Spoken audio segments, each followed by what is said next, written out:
Are we getting? We have it. It's on. Okay.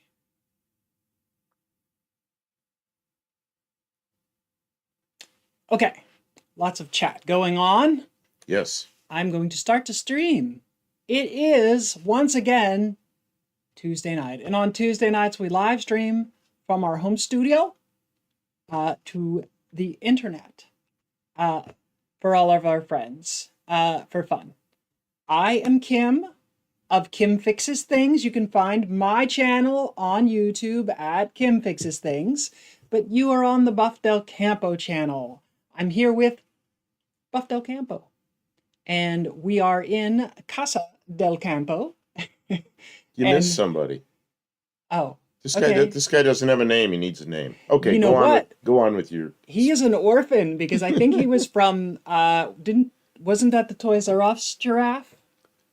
I don't know. He showed up in something we had. Oh, no. This is not. This is the giraffe from Madagascar. I don't know. It came out of something we bought. So now we have it. I don't know. We found it somewhere, and now he is in our studio. It looks like Bruce Culchin was first, followed by Buddy Carafano and Indrek. Indrek, I forgot where you're from. Trying to remember early, and I'm telling Kim, the Indrek's here, but I don't remember where. But that doesn't count for everything, because we look at the timestamps, and according to the timestamps, Buddy Carafano was here first. We're going to give him 3 points. Mexican Spec was here also at 7. We're going to give him 2 points. And Terry Mott at 7 o'clock asked if we were prepping the green screen, and absolutely we were. We're also going to give Terry 2 points. You know what was wrong? I like to tell the inside story of this. There's a monitor over there, and Kim was getting ready, and I didn't know where the button was to turn the monitor on. It's kind of at the limit of my reach, and I'm just feeling around. Finally, I gave up, just waited for her to show up. Oh, that's right, Estonia.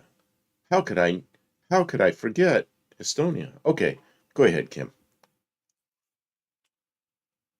I've lost my place. I was trying to give out points. You were giving away points. I was just giving them away. Prepping the green screen and Mexican Spec. We are live. Both here at 7. I am going to do everyone the favor who is prompt.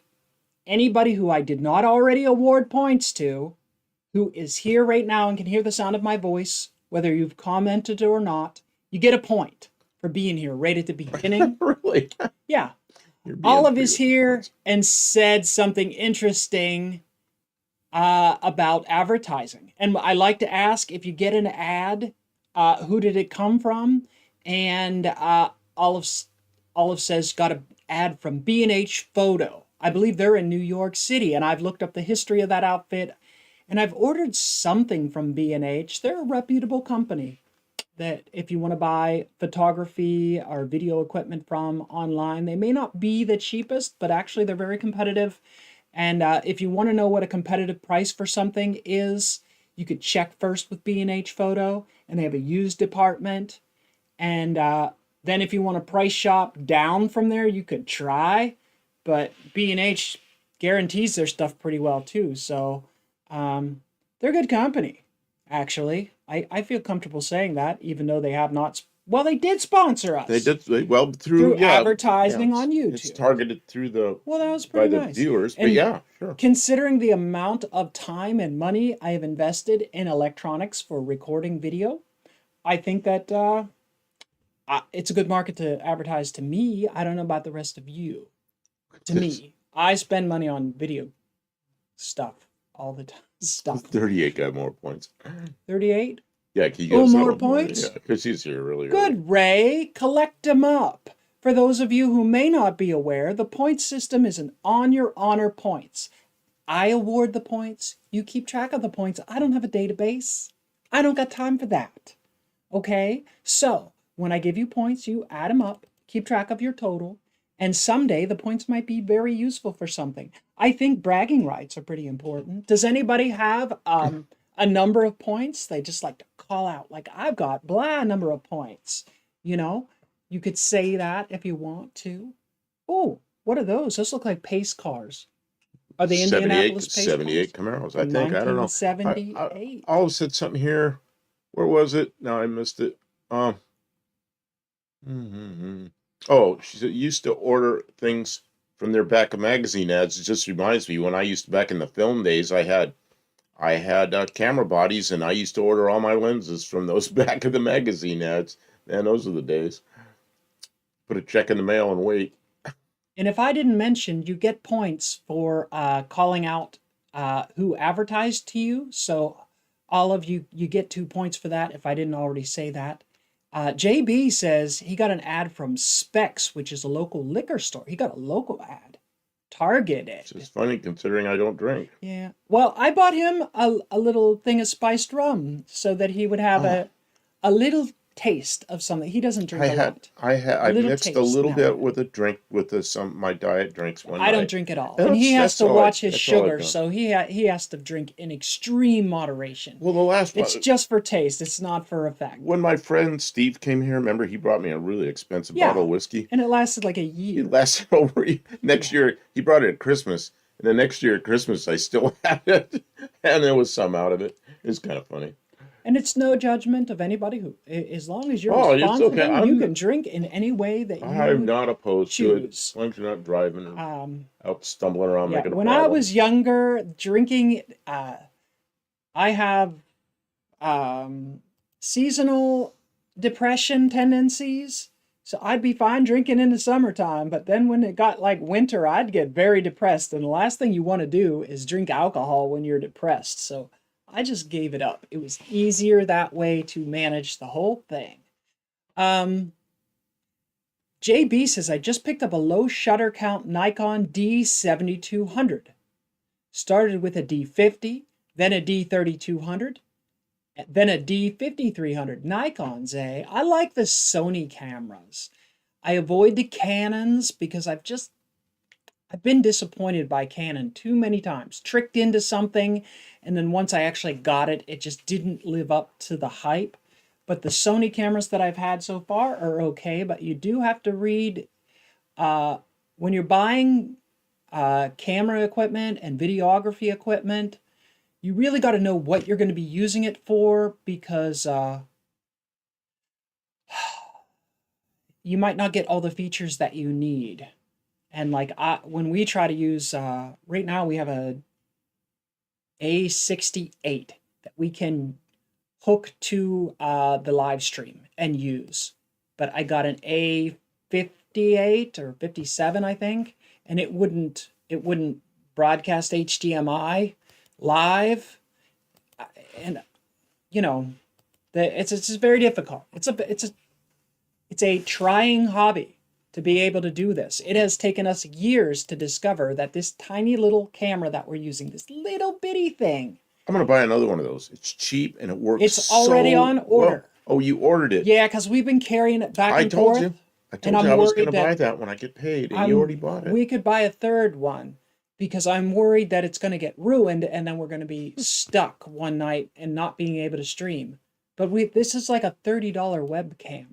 I've got a $600 camera that doesn't stream better. It just doesn't look any better for streaming. Now, for photographs and video, it looks leaps and bounds further.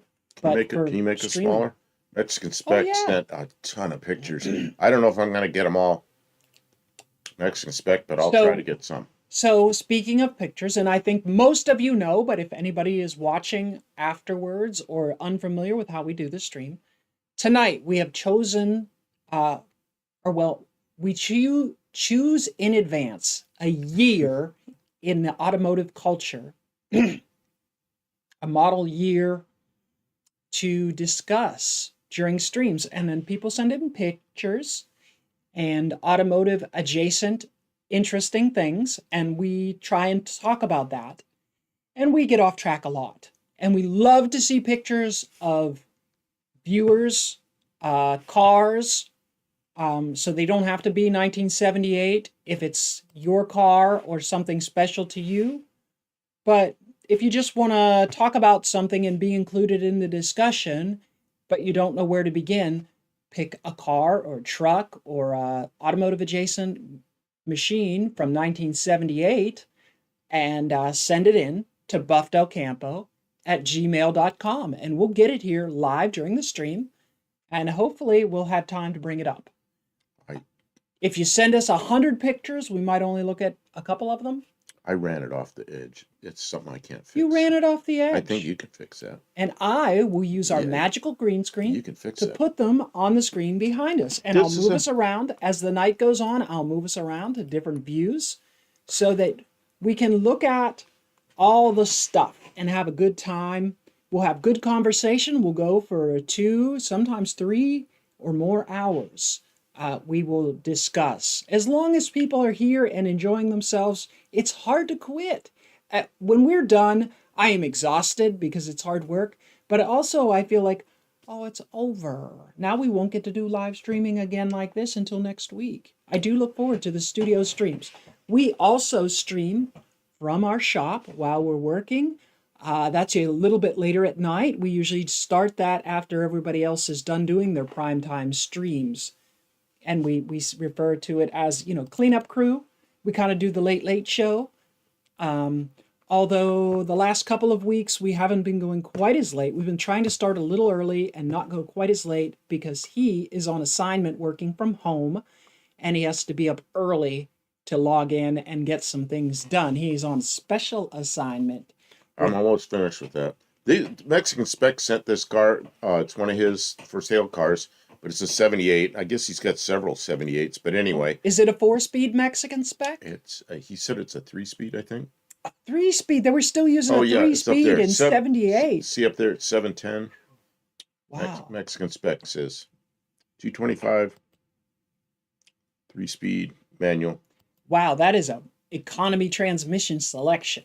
Because I know the 4-speeds were in mass production by that year. Wow. A 3-speed. Can you believe? Great looking car. Look at the wheels. That's a Mexican wheel, I think. Yeah, that's a nice car. That doesn't look like a factory. Is that a factory wheel or is that just something they put on? I think it's a Mexican factory wheel. Tell us about it. There are no 4-speeds in Mexico. That's crazy. In 78, I was 19, not a care in the world. Best Dodge in 78 was the first Magnum. I'm 78. How old was I in 78? I have to think about that one. I was 23. Is that right? I don't know. I'm going to read the comments. I was 24. JB said, I sent a screenshot of a Zephyr Z7, identical to Buff's car, and this car was in the movie Terminator 2. I'm looking. Buff Del Campo does have a 1978 Mercury Zephyr Z7, and we have been working on it. So if you come into our late night stream, maybe on a Thursday, Friday, Saturday, Sunday, when we're working, we'll be in the shop working on his Mercury Zephyr. It's a 200 cubic inch inline 6-cylinder automatic car with very reasonable miles that is in exceptional condition. And we're getting it together. Because even a well cared for car, it was garage kept, but even really well cared for with really modest, I think it has 100,000 miles on it.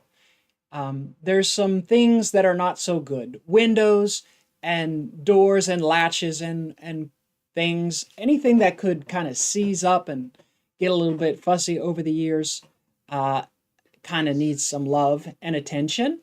And we're doing that. So if you want to check us out, and a lot of the shorts that he's been doing are referring to that car as well. And it's brown. You'll see it. Slant Daily Garage is here. Says, what's up, suckers? Hey, what's up, Shane? Mr. Professor P is stopping in. Hope you can hang out for a little while. Do you have anything that's from 1978? Look at that. That is the 100,000th. 100 millionth. Ford Motor Company vehicle in 1978. That couldn't be. No. It is. 1978. Ford's been around since what? 1903. 100 millionth Ford Motor Company vehicle. Oh, built in the USA. Vehicle. And wow. And that's just like my car, except it doesn't. I kind of like the color of that car better. Yeah, pretty good. Mexican Spec. That red car was beautiful. Is that a Futura or is that a? Oh, it is a Futura. No vents in the front window. It sure is.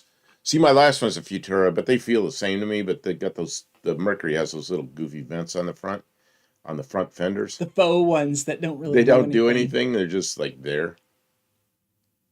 Mostly Old Parts says I still have gym socks from 1978, as long as they're clean. Sometimes you don't. How often do you wear your gym socks, though?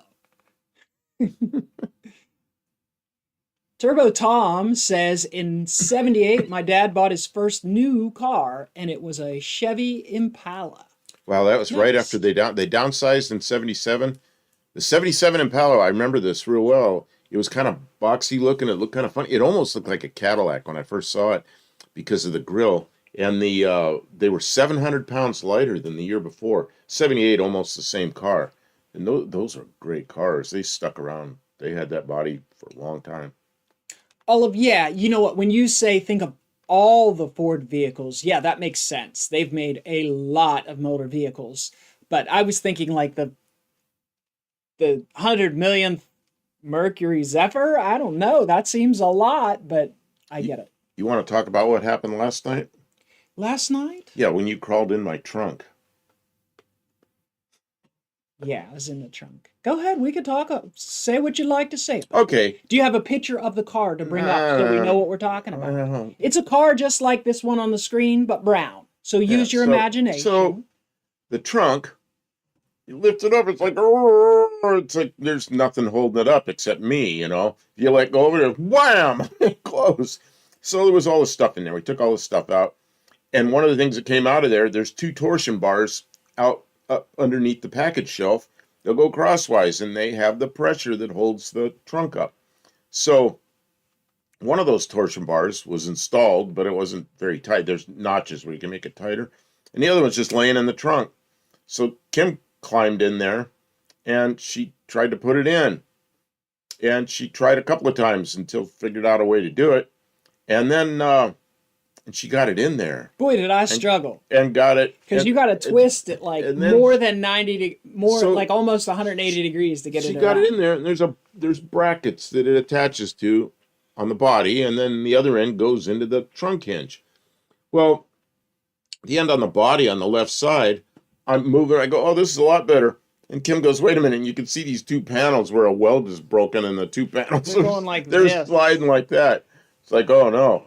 So I got her drills and Clecos and a bunch of stuff. She got under there and ended up putting 2 bolts in it instead of going in there and welding because it is painted. So she put the bolts in there, tightened them down. Man, that trunk is so nice. Now you let go of it and just slowly goes up and stops. It's like, oh man, it's like a new car. So how many Kims will fit in the trunk? I'll bet you could put 3 of me in the trunk, and it would be cramped. But I think that we wouldn't. One fits with all the tools that I gave her. Yeah, and I could roll around. Okay, it's like and the jack handle was still in there. And I had a shovel, just a convenient shovel I grabbed and stuck it under there to keep it from falling down while she was in there. And that's with the spare tire stowed in the like the big low spot, so I could still lay on there. But you know what, Blue Grit, I think it was Blue Grit left a comment. I glanced at the comments. I really didn't have time to do any replies. Was it you that asked about? I'm thinking it was about the torsion bar. What the heck did you ask? You asked me about something, and I was getting ready for this. I just see because I worked today, so everything got in a hurry at the end. So you asked me something, I haven't gotten to it yet, but I think it was about those torsion bars. But I don't remember. JB, I was hiding in the trunk to avoid having to work on the dashboard. I know what it might have been Blue Grit, it might have been somebody else says, you're supposed to get in the trunk and close it to relieve the pressure. No, you close it, it increases the pressure. It's most relieved when it's up. So I wanted to go up further, but so she wouldn't have to put so much pressure. But there's some stops on there. You can't go up further. So you gotta get in there. And we used a pickle fork. If you know what a pickle fork is, the thing that separates ball joints, and put it around that thing and then turned it. And that was one tool she used. It was I know she was struggling with it. I was trying to help, but Let's see. Rob's Rods and Streetcars is here. 38 Racing says, unfortunately, I'm not on the right computer for sharing pics of my 78 Tornado. Well, that's okay, because we could still look at pictures of it. But we're starting to roll, and we're going to continue in one direction. You can, if we get slow down later and don't cover the 78 Tornado along the way, remind us at the end, and we'll look one up. And we can even pick the color to look at if you like. What happens if my car is not on top dead center on cylinder number 1? It's just... Well, you're trying to just start the engine for the first time, or what's going on there? If the timing chain is correct and the ignition is wrong, then it just probably won't run. Like, it'll run really bad or not at all. If the timing chain or timing belt is wrong, you could damage your valves. That's the things that can happen. Yeah, there's a lot. That question is there's a lot that could. Yeah. There's a lot there. Yeah, there's the question. 38 Racing's got a. When is it not at top dead center? Yeah, just spin it around till it gets there. Oh, if I got a lot of pictures to show.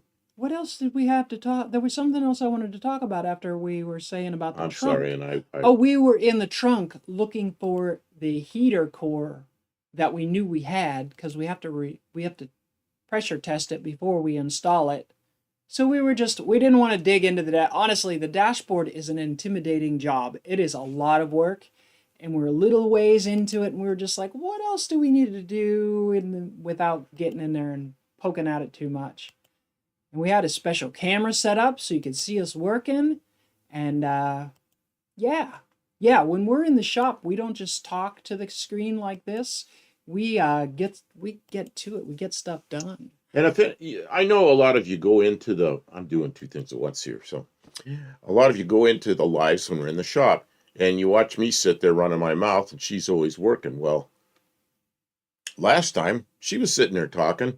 Running my mouth. And we had this camera inside, this little camera that works real well, inside the car with me in there working. So see, I do work. I was starting to get all the stuff undone. He's very self-conscious about people thinking that he doesn't do any of the work. I'm just an old man that doesn't work, you know.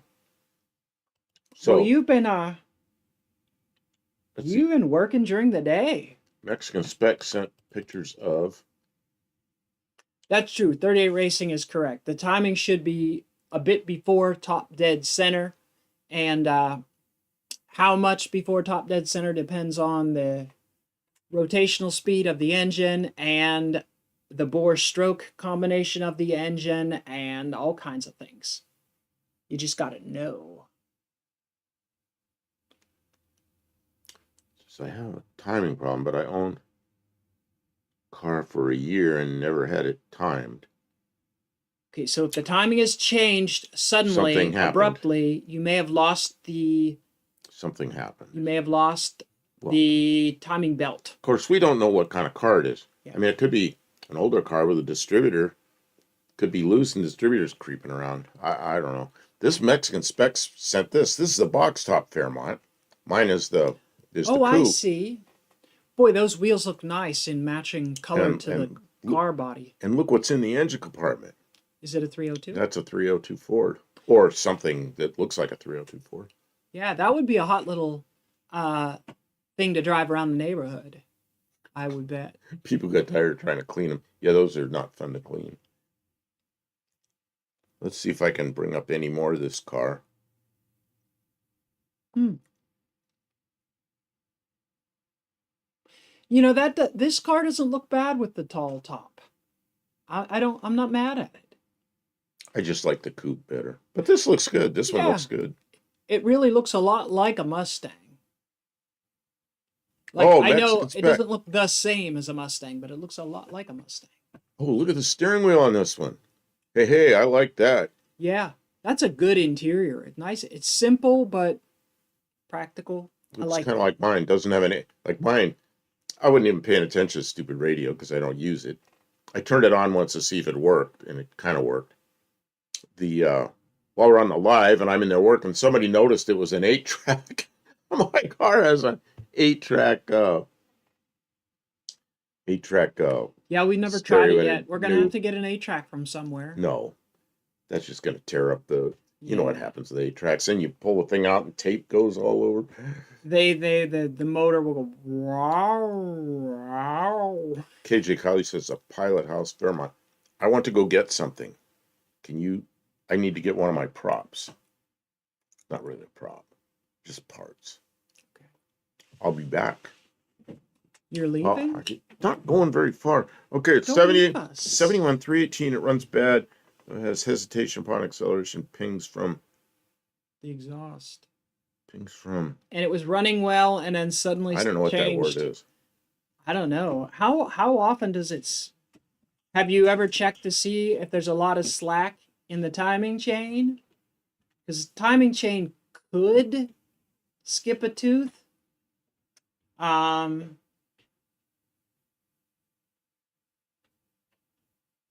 That's the only reason I can think of that the timing would change.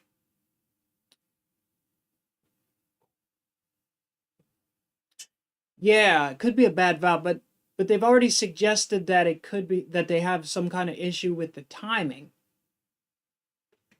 So if there's a change in the timing, the only thing I can think of is I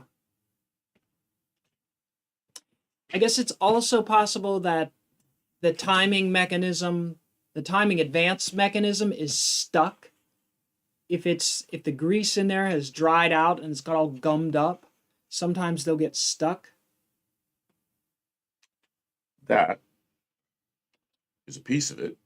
Be careful with that. That's irreplaceable, I would say. It's not really what I went to get. That's what I thought. You be careful with that. Yeah, I am. Yeah, I know. They're not so. But this thing. What's this here? I have time on this trip, Buff. Okay. He is so on fire about getting this, as if he's going to drive so fast. No, it's. I mean, this thing goes to what, 85? Well, at least it's graduated in even numbers. A lot of the 85-mile-an-hour speedometers are like 25, 35, 45, 55. It'd be like if you bought a tape measure and went 1.5, 2.5, 3, 4.5. It's just annoying. This one isn't so bad, but I've got it in my hand. I'm ready to take it apart and do something with it. I did have the speedometer out of it on the live, and then I put it back in.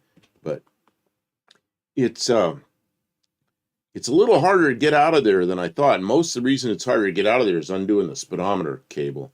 It's I couldn't do it. And I explained to Kim how to do it. She couldn't do it. Then we went and looked at a little video, and then she understood it and got in there and popped it right off. But it was it's kind of hard to get this speedometer cable off. Oh, 38 Racing makes an excellent point. If it's 1971, it probably has points ignition. And if your ignition points are all burned up or fouled in some way, that could cause you all kinds of grief. Electronic ignition. Well, then it should be very stable. Check your grounds. Make sure everything is grounded properly, securely, and cleanly. Oops. Wrong way.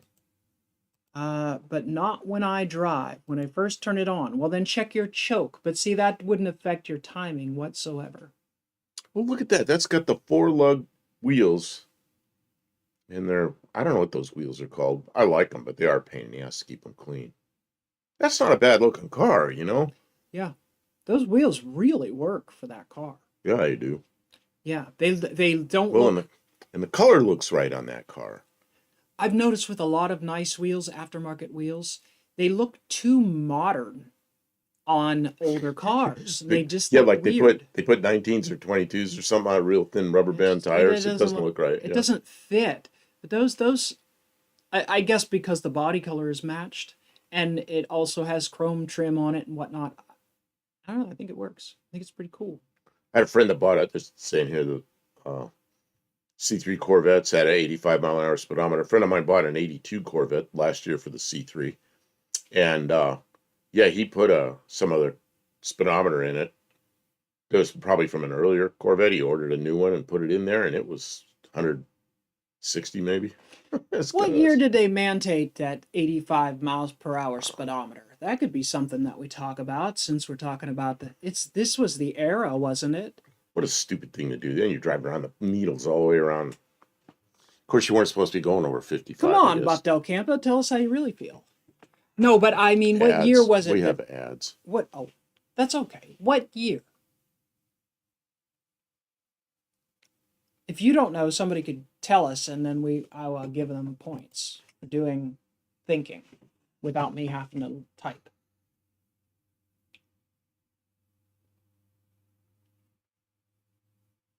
$1976 year model. Okay, B&R Racing, assuming you're not proven to be wrong, I'm awarding you 3 points for being on the ball with answering that question. So by 1978, nearly all cars had 85 mile per hour speedometers, even stuff like Corvettes. Is there anything that did have the faster speedometers? Police cars. Police cars. That's what I used to get. Because police panels. don't have to obey the laws. Isn't that wonderful? The Mustang panel from the police cars. The Mustangs, like in California, that's where I used to get the panels, because those things, you'll find one in the junkyard, and they were cheap. They're like $20 then. Now they're crazy expensive. But I'd put those in the Fairmonts, and then I'd have all the gauges and a speedometer that when you're driving down the road, it's in the middle somewhere instead of wound way around. I'm downloading pictures. I have so many pictures here tonight, so I'm trying to get to them. This one's an up and downy. That's another Mexican spec car. I believe that's a 78. Oh, cool. Oops, wrong way. And have no fear. The Dougster is here. Potato.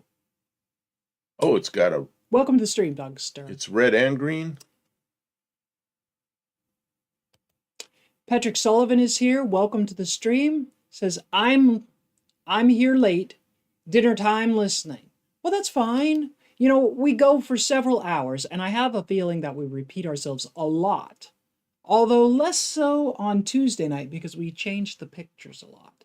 Can you shrink us down a little so we can see? Absolutely. So we can see the Dodge Colt. Well, while you were gone, I was just talking, so. So you put it back up.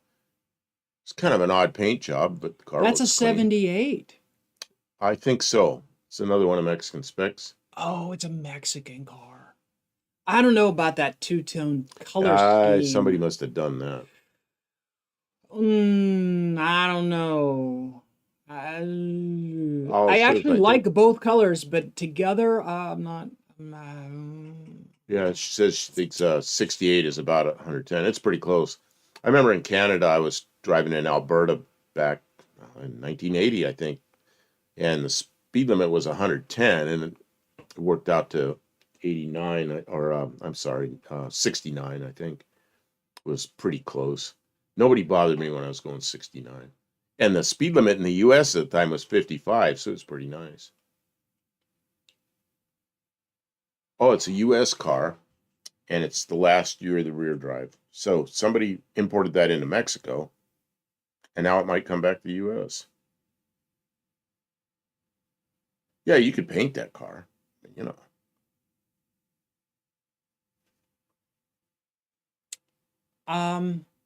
So another technical question was, my fuel floats were so rich, it was like a water fountain. I had to lower them. Anyone know what gauge I can use for idle mixture screws? Okay, my idle mixture screws don't get a gauge, although that might be a translation issue. But usually, depending on the model of carburetor, you turn them all the way into gentle seat. Don't twist hard, but till they stop. And then out maybe 1.5 turns, 2.5 turns. It depends on the model of carburetor. So you have to look it up. There's no gauge. Now, if your floats are letting too much fuel pass, that could be a bad needle in seat or contamination, fuel contamination. Because if you have too much water in your fuel, your floats will float at a different place. So that could be fuel contamination. Like what 38 says. The ketchup and pickle colors. Yeah. Yeah. Wow. I can't handle that. Mexican spec says Mexican love their colors. You know, that's the thing I I've can noticed. appreciate that. Mexico is much more colorful. Like you just look at their houses, the way they're painted and everything, you know. When I'm in, if any of you have been around El Paso, you drive through El Paso, you could look right into Mexico and you can see the colors of the homes are much more colorful. It looks impoverished compared to the US, but everything's colorful. Colorful is good. I've heard Mexico City is very vibrant, beautiful. People I've take never pride been in there. that aspect of their community.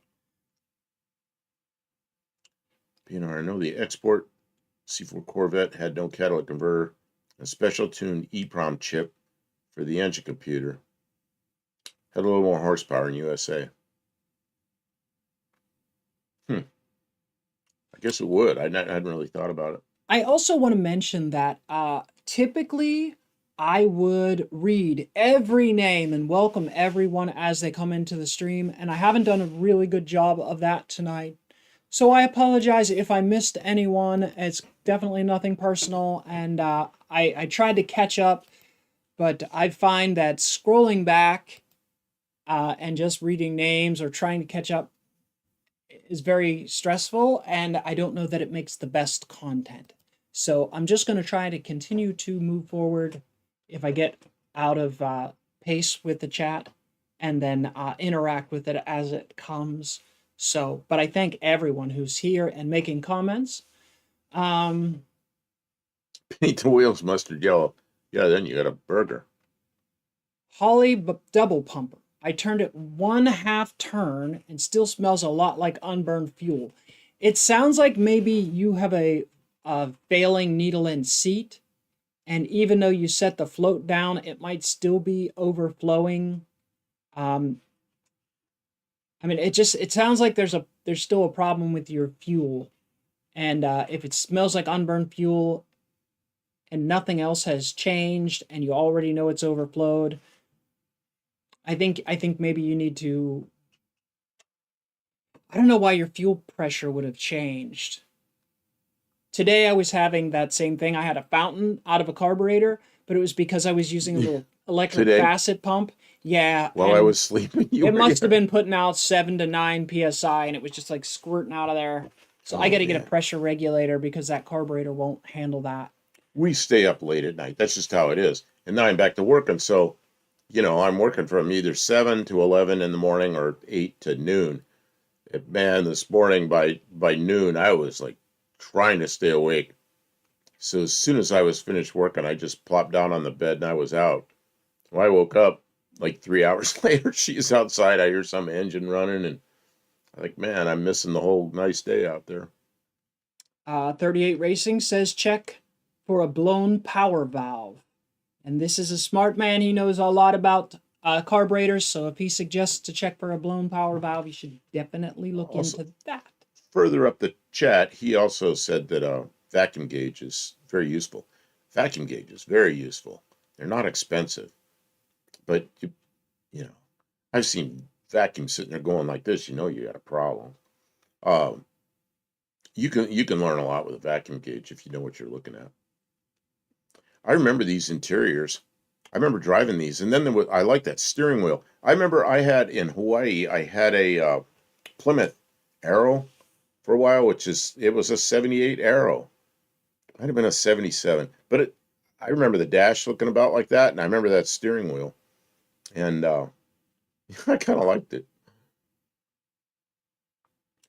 Oh, something about a wide body. Dougster and Blue Grid are talking about a wide body. He says he's making it from scratch with sheet metal. I don't know who's doing this. I missed who we were Blue talking Grid about. was talking about like road racing back in the day with these things with wide fender flares and big tires, and then they got onto the fender flare thing. which we used to call them fender flares. Now they call them a wide body kit.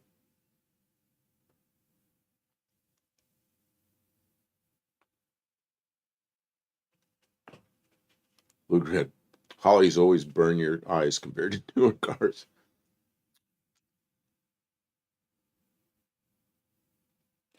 Dougster, I thought of questions like that, but the person who was having the problem said that the vehicle was running fine and then suddenly made a change. So, and that they were overflowing the fuel bowls.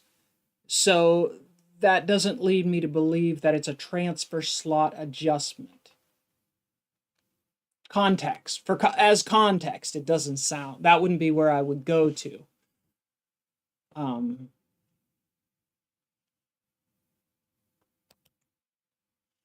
Yeah, it was there. Says BNR says I used to stay up all night, 3 to 7 days a week, sleep 1 to 2 hours, and go to work. Did that 17 to 38. Got too old. That's how I was when I was in the aircraft factory.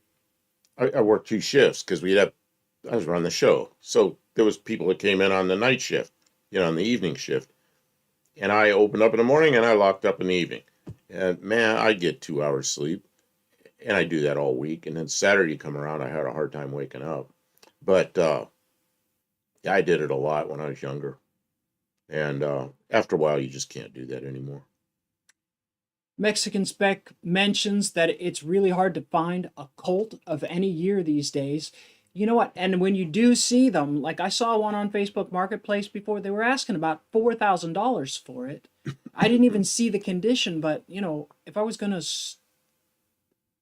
spend $4,000 on a classic car, it wouldn't be a Colt. Not for me.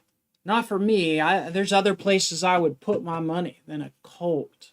Hockey says, but they are cool. There's a lot you can do with them too. But I don't know. They have demand. The demand outpaces the supply for sure. And Dougster says that it was Dutch guy's garage. He's building a 77 Roadrunner, which is more like the Aspen Volare body style than a body type Roadrunner. Or no, what body style is a Roadrunner? Okay. Anyways, Blue Grid says look up, which is you're going to have to do. Look up a 78 Aspen Roadrunner. Aspen. Isn't Aspen a Dodge? Yeah. Roadrunner is a Plymouth. 78 Aspen. Same thing. Roadrunner RT it's the or RT. Petty Special with factory extended flare. Also, before that, Hockey says my spark plugs are dry black. I know I'm overloading you with.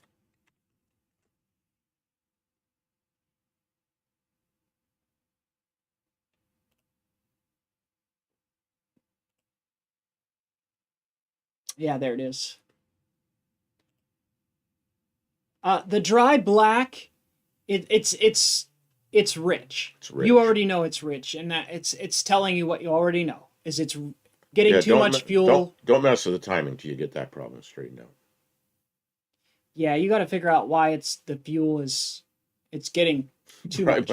Richard and Bill Gates. Yeah, I have seen some of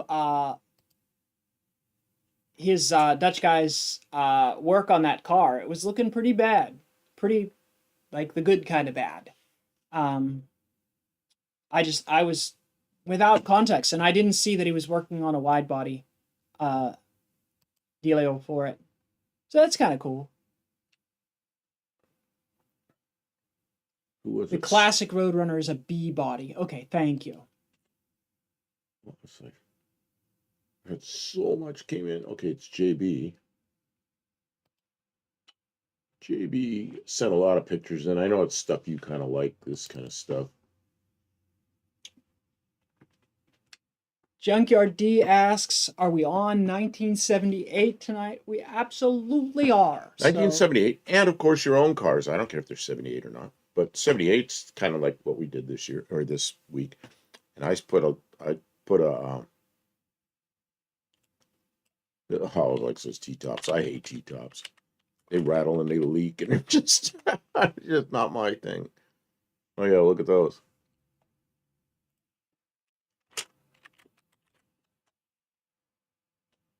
Oh, there it is. There it is. There it is. There it is. Oh, why did it Oh, get look at that. smaller when I click on it? That stinks. Got smaller when you clicked on it. I see it. Well, that doesn't look factory at all. That absolutely looks just full custom. eFog 3 here. Good evening. And I'm putting up JB pictures too. So when you get to that. What am I getting to? Oh, Joe Fowler. Good evening. My grandparents gave me their like new 78 Fairmont Futura Cosmic version. It had a four-speed cylinder. It had maybe a 4-cylinder 4-speed. That's what my first one had. You search, it was just like the advertisement, black with red buckets. And my first one had a 4-cylinder Pinto engine with a 4-speed. I drove it for a while like that, and then I pulled it out and put the 302 and a C4 in it. There's a 302 that we put together in the shop, and man, did that thing fly.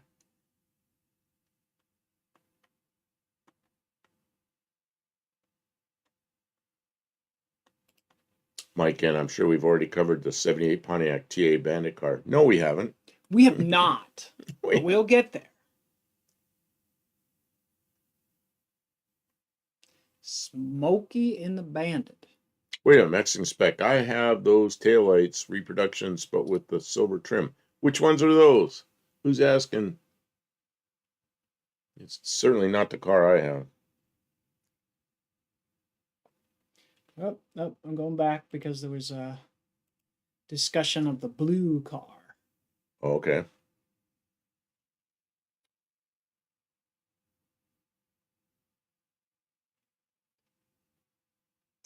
I think if you're going to put flares like that, you got to have ground effects too.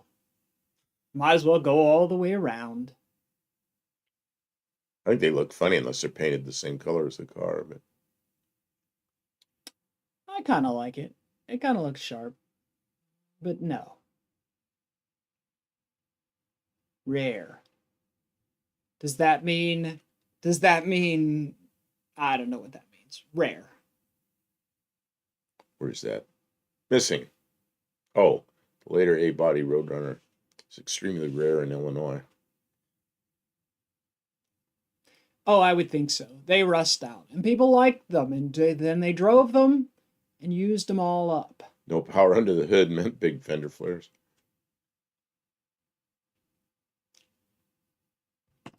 Those cars mostly got 318s, huh?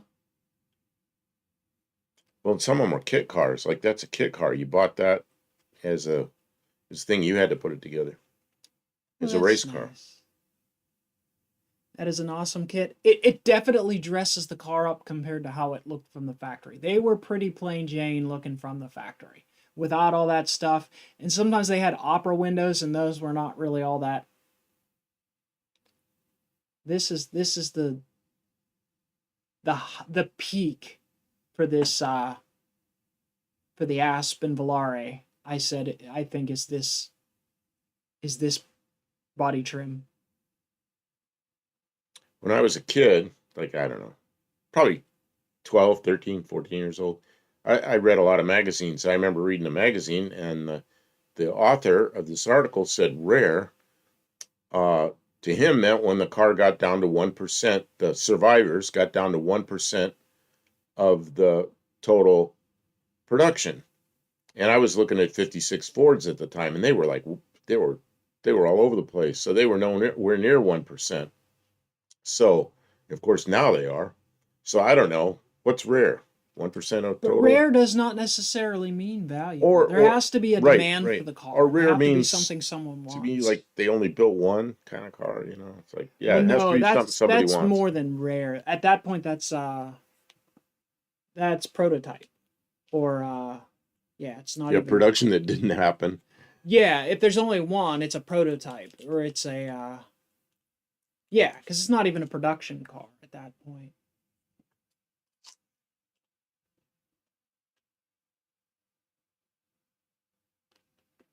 Oh, I see. Mike says he has a weakness for old white trash cars. Yeah, I have to say that the Aspen Velares with the louvered windows on the back, it's kind of a white trash beater, Joe Dirt kind of thing. You know, the Aspens are very much the yeah, they're really not the most loved era of these cars. I didn't know that. Dougster says the 43 car came trimmed as seen, but the numbers were in the trunk, and you had the choice to put them on. Oh, that's cool. Still beats today's styling cues. Yeah, today's styling cues are kind of... I don't get them at all. There's a couple cars that look okay, but I don't know. It's a whole different world, isn't it? I mean, the difference between a classic muscle sports car, collector car, and a daily driver, it's vast. It's not even the same kind of machine. Like I would love to have a car like this, but I would not want to have it as my only car, my primary vehicle, and have to drive it all over the place all the time. Like it's just not, I don't know if it's fit for that. Mexican Spec says the Aspen's rusted on the lot. What a miracle it is that red car is still so nice. Yeah, that thing is pretty nice. Rusted on the lot, huh? Vegas were like that. I lived in an area where nothing rusted, and I had 2 Vegas, and they're all rusty. They came from locally in Central California. They were rusty car. I had a Vega wagon, and the windshield come down like this in front of me, and it was all rusted out in the cowl, and I could take my hand and put it under the rust hole in the windshield, and I could wipe the front of the windshield with my hand. Oh, that's bad. That's how bad it was. That was Central Coast of California where nothing rusts.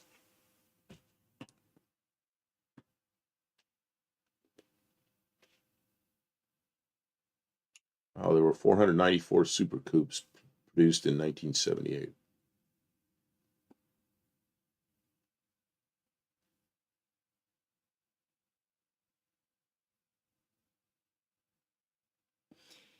The Aspen Duster Roadrunner wasn't bad. It was the front end styling. In the late 70s, they went to that weird styling. The beak nose wasn't enough. They had to pinch it down before they went back out. It was like, I want to say that was like a, let me see, what's a 78 Lincoln Town car look like? Lincoln Town car? Yeah. This is, okay, this is the epitome of the awful thing that they just tried to make everything sort of go in that same thing. Grill in the middle, down for some lights, and then back out at the edges. Why did they do that? Everybody wanted to be that way. Trying to look like a Rolls Royce. Everybody wanted to be that way. And I don't really think it was all that good of a look for a car. But that's late 70s. I think it was a mistake. Like, everybody became followers. It was like, this is ultra modern. This is what everybody's going to do. But does that really look good? Does that look sleekly designed, aerodynamic? That's pretty ugly. I don't understand it. I mean, okay, maybe it's ugly, maybe it's not. Well, it didn't have that big-ass couch bumper down there. Why did everybody start doing that? All of a sudden, in the mid-70s, everybody went from, the Cobra, the kind of grill, the Roadrunner, the Cuda kind of grill, to this. They had to change, and this was the only possible design that anybody thought looked good. I don't know. Okay, I'm going back to your screen. Oh, some more factory pictures. That's a 78 Fairmont. That's Ford Fairmont at the factory. At the factory. What are they doing with that machine that he's holding in the wheel well there? They're probably putting the strut in. Really? I don't know. I can't. Well, we're going to get to put the struts in mine. You'll get to see how nice that is. Because the way the struts are bolted in, we do have replacement struts. Are the struts bad on your car? I don't know. He put new struts, and those parts, I looked them up. There's some bushings and stuff up at the top of the strut, and we got all those new bushings too. He bought the whole kit. That's where they go. I don't know if it needs it though. We should definitely check. I'm gonna put them in. They're nice. I'm not putting them in unless they need it. I don't do it unless it needs done. They could sit in a box for all I care. They're 47-year-old struts. They can ride around in the trunk until so. So you're telling me that the new struts are definitely going to last I don't know. longer than the original ones? Yeah, I don't know. Do you think they're 47 years old? I couldn't tell if they were original or if they were just an older replacement. I don't know. First, let's get the heat working. Maybe even the air conditioning. By the time we get to the air conditioning, We'll it'll be be down there. We'll spring. be down there doing the brakes. It'll be just like your car. I'll go. We might just as well do this while we're here, and then we might just as well. And pretty soon, 3 months later, we're still in the wheel well. This is completely off topic, but I got my Ford Bronco running again today. The Bronco 2 that's been sitting in the bushes. That's what that noise was that woke me up. Boy, the Jagger bushes are growing up around it. Something terrible. They're scratching my legs. You know, you get a little Jagger, it gets on your hand, it pulls the skin way out, and you're like, ah! Ooh, crashed into me. And you rip the thorn off, and then it's like stabbing in your skin, and they gotta peel it out of there. It was that kind of project. But I got it running. I got a facet pump on it, so it's getting some fuel. It'll start. Hopefully it still moves. New struts usually make a tremendous difference in ride quality. All right. We'll put the struts in. Why not? They're not that hard. Well, it's not like we don't have anything else to do right here. They're not that hard to put in. Nice. I've got that the thing that compresses springs.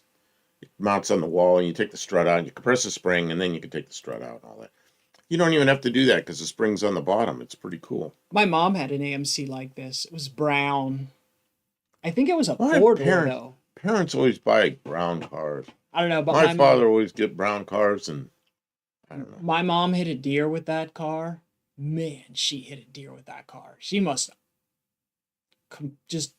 It was snowing. The weather was bad, and the deer run across the road, and she just, bam, hit that deer, and it just crumpled the one fender in, and I don't remember much more about it, but they fixed it. There was no frame damage. Oh, there you go. AMC Concorde, yeah. My mom loved the AMC. That's when they used to transport cars on the trains. On the train. Outside. Look, they're all the same color, too. They were just cranking them out. Man. We used to...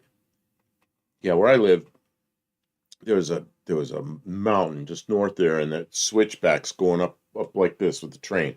And they go up there really slow. And there were some thieves, mostly one guy. He'd get on the train, and as that thing was slowly going up the hill, he'd be pulling 4-speed transmissions out of the cars. And this is like in the late 60s, early 70s. And he'd be throwing the transmissions off the train. And then there's a dirt road that goes up there that's meant for the people that work at the railroad. And he'd go out, then he'd get off the train somewhere. Then he'd go up there, and he knew where he threw all the transmissions. He was stealing transmissions out of the cars. Out of brand new cars. Good Lord. Well, he got caught. He did it too many times. You wouldn't have to do it too many times before they would be watching. Yeah, all cars get to wherever the destination is and no transmissions in them. Yeah, like the second time they sent them on the train, they'd have somebody watching for some idiot messing with them. Man, how many transmissions would have to disappear before you were like, hey, wait a minute. And they drive them off the train, so they'd know right away something was wrong. Okay, I can't see that. I think that's 1978 stuff at a Ford dealer. Oh, it's a little picture. That's not. Well, really no, I can zoom it in, but then it disappears down below us. It's a very blurry picture. All we get is the. Oh, I'm gonna want to talk about some trucks too, because truck styling, car styling, the truck styling. So there was some peak styling happening with the square body trucks in the late 70s. Like this? The late 70s trucks, look behind us. That big flare side truck? Is that a GMC maybe, or GMC or Chevrolet? I don't know which it is. Yeah. I think those are some very classic trucks. Really good.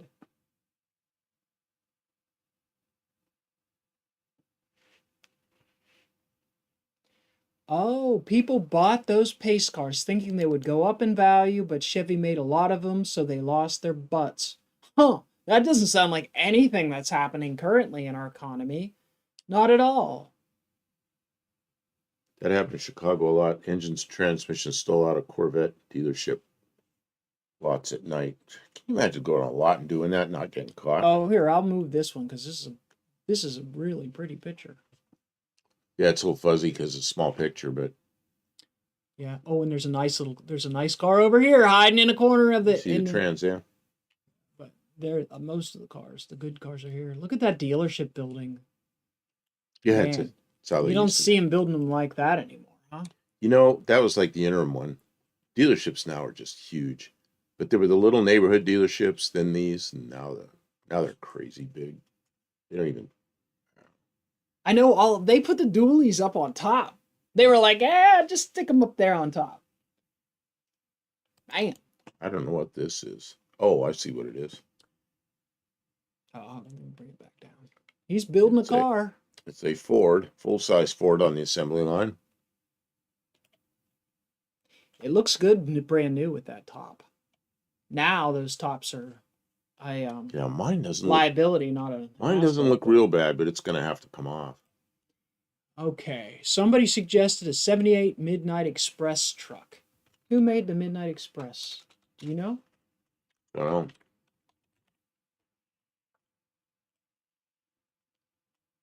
Oh, that's a Dodge. It's like a little red Express, but it's black. Oh, yeah. Okay, so put it up. There it is. Midnight. I didn't know there was a Midnight Express, Little Red Express. That's Midnight Express, cool. Little Red. Or is that like a custom one? Patrick Sullivan, 1978 does not compute with speed. Yeah. Well, yeah, they made some laws about compression and fuel issues and. It wasn't 78. It was my 79 Fairmont Futura. Of course, I put an engine in it, but that thing was a street machine. But man, I ran that thing hard, going across the desert, always 100 miles an hour, just sitting there, and I had my foot in it very far. Just what was the fastest? Wait, somebody said the. Guys be running down the alley carrying a big block 427 Corvette engine. I don't think so. What was the fastest U.S. production vehicle in 1978? Asks Junkyard D. Who knows? I don't know. I don't know either. 38 Racing says he got an advertisement for TurboTax. 38 Racing get 2 points for calling out the advertiser who has funded the stream tonight. And TurboTax tracks. We all have to do taxes. Who's excited about doing taxes? Is anybody getting money back this year? Is anybody looking forward to a refund?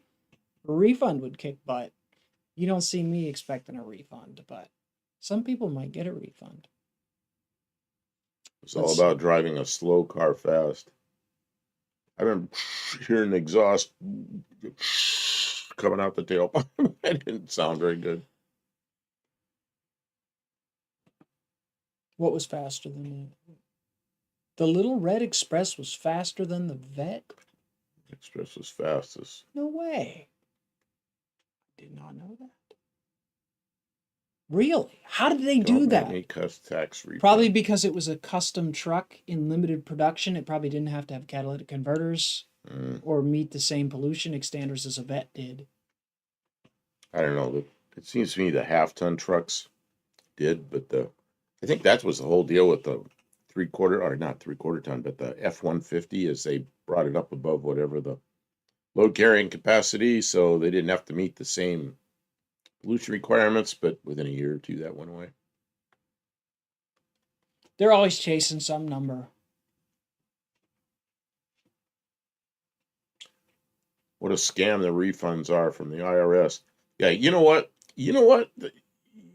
Instead of taking out withholding and you get a refund, people should have to write a check at the end of the year and pay the income tax. Man, income tax wouldn't last another year, would it? Nobody want to do that. Yeah, they take out more and then people get a refund. They think they're earning money. The heavy half buff from Chevy. I remember that. The heavy half.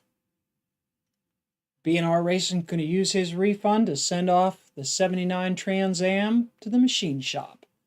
Good luck. That sounds awesome. The worst thing about that is they time all the money going out at the same time, so suddenly the machine shops will all be busy at the same time. Man.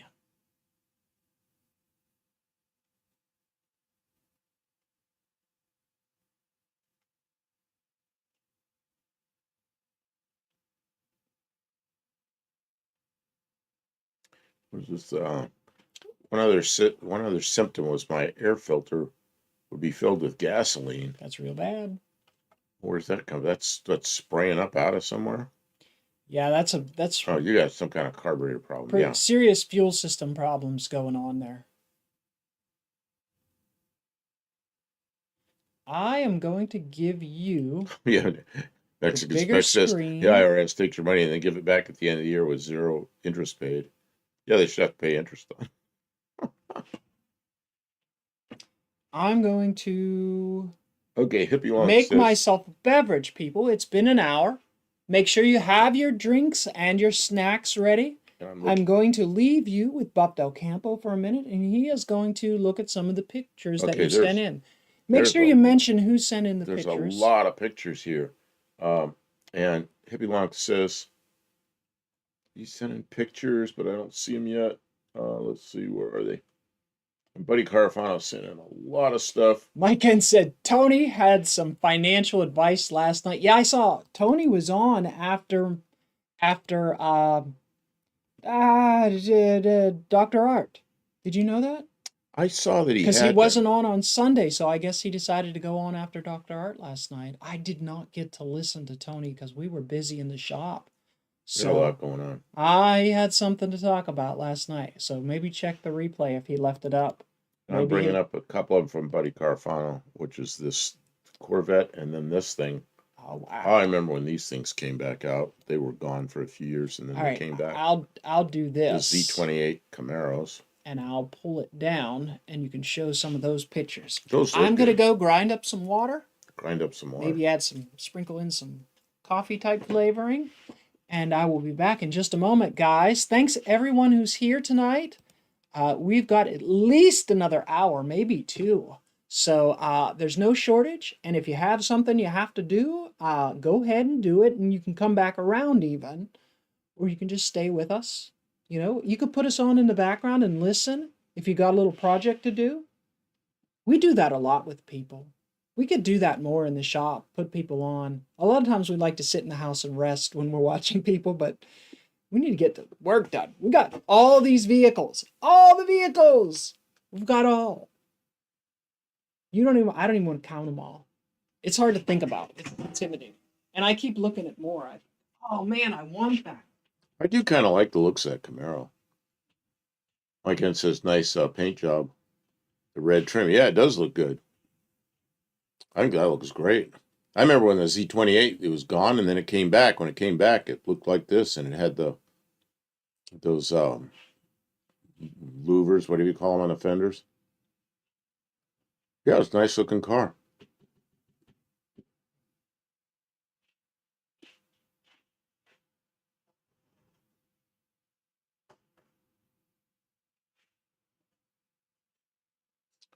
Okay, I am still looking for.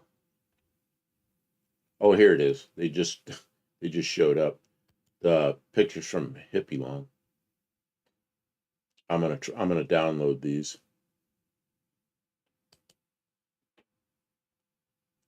Kim gets back, we'll start showing them. So I'm gonna need her help adjusting the screen and everything. You need a different angle? No. When you get back, no, I'm not even pulling them up till you get here. They're pictures from Hippie Long.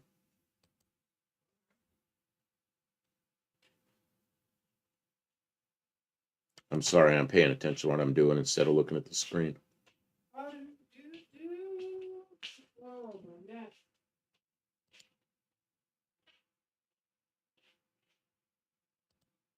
What did I do with my purse?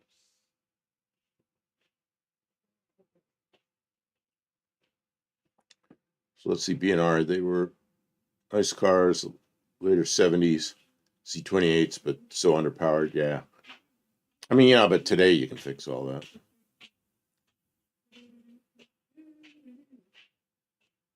Patrick says, I'm going to guess VW. Man, I missed whatever that's all about.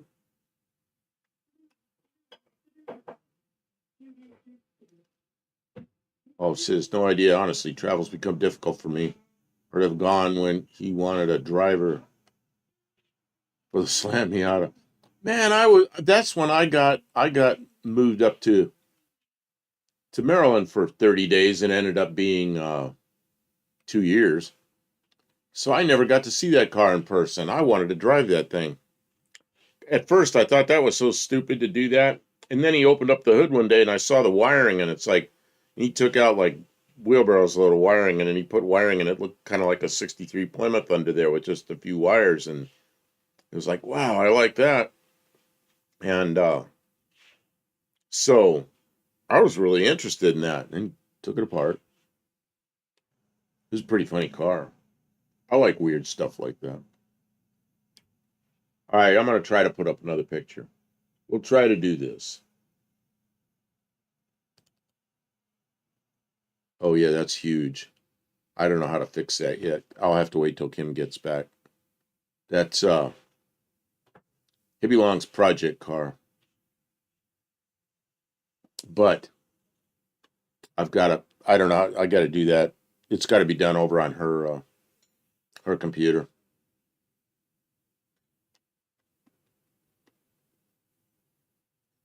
Oh, I see. Hippie Long project car. I'm guessing a VW product. Hippie Flower Power VW. Well, this sure looks like a Chrysler product.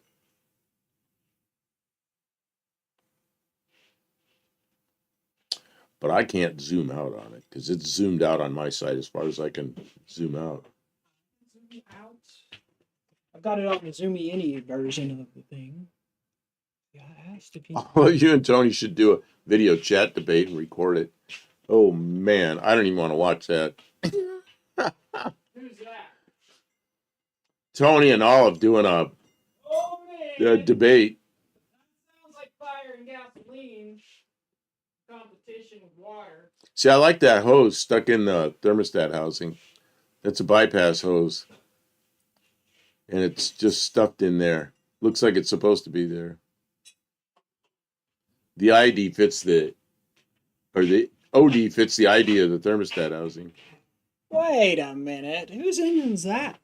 That's Hippie Long's project car. Okay, now I can move the pictures around. You're zoomed out. Yeah, now you're not zoomed out as far as you can go, but not as far as I absolutely can go, but pretty close. Then we could see the carburetor.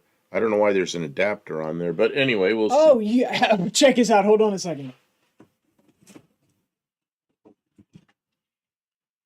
I got one of those. What's that? Oh, same thing. Same carburetor. Okay, then somewhere there's this. It's a little on a icky side. See, there's this. So it's a Dodge car, right? And it is a small block Chrysler because the distributor's in the back, not in the front. Oh, there you go. Okay. Oh, he's got the adapter from the 4-barrel to the 2-barrel. Very nice.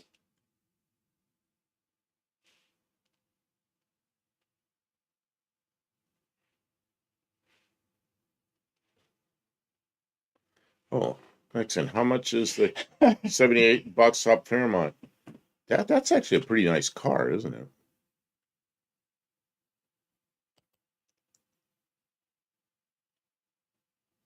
Look where it had to be ground out there to so linkage, so the shaft would fit. You start showing this to car people, they're going to notice stuff like that. Yeah, well, you know why? It's because that adapter plate is most likely meant to go to upsize, not downsize. Yeah, that's probably what it was meant to do. Yeah, that adapter's upside down. They didn't think anybody was going to want to put a 2-barrel on a 4-barrel intake. Well, what about One-Eyed Cat? He went from a 4-barrel to a 1-barrel. I think he made that adapter. Remember, he had a 5-barrel. Although, if you look at it, the fact that the bolts have those little, I mean, it's designed so that it's designed to go that direction, yeah. Yeah, it is. It is. Okay. You got me there. Nice. Does it run? Did he say if it runs? It looks like it hasn't No, I been haven't run heard yet. anything about it other than the pictures. Why did you pick the 2-barrel carburetor?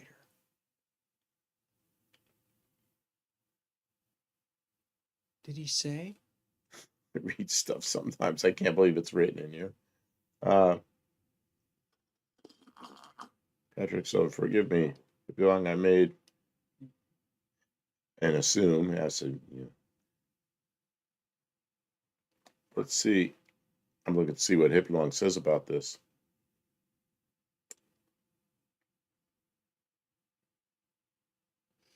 It's just entertainment. Yeah, like Mike says, I don't know that I take Tony to be the best financial advice you can look for. Tony has a unique background that leads him to have a specific sort of view about money and finances, and it's understandable that he would feel the way that he does. But I don't know that it applies to everyone's life. I don't think everyone can do what Tony says he should do. Just because it worked for Tony, it's a different world than Tony was doing business in when he made most of his success.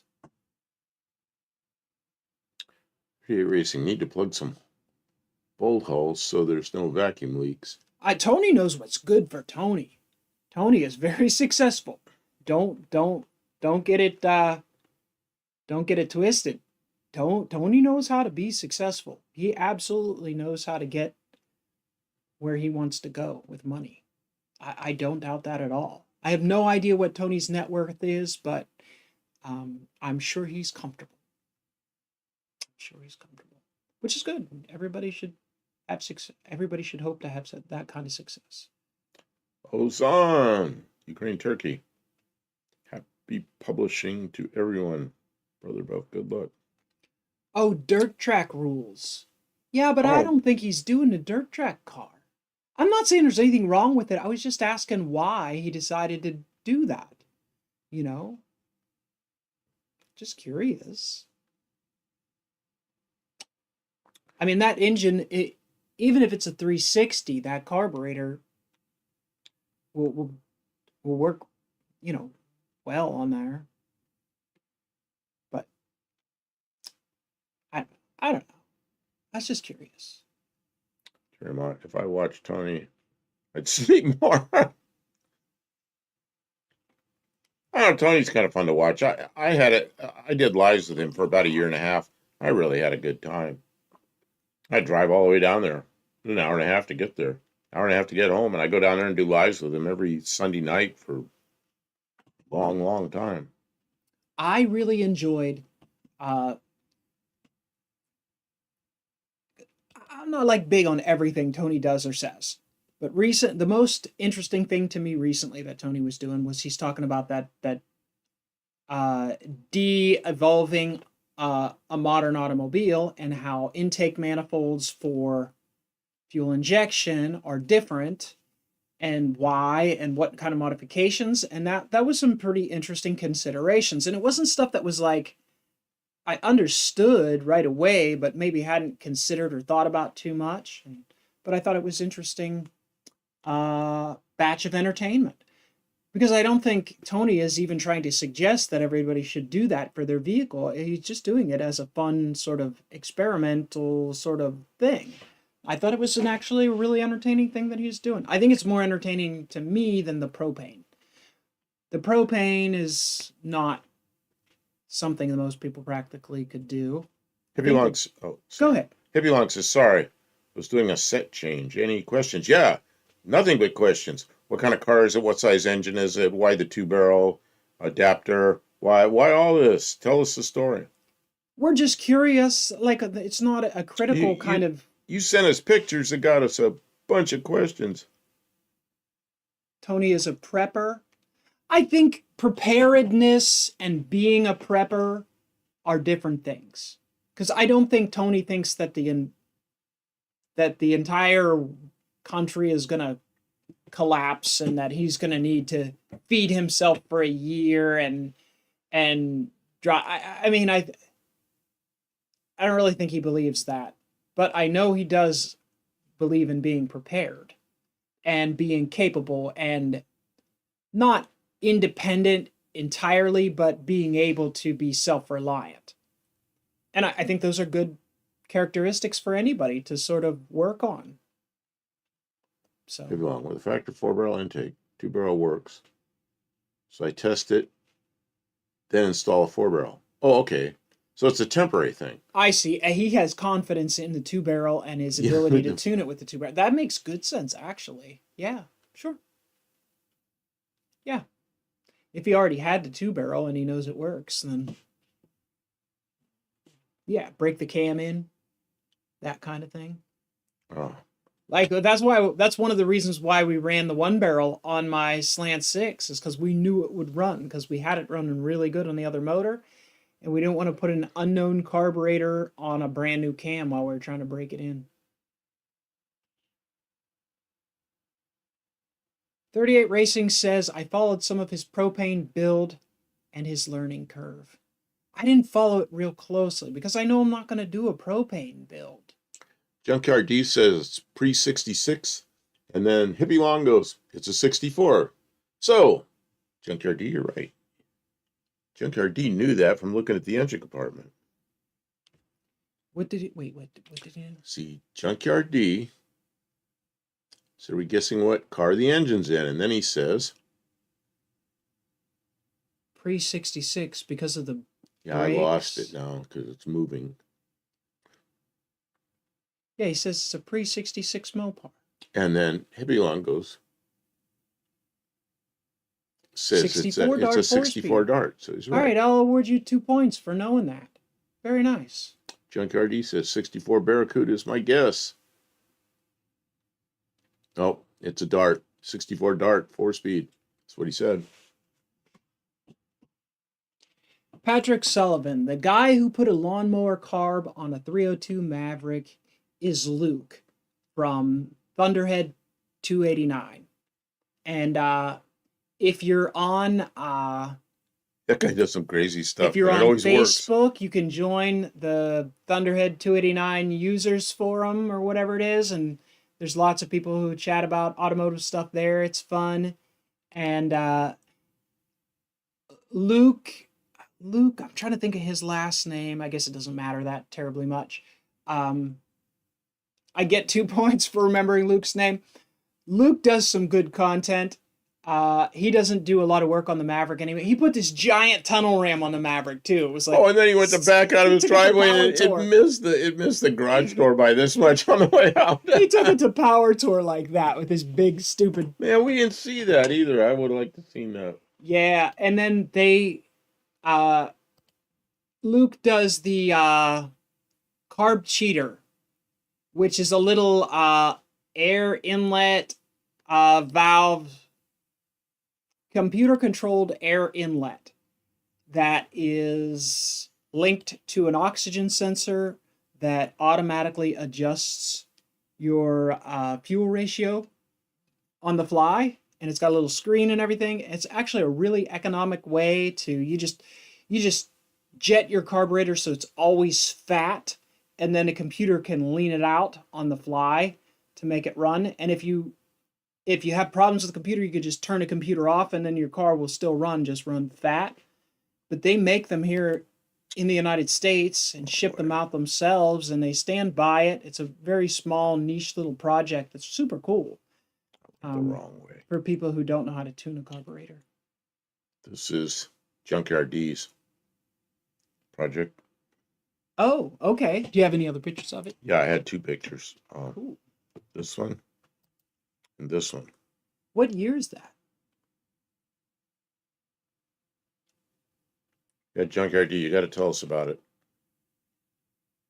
Is it a 273 engine? It doesn't look old enough to be a 273 engine. Dasher leads here. Good evening. Hello, welcome to the stream. Junkyard D, there's my clapped out 78 Super Coupe. It's a 1978. And it's his. So, right year. And it's his. That's pretty cool.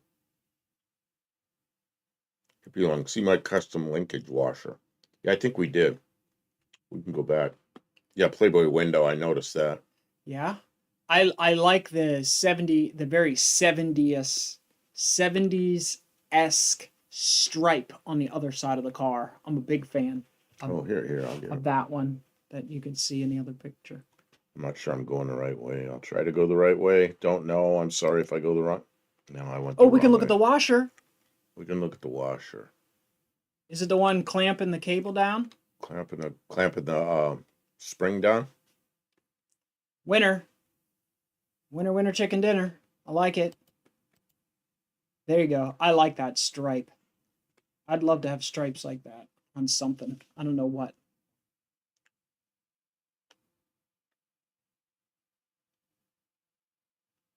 I should check out an electric Tesla because I'm fond of classic cars. I don't know. I rode in a Tesla. A woman gave me a ride in a Tesla, and she scared the crap out of me because we were in an industrial area where the speed limit's 25, and there's all these driveways, and she went, just put me back in the seat, whoop up the street, and we were doing like 65 in seconds. And so I'm like hanging on. And then she turned around, came back, did the same thing, and somebody's coming out one of the driveways. I said, maybe you need to check the brakes. She just let off on the gas. I guess it's not the gas. Let off on the accelerator pedal. And she goes, well, it has this dynamic braking. And it slowed down pretty good before she even put the brakes on. So, yeah, previously owned by Hugh Hefner. Yeah, I don't think Hugh Hefner would have that. Let's see. Chat's not on TV, but on my phone. I wonder why. If you scroll up, there's I could be on the sunroof. Gremlin Stripes. If you long, I usually watch on my TV and text on my phone for your show. Oh, okay. Friend's older Model S is handy to reset my back sometimes. Yeah, this was a Model S, and it was a really hot day. I was in Yuma, and I looked at that, and she was in it, and she was just getting in it. She'd driven up there for her daughter worked there, and she got in the car. I said, oh, this is pretty nice. I said, I've never been in one of these. She goes, well, jump in. Well, I got in, and the air conditioning, because it was hot, air conditioning felt so good. But then she took off up the street, just, interstate speeds on a little industrial area of the street. And I'm like, holy crap. This 70-year-old lady knows how to drive, So, yeah, it was an interesting car. I'm not so into the Teslas. They're, I guess it's interesting technology, but I'm not really interested in them. Has anybody sent in pictures that we have not shown any of yet? yet? There's Kim. Why'd you have to ask that? Well, especially people who are here. I don't want to just ignore people the whole night. Okay. Especially not everybody can stay the whole time. Sent a lot. Well, I don't know if I'll get to them all. Mexican okay, Buddy Carfano sent some that I grabbed some, but we'll grab some more.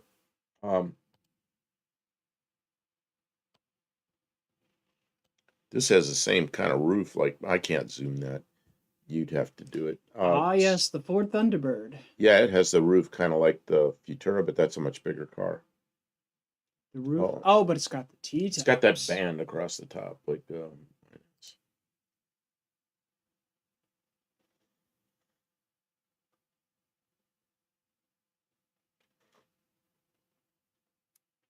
think it's on-ramps. Fun, but all in all, not the experience I'm looking for, or whatever that is. Oh, the Model S. Yeah, the Model S. I was surprised at how I've heard build quality issues, but I got in it and I didn't see that. It was a pretty nice car, and it was fast. But I don't know. I like to jump in a car and drive like 1,500 miles. Well, you're not going to do that with that. You're going to have to stop and you're going to have to charge, and not all the chargers work right. I don't know. Just not so good for me. Okay, we're going to have ads in about 50 seconds. Ew.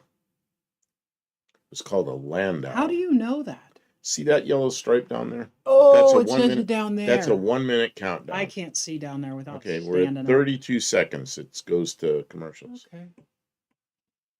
I like the old Renault cars. Renault. Let's see what their Renault. offering Oh, was oh. in 78. Oh, in 1978? Yeah, that's stuff we didn't get here. The old Renault were like what was the one my friend's sister had? The Dauphine. Oh, yeah, those things. Oh, they had those in the U.S. The, like the one right above my head. But like the Reno 12. No, we didn't have those here. Yeah, they didn't import a lot of these into the U.S., but some of them they did. They had the one that's like above my head, but it was called a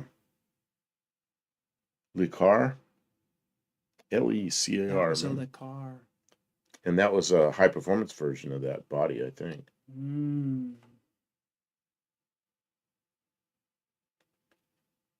Hoovy's Garage found that out when he Look, this bought a one's got Model the S. stripe. Look at that, that looks like a Gremlin. We didn't in the back. We didn't get those. Yeah, Lecar. I don't even know what that is. I don't know what that is.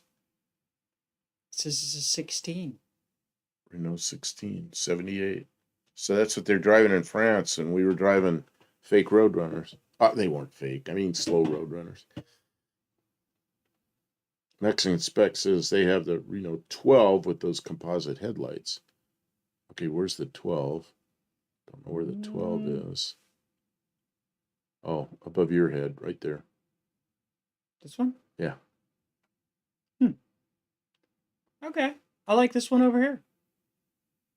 More better. 16. Oh, Hoovy's Garage recently did do a video on a Model S Plaid. Yeah, and it almost beat. I mean, it was neck and neck with his Veyron, but the Veyron was like this far ahead of it. They raced it on an airport. The car had 3 nut. Yeah, look up Lecar, Lecar. Everybody called it around here. People call it a Lee car, but it was Lecar, I think.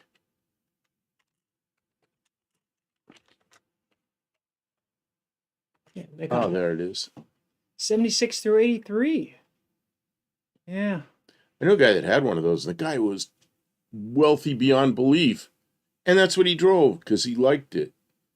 I did some work for him a few times, not on that car, on other stuff, but he was he had it in the muffler shop next door, getting some modifications done to it. 38. He was the guy. He was the guy that he was introduced to me. And I said, "Oh, this is the guy that invented the glue that holds the reflectors to the highways." And he goes, "No." He goes, "I didn't invent that glue." He says, "One of my employees invented that glue." He goes, "I sold that glue and I made a lot of money." So that shows you. 38 Racing says Tractor Supply is helping with the stream tonight. Thank you, Tractor Supply, for supporting our stream and our community tonight through your advertising dollars.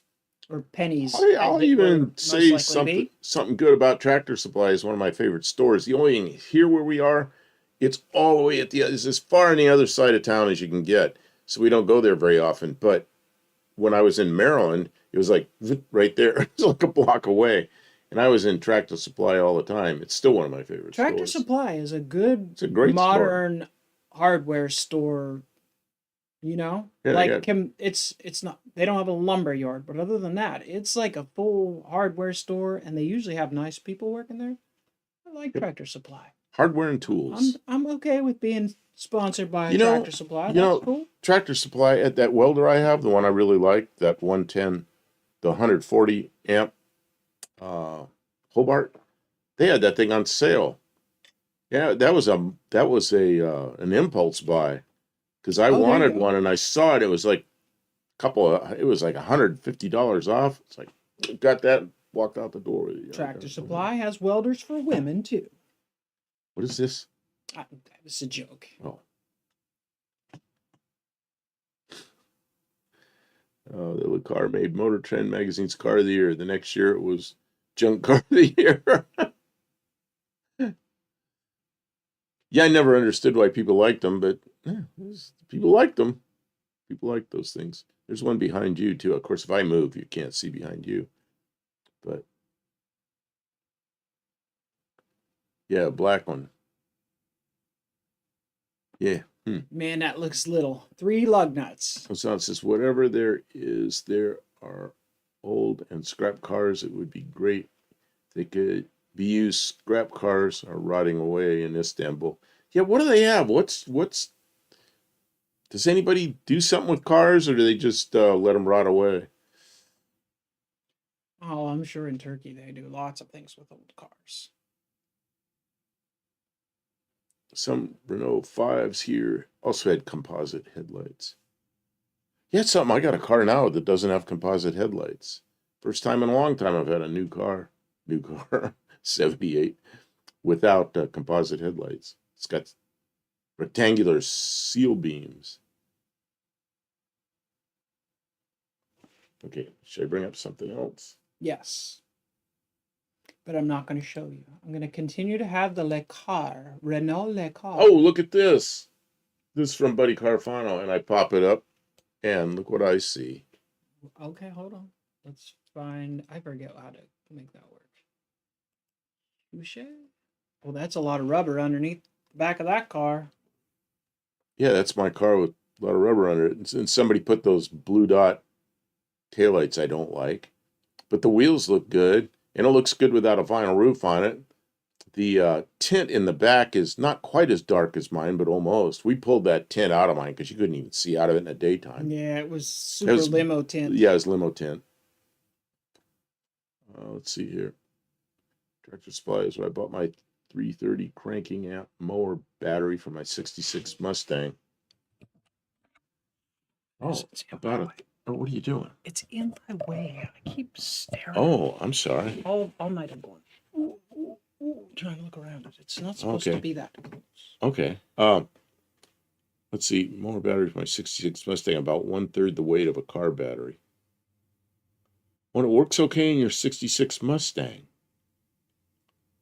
See, the guy I bought my Zephyr from told me the battery wouldn't hold a charge. You got to put a charger on it every day. And he goes, well, I'll just buy a battery for you. So he bought a battery for me. So it came with a new battery. But it's the wrong battery. It's too big for the battery box. So it's all in there like it's this. It's not too big for the battery. It's tiny. It's too big for the battery box. It's wide. Yeah, so it needs to be... I didn't know it was the wrong dimensions. We need to get the right battery for it. And you want that battery anyway, so... No, I just thought that we'd get you the right battery because you said something about it. And I know which one I want. My Mazda had one of those... What are those things called? See, somebody's going to get some points here. Those yellow top batteries. They have red top, yellow top, all those. I had a yellow top that has the circular cells in it. What are those things called? Optima? Is that an Optima battery? Yes, it is. So I got away the points. points. Answer, and now you can't give up. No, I can't give up points because I remembered the answer. So, a lot of people use Tractor Supply. Good things. Some sausage casings, some baby chickens. Oh bolts, yeah, you go in there. And supplies, I've gone in there and there's a cage with baby chickens in it. Yeah, Optima. KJ Collie got it before, and so did Buddy Carfano. And blue JB jeans got it. And work boots. 38 Racing says Optima. Oh, they're all coming up with it. Yep. I had one of those in my Mazda that wasn't very old. I don't know why you need an Optima. That Wait a car minute. starts real easy. Wait a minute. So I had one in my Mazda, and when I went up there to get my crap out of it, I didn't even think about taking the battery. It was still my car at that point. I could have taken some old battery and just swapped it out, and I didn't even think of it. So... Optima batteries are trash. I didn't have any problems with mine. It was great. Here's the deal with the Mazda. It has some kind of charging thing that's a giant capacitor. When that thing gets full, it goes whack and it puts it into the battery. But most batteries won't take that. So Mazda wants to sell you a battery that's like $800. Well, I'm like, $800 for a battery? Because it was wintertime. It was getting so it was cranking slow, you know? So I started looking for options, and the yellow top Optima was one of the ones that was compatible with the car, and it was like $260. So I went and I bought one, and I was not unhappy with that battery at all. So what's the problem with them? don't know. Some people just don't like them. Yeah, I don't know. It's like anything. I don't know. Well, I just don't think $331 tracks for batteries. We've got 12 cars and one battery. Let's get 3 batteries with that money. I know. I probably don't really. I probably don't need an optimum battery. Amazon sells a Gravity brand 1,000-amp car battery. Well, see, that's what I was interested. Check that out right there. 1,000-amp. What? One. Who was it? Blue Grit said it was a Blue Grit Garage. Said that he got a battery from. It was a small battery that had enough crank in it to crank a car, but I don't know. I probably just buy a car battery. Tough buff, a battery that's been in a collision like that might have internal damage. It could. I don't know. You could hit a bump and damage a battery, but generally what was under the hood. See, that battery was up against a firewall, so it was like buried way back in there, and the car had damage all around the outside of it. So I don't know. They died suddenly and are impossible to recharge. Good old lead acid for me. Well, what's an Optima? Isn't it lead acid? It's just in a curly Q? What's that? I don't even know what that is. What's the other good one? Okay, somebody's going to get points with this. The orange batteries are really expensive and they're a bit on the heavy side. Really expensive battery. What are those things called? Man, we used them in the airplanes for a while, and now we got to use aircraft batteries. What's the other one? Oh, look at that. Optima makes a 6-volt battery. With 3 roundy rounds.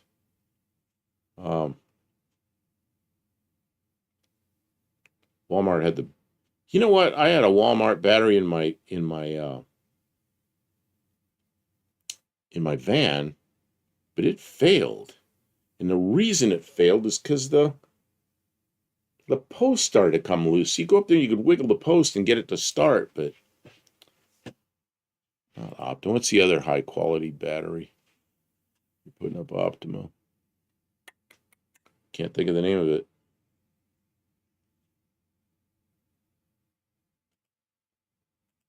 I think now they make lithium, but I don't want to do that. I'm afraid of fires and stuff. And Hypercore lithium technology. New battery features Optimus CPR, the patented PowerLink system, which offers proprietary battery control, status, and charging. What's that cost? Like I want it. I don't want it. What's the other one that's the expensive car battery? It's really a good battery. Nobody knows what it is. I recently got one of the new diehards for the truck. So far, so good. Those are still Optimus, just higher grade, unless I'm thinking of red. What's the difference? I don't even know the difference between the red and the yellow. I know the one for the Mazda, I had to get the yellow because, yeah, see how it looks inside? It's. I thought that was a lead acid. It was just wound around instead of, but I'm not sure. Yeah, that picture went away, didn't it? Spiral cell. Oh, come on. Do not sell my personal information. Yeah, now you get suckered into something. Lithium, poof. Each lead plate is manufactured as a continuous cast strip that maintains critical thickness tolerance. See, these are lead. These are lead acid. The yellow tops are lead acid. What are those batteries? I can't pull names up anymore. I buy used batteries from a store. Interstate batteries. I've had some interstate batteries. I've had so many old used batteries in vehicles that it's hard to make really good determinations of. My decision to buy a battery is how close the shop store is to the house. Yeah, that's interesting. Olive's got an interstate battery.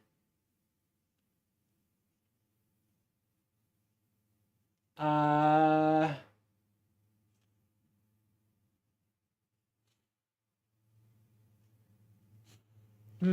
never find it. Oh.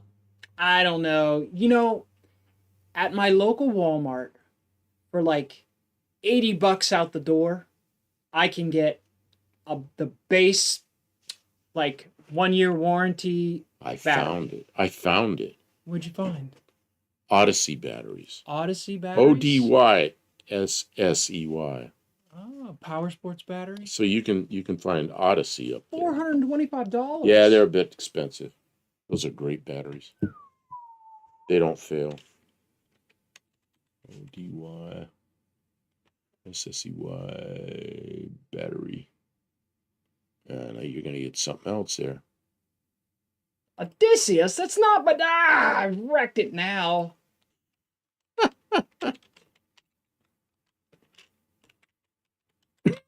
There you yeah, Odyssey Extreme. those things.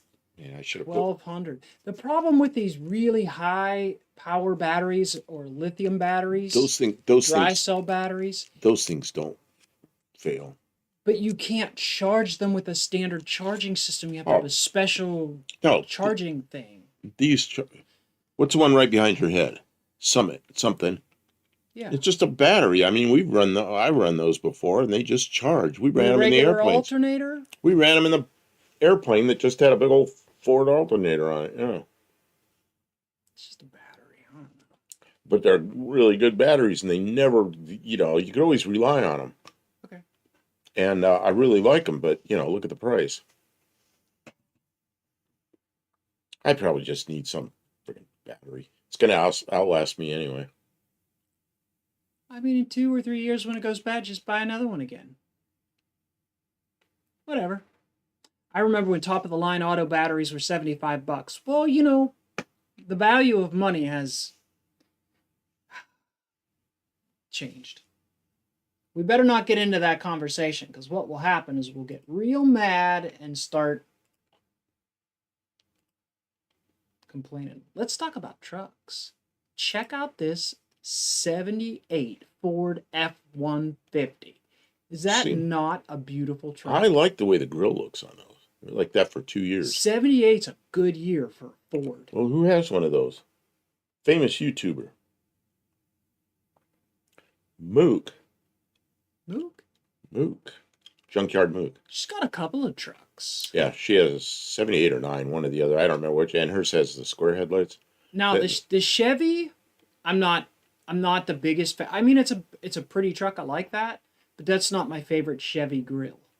Not my favorite Chevy front end. But for Ford, that's a hell of a good year for a Ford. Silverado, C10. Who else makes good trucks? There you go. There's a 78 Dodge military truck. That's okay. That's not the best for Dodge either. 70, I think Ford wins in the front end. Yeah, even the Little Red Express. I don't know if that's the best grill. I still like the 78. I think the Ford wins it that year. The Ford wins it. What's a Toyota look like or something like that? 78 Toyota trucks. Yeah, I don't think Toyota... Ouch. Nah, Toyota didn't win. Who else made trucks in 78?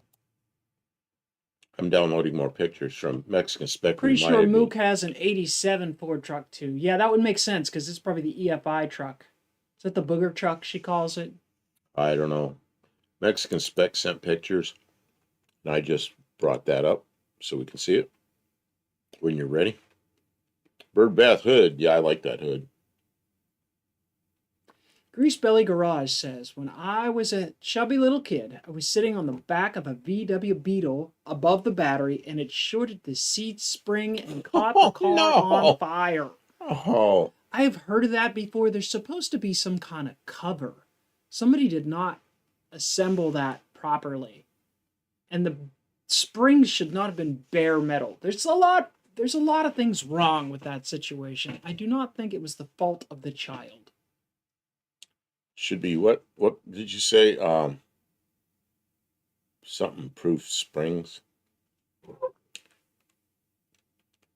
It reminded me that we had a couple of airplane crashes in the last week or so, and there was one that was full of fuel, a giant explosion, and there was a chat going about it, and there was a guy in there, or somebody in there, don't know if it was a guy, and he was saying how they should have fireproof fuel. Non-flammable, that's what he said, non-flammable fuel. I thought that was kind of interesting. I don't think interesting was the words you used exactly. I think idiotic was more the turn of phrase that you chose in that. Well, maybe they should use batteries because those don't explode. Yeah, right. They're a lot safer because they don't burn. There's something going on here. I'm lost in the chat with all kinds of stuff. It's on Mazda, grease belly Mazda. I'm surprised, Tim, that they're still honoring that battery warranty after all that time. That's crazy. Was the Subaru Brat around in '78? I don't know. I guess that's a truck. That's about when those things were around. Let's check it out. But about. Grease belly garage. I was really, really chubby. Yeah, 78. It looks like 78 was the first year for the Subaru Brat. 78 through 93. Fully loaded number 1 78 Subaru Brat. Wonder if anybody still has those seats with the handles. You sit back there and hold those handles. Yeah, there's the seats. That's kick butt advertising, and the decals on that Brat kick butt. Okay, do you want to switch over to 38 Racing non-flammable fuel? It's either flammable or it's not fuel. Can you switch over to my screen? No. No. Okay, we'll look at the Brat for another minute. Mexican Spec asked me to show some pictures that he sent, so I put them up there. If I met a lady and she was driving one of those, I would think that it was a Subaru. All right. I was lying when I said I won't change screens. I just got to move this cursor all the way over here. Click on it. Oh, that looks like another one of Mexican Spec's cars. That's what he asked me to put this up, so I'm putting it up. Check it out. Is that a new offering Mexican Spec, or is that a 1978 that you chose because it's put on theme? Sure looks like a 78. Sure does. It's a Ford, and I like it. Oh, another picture. Boy, if I had a bunch of money to buy a Mexican Spec car, that would be a pretty good one to buy. I still wanted that blue Mustang. Is that 2-wheel drive or 4-wheel drive? Yeah, the Brat seats were to get around the chicken tax. That's exactly right.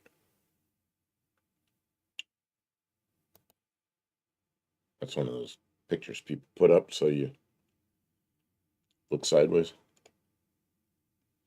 Yeah, that's all the rage now, is to take all these pictures at weird angles. Man. That is an AMT plastic model car kit for the Brat. Yeah, it was. That's a nice... The design for that on the box design. Really good. Puddin loves the Datsuns. Darn right he does. Go ahead. This Mexican Spec says he messaged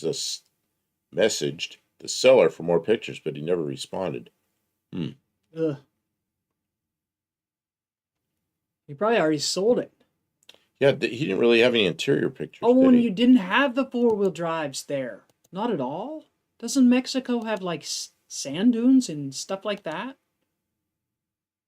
Didn't have 4-wheel drive trucks. Where is JB says he also loves the Stouts. Yeah, I watched a lot of that Stout body swap that he did. I don't know if I would have done it exactly the way he does it, but he did it. I give him a lot of credit. There's a ton of work. I mean, we're just fixing cars the way they're supposed to be, and he's completely redesigning how the body mates to a different body, and that's a lot of cutting and butting and welding and figuring out all the things, and it looks like a lot of fun. I don't know. It would have been easier just to fix the truck as it sat, I think, but so Dick Dastardly says this is his brother's. Did you say brothers? Little Red Express. God, look, I gotta read the thing again.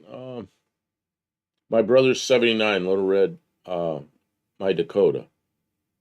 I don't have any 78 picks. That's okay. Yeah, and the Dakota. Yeah, you don't have to have 78s. We just we pick a year and do some stuff with that year, but you're always welcome to send pictures of your own car. 38 Racing says that thing is very flat in the rear.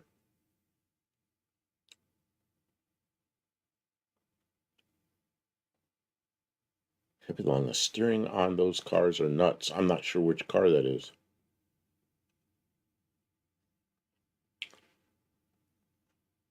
OJ was really comfortable in that one. Man, I remember that was a while ago, but I remember I was living in Pennsylvania. I watch that stupid chase. If you call it a chase, it was the slowest chase in the world. Watching that chase with OJ, I was like, "Where is this going?" I remember watching that. That's when I was working in Sharon. I was living in an apartment in Sharon, PA. The steering on those are nuts. I think maybe he's talking about one of Pudding's projects. Yeah, probably. That's like our your Studebaker. The steering is like this wild setup that you wouldn't want to have to try and maintain.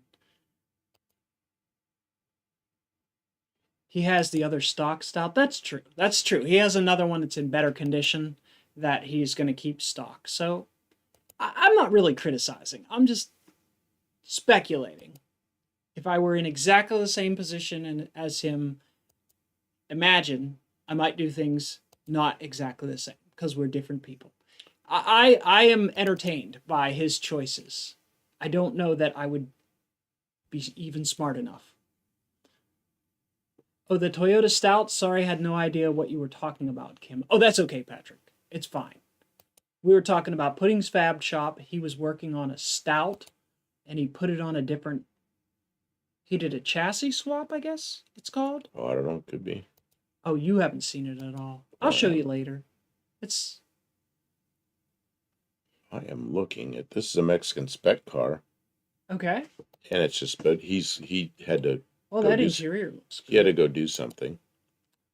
Yeah, something going on down there with those pedals.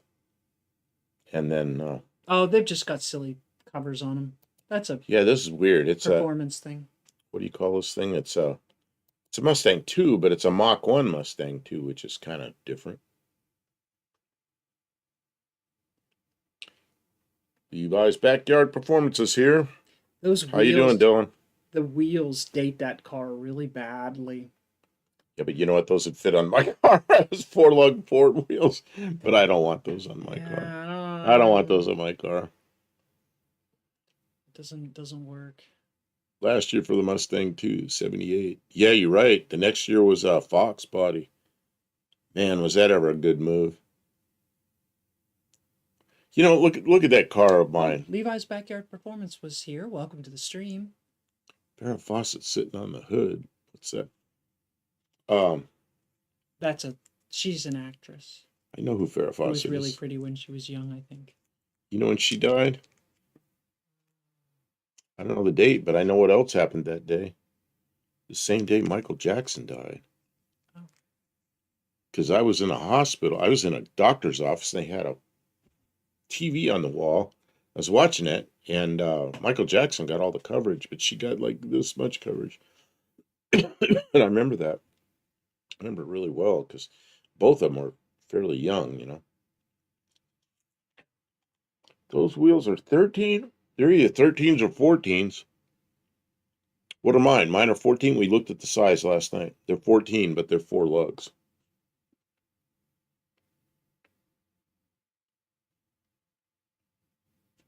Yeah, last year for that Mustang 2. It's a Mexican Mach 1. Mexican spec stepped out for a few minutes, and I'm showing his pictures, but...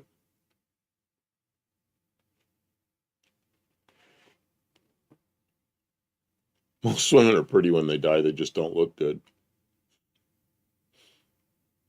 So, who else's pictures sent? Who else sent us pictures? Because we always show Mexican spec pictures. There's a lot of them. Let me see here. I'll go back and look at what else. and we've got about. It's really not nice to play. We got about favorites. 30 seconds. Well, no, I'm not. He sent a lot, and I'm not hardly showing any of his. Okay, but I'm just suggesting that you make sure you show Okay, some of everybody's. we got a whole bunch more from Extra Spec. We have JB. We got to his. Buddy Okay, good. Carafano sent a lot, and that's about it. So, Is there anybody who sent pictures I'll send it. to I'll put it. buffdelcampo@gmail.com, and we haven't looked at any of your pictures? I'll put up another. Definitely let us know, because I don't want to leave people out, because we ask people to do it. I just don't. I don't know what's in your email. Add. I have no concept, so Add. that's okay, because what I'm saying is not all that interesting. I'm more talking to you. I don't know what's in your email, so there could be a lot or a little, and I wouldn't know unless I asked.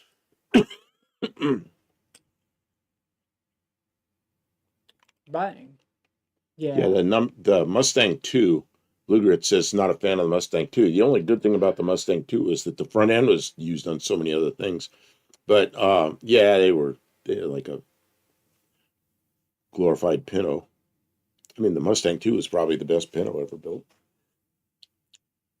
My grandma was a sweetheart, nicest lady you'd ever meet. She died from pancreatic cancer.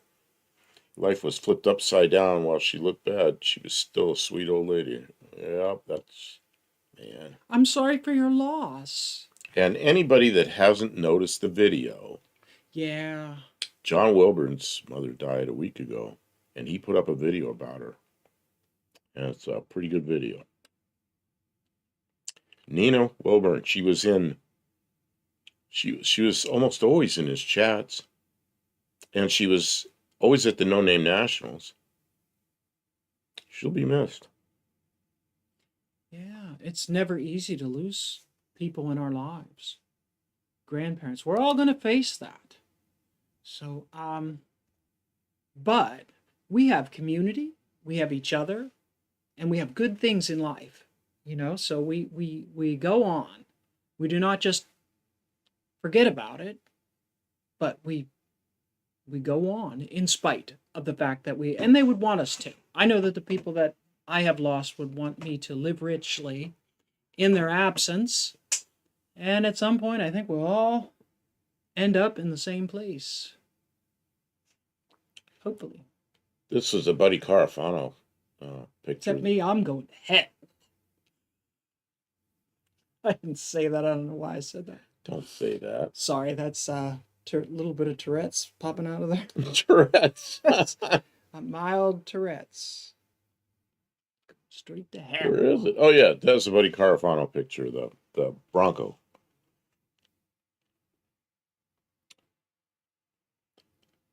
It said, I watched it. I had no idea. I'll save your comments. My grandma passed several years ago.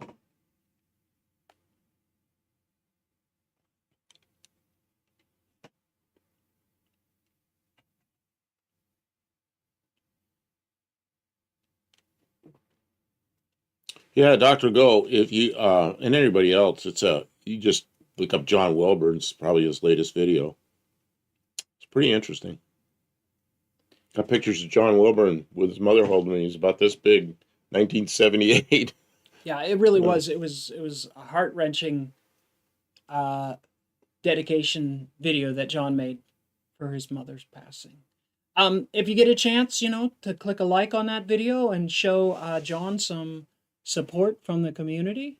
There's more comments than I've seen in any video that John has ever done in that video, offering prayers and heartfelt messages for John. I think that's nice that we can do that for one another. It's one of the things that you would never expect that we were going to get out of being on YouTube, was to be able to offer condolences to one another and friendships and community in that way. Yeah. It's a pretty big thing. I don't even see it anymore. Yeah, it's a difficult thing for us to talk about. Huge number of comments, and I was going down the comments. It's like I knew everybody in there. I either knew them from No Name Nationals or I knew them from in here. It's amazing. Yeah, you know what? It definitely makes a real statement of how many people John has brought together with being persistent. Not everybody has been stayed. I don't think most people would have been able to stick with the No Name Nationals thing this long. I think a lot of What people is would have this? sort of Dean Stevenson gotten bored says, with it and moved on. hello. John is, man, he is working hard, and it benefits all of us the hard work that he does with the No Name Nationals. Not that it's the only thing in our community. We have other things going on, and most of our builds really aren't focused on No Name Nationals, but it's a really nice goal, and it's a heck of a great way to wrap up the season of the summer, to meet up with a bunch of friends and do some car stuff. Maybe get a couple of rips down the track. We have not got to do that very much. We seem to have problems staging a car, but And John still did his Friday Night Live, and I didn't know it until afterwards. Yeah. Ford does have cool decals. And here we have a that truck had the best decals. That black truck. decals. You're Canadian. Man, Decals. they have to be decals now because Mortsky always calls them decals. You know who started that was who's that guy I watched that does all the old radio restorations? Mr. Carlson's Lab. Mr. Carlson's Lab calls them decals. And Is that where Mortsky and that started I don't know. calling them? That's I think it's a Canadian thing because he's doing the old radio faceplates and stuff. And then the guy that I know in 390 Wagon Master, then he started calling them decals. Now you're calling them decals. They're decals. But I don't know. I guess we got to call them decals now. Dr. Go, welcome to the stream. I didn't say hello to you when you came in. BNR Racing says, I'm back. I checked out Rob's live. Rob is live on Tuesday? Rob. Which Rob? I don't know. Which Rob? Guys, check out Rob's stream. You can come back. We're cool. At least go in and say hello. Just need the CB whip. Hey, my car's going to get a CB whip on it. If nothing else, I'm dead serious about this. Everyone who's in the live, go over to Rob's live. Where's Rob? For a moment. I don't know.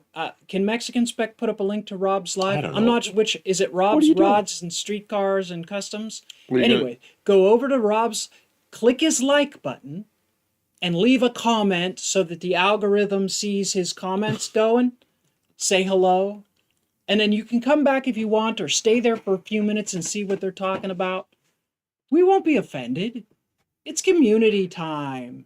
We're here every week. Support your local streamer. Rob's Rods and Streetcars. It ended. Oh, man. Okay. Well, next time. Oh, it ended. Okay. Next time. Support everybody. It's not a contest. It's not us versus them. It really isn't. Oh, Dee Dee's Speed Shop says decals also. Well, you know what? But he watches Mordsky all the time. And he's Canadian. Yeah. I think it's a Canadian thing. I like how when Mordsky says stuff that he throws the movie clip in because he doesn't want people to think that he made it up or that he thinks he knows that he's copying somebody. And I've gotten heck from people. Oh, you're just copying so and so. It's like, well, kind of, but imitation is a form of flattery. It's like if I didn't like the things that they do or say, I'm less likely to repeat it. Whatever. Sorry. Decals. I like Dee Dee's Speed Shop. And I like Danny. She makes me laugh. They make me smile. They're fun people. I can't watch everything they do. Sometimes it does get a little bit tedious watching Dan cutting butt and show you what he's gonna do, and then do it, and then say what he did. It's great. He's fantastic, but PNR, I have my weekly schedule Monday through Sunday lives I watch. Well, and thank you for being here. We do too. We do too. Oh, I think the decals thing started with Ricky from Trailer Park Boys. Is he Canadian? I don't know who that is. Terry Mott. Hello, Mrs. Dr. Go. It's a project. Yeah, I worked with one of the guys that worked on the Mustang. It's an airplane Mustang. project with me. That guy was from Kanadistan. You always say project. Kanadistan. Yes, I Project. love Kanadistan. Project. Well, we started that project just before 9/11. And then he flew back to Canada, and then he was going to come back the next week, and they grounded all the airplanes. And he didn't get back for a while. He got like the first flight he could get, and he was like 2 weeks or 3 weeks late, whatever it was. They had everybody grounded for so long. Was the plane made of aluminium? Aluminium, yeah. Aluminium tube flying through the sky. Canadian thing, Tim Hortons Donuts. You know, we've been live for over 2 hours. Are you guys having a good time? Should we keep going? What do you think? Is there more 1978 stuff that we haven't talked about? I don't know. There's got to be. Yeah, Trailer Park Boys is a Canadian show. Okay. The 1977 Trans Am has a 1-year shaker hood scoop that sits lower than all the other years. I didn't know that. Oh, I can't see her, but Mrs. Go just gave you a big wave. Oh, well, we got to meet a lower hood line.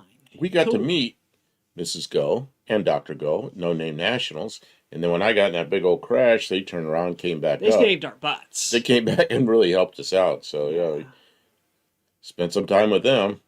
They were in the hospital with me. Oh, man. What a crazy night that was. Patrick Sullivan says, yes, keep going. I just made popcorn. Popcorn. Oh, man. How are we going to fit 51 stars on the American flag? You just stick another one in the middle. If we add Canada... Oh, put it way up north. Put it way up north. If we add Canada, we can't add it all in one lump. We're going to have to make states. We're going to have to use the different provinces in Canada states, right? Plus, it's not really going to happen. I think that's somebody. I think they've made major threats against that happening. I don't think that's somebody. People. I think that's somebody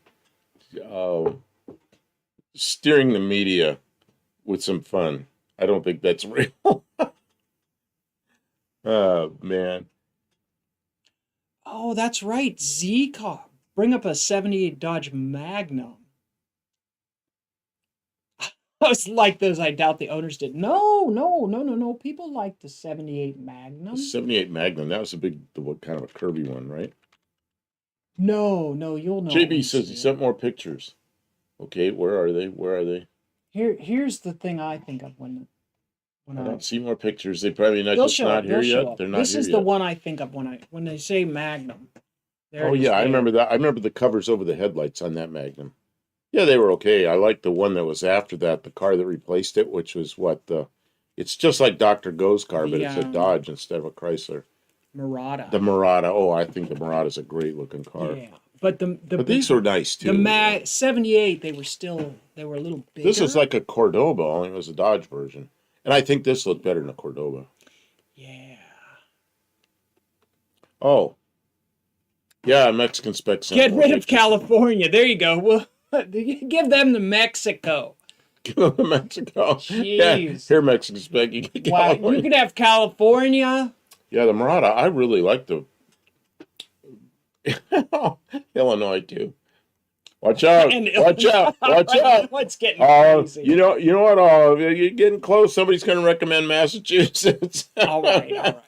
Now it's getting really bad. I think it's funny because she's gonna probably go back to Massachusetts. Oh, the '78 Magnum's still a B body.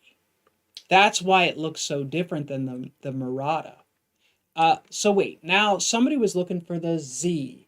Which is you messed up California. Keep it. That's why I left California. They messed it up.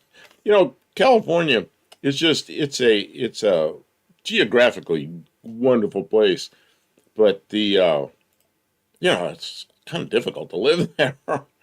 Steve Edwards knows. He's in California. He just popped in. He had a '79 Magnum. So someone also suggested that the Nissan Z cars were around. They were in an evolutionary stage. They were new. So that's a second generation Z cars. 38 Racing. When I hear Magnum, I think of a liquor bottle. Yeah, Murata. Dr. Go has the Chrysler version of the Murata. What is that thing called? The the LS of all things. And the Murata was the Dodge version. The Murata was when I remember Lee Iacocca making the commercials. He goes, this kind of talking about the Murata. He goes, this is my car, and this is the car I'm going to drive. You know, it's like that was his daily driver. Is what he was saying. Those were nice when they were new. There's no question. They were a substantial upgrade from like an A body because they had a lot more isolate. They were a little bit heavier car. They had a lot more isolation in the suspension system for like noise and ride quality, and they had a lot more like sound deadening and stuff like that. So I think they were definitely closer to a B body than an A body.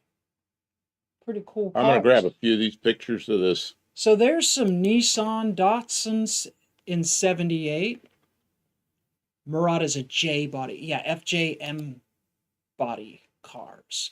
They had the transverse. They had instead of having the torsion bars come from under the driver and passenger seat up forward, they were cross torsional suspension. Oh, the police cars are like that. I replaced so many bushings up in there. All the stuff that hold that together, that would all wear out. Oh, well, but yeah. they were beating them. But yeah, okay, and they were heavier motors. This is obviously Mexican spec car that he sent in. A VAM. Why is it so big on this screen? I don't know. I could back it off a little bit. No, that's okay. It's all under now. Let's see here. Wait, 78? Is that a 78 model vehicle? Show all the pictures. You have to. Here's a Mexican spec car, guys. These cars are actually in the market for sale in Mexico. And our very own Mexican spec, a moderator in our channel, can help you purchase one if you'd like. He says right there, 78. VAM or VAM. Rally AMX. Yeah, he knows where to get it, and he will help you import it. He'll bring it to you. Into the United States or perhaps elsewhere. Oh, that looks somewhere around the world. That's the picture I wanted to see because that's kind of cool car. It had that, but then I didn't notice those lights in the grill. Oh, you know what we got to do to mine now. That's somewhat of a rarity. They're going to see you coming. That doesn't look anything like what I would think of if you told me a 78 AMC. It looks like a Hornet in the back. Yeah. And the condition is probably been, well, that looks very original kind of feature. But a lot of the Mexican cars have been refurbished because the labor costs in Mexico it's a different rate than here in the United States. So repainting and reupholstering and rebuilding motors and that type of thing is still, possible in the Mexican economy. Where here in the United States, a lot of these cars, it's just, they're either too far gone or they're just way too expensive to have work done on the older cars because the labor costs are astronomical here in the United States. A shop rate of several $100s an hour is not at all unexpected. If you're getting a lower rate, you probably are going to wait a decade to get your car completed. So, yeah. Here's another Mexican spec car. That's a Gremlin? That's a Pacer. Pacer. I knew that. I'm not embarrassed. Flying fishbowl. Transverse horizontal unfurled coil springs. I don't think they unfurled them. I don't think they were ever furled in the first place. It's not a good idea to put lights blocking the radiator. See, I have these nice round, they're about this big, yellow fog lights. I've had them in another car, and I've got several sets of them. And I was thinking about drilling a couple of holes in the aluminum bumper that are in closer together like that, and putting them in there, and they'd be really low. They wouldn't be blocking the... Well, there's a lot of... But I may do that, I may not. There's a lot of vehicles that didn't have an upright radiator on them. What just happened? We dropped our connection. Oh. It seems like it's back. They probably wouldn't even experience much of an interruption. Guys, we had a little drop. We had a little dropout. Did you guys see a dropout? But I think we're back. think we're back. I don't think that Well, was I just see. a few seconds.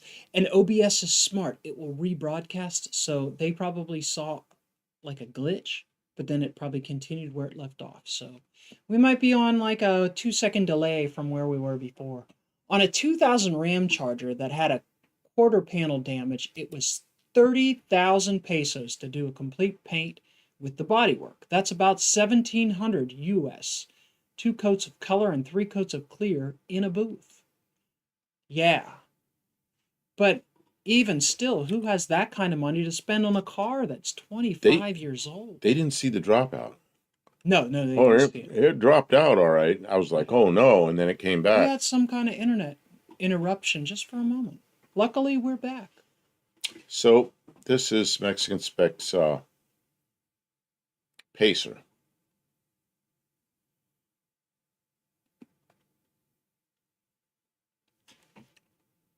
Oh, I got more pictures of that car. Hang on. Wait a minute. Junkyard D said, that's no fun. They deserve a... Oh, they deserve a Viet. Yeah, no. It was all pretty much 6 cylinders in Mexico. That's one of the downsides of the Mexican spec cars. Somebody's done this radiator and they didn't repaint it afterwards. They tank's been off, soldered. It's either a Recor or it looks like a Recor. Interesting. Yeah, they probably still have. But they didn't paint the radiator, which means we used to paint them because they're near the coastline. They get salt air on them, but when they're not painted, they probably dissipate heat just a little bit better. Oh, Tim says he had an Apple Pay advertisement. Ah. Tim, you get 2 points for telling us about our sponsor. So, does anybody use Apple Pay? I don't own an Apple phone, and I've never used Apple Pay for anything. So, does anybody have good experience? Especially good experience. Since they're sponsoring us, we probably should try and say something good about them. If you have both good and bad, just tell us the good, because they're giving us money. Even if it's only a penny, we're going to try and be good. We got to be good spokespersons. And then JB sent this so they'll keep using us. JB sent this picture in of some Fairmonts, 1978. Whoa, that's a lot of cars. What are they lined up? It looks like there's snow. Probably out of Detroit. I don't know. But there's no snow on the cars. But the guy in Guadalajara didn't paint the radiator. He did for me. He said it will run cooler. I know it should be black. Yeah, there's radiator paint that I used to use. I couldn't notice any difference in the way they cooled. And then I used black enamel a lot. And then I used engine paint. I used on the high performance radiators I used to do because it looked cool. I used a Cadillac Gold engine paint on them. But I know a lot of people went and painted them black afterwards. But that's before all the aluminum radiators. So it looked like I used to see oil coolers for aircraft that were that kind of about the same gold color. So I did that on a lot of the high performance radiators I did. Man, they're packed on that lot like sardines. There's a lot of cars. What if you had to get that one in the middle? Like up there? How do you get to them? You got to pull out one at a time. Yeah. I don't know. They parked them there one at a time. Yeah, but they might have been unloading a train or something. Or loading a train. I don't know. Yeah, or loading a train. So they knew that. Yeah, but what if somebody wants to buy the one in the middle? Mrs. One-Eyed Cat, a lot of people use Apple Pay at work all the time. I think Matt does that. My son, I think he does that. That wouldn't surprise me. He's an Apple fanatic. That's probably Lake Michigan, says Olive. They're in line to ship out. Yeah. Oh, because they were built in Michigan? Yeah, they're all brand new cars. I can't believe they're sitting right beside Lake Michigan. Melee's out the wazoo. Yeah, but those are okay cars. They put the 302s in these, and they didn't go very good. They had that variable Venturi carb and everything. I had one of those. But, you can fix that engine. You could put a 351 Windsor in it that was built. Terry Mott says 12 wide. Yeah, wow. all day long, pulling them off the assembly line, just rolling them out and stacking them up, 12 deep. Man, what a world. They don't build them at that volume right now. There's so much competition from so many different markets and so many model cars. I think it's different. The world was a very different place. I'm grabbing more pictures. I'm sorry, I'm not paying attention. 1978. Wow, what a year. We looked at some Oh, and I Dodge. wasn't liking it a lot. I liked the Fox bodies when they came out, but I didn't like them because the cars, they lost all their horsepower and they were kind of. What did Porsche build in 1978? 911s. Back when 911 meant something other than 911. It was a car. Okay, we have some more Mexican spec stuff. Oh, I'm looking at the Porsche 911s. Didn't you listen? Yeah, I know, but I look up there and I. Did you ever own a Porsche? I have never owned a Porsche. If I ever owned a German car, I owned one car with a German engine in it. It was a 79 I didn't know Dodge Omni, and it had a 1.7 VW engine in it. They had a 928 and 70. I thought the 928 didn't come out until the 80s.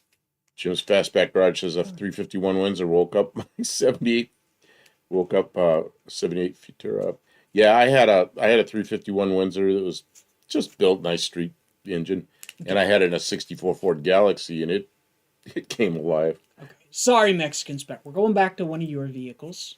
I was just off on a little tangent for a minute. 928s, I like 928s. Kind of. I don't want to own one and work on it and everything, but I think it's a cool looking car. I drove one once. It was okay. Okay, Mexican spec cars again. In this case, a Mexican spec truck. Oops. Oh, I just want to say one other thing. Stop for a second. I'll go back. Sorry. I'll go back. No. Weren't these called the telephone dial wheels on this car? I don't know. And nobody would even know what that means today.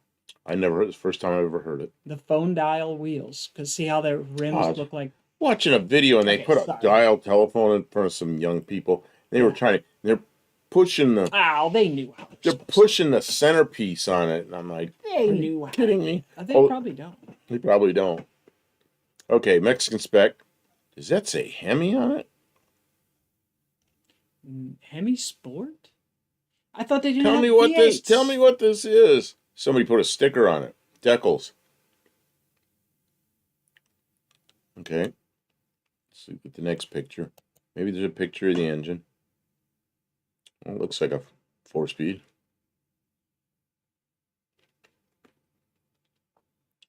You know what I really like about these? You know what I really like about these trucks? You open up the glove compartment, about 2/3 of it's a glove compartment, and the other third of it's a fuse box. It's a fuse box that you can get at. Every time I blow a fuse on a car, it's nighttime, it's raining, and I'm underneath a dash with my feet hanging outside the car, and I'm fussing around with fuses. This, you just open up the glove compartment. It's so good. Rotary phones were heavy. Use it for a home defense. Yeah, clobber somebody with it.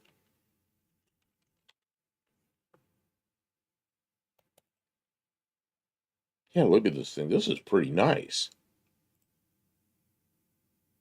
Excellent spec. This is a pretty nice truck. Somebody's going to buy that.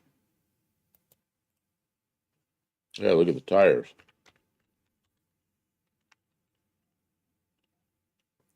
I'm going to click back through these again.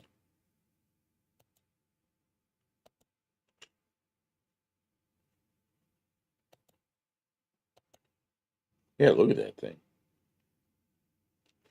You know what? That looks a lot like that.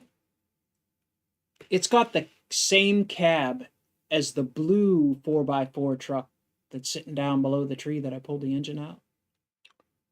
One that's sitting below the tree. Yeah, the Dodge truck with the extended cab, the one that collapsed because the floorboards were rotted out. Oh, no. Has that little window. You're dying.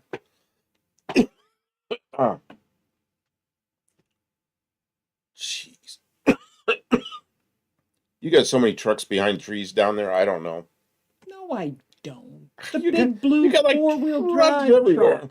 The one that we struggled to get home because it was so rotten that the steering linkage was bound up in the frame. Oh, the one that The rotten one. what's his name drove over there. Yeah, RC Industries. Cars of the Industry drove pushed it him over down there. over the hill. And he was trying to steer it, and the column's broken loose, and the whole shifter and everything's turning with the steering wheel. The whole column's turning. This is what that truck would look like if it wasn't a rotten piece of trash. He was laughing. SRX-7s had JDM rotary motor alloy wheels from 82 to 84.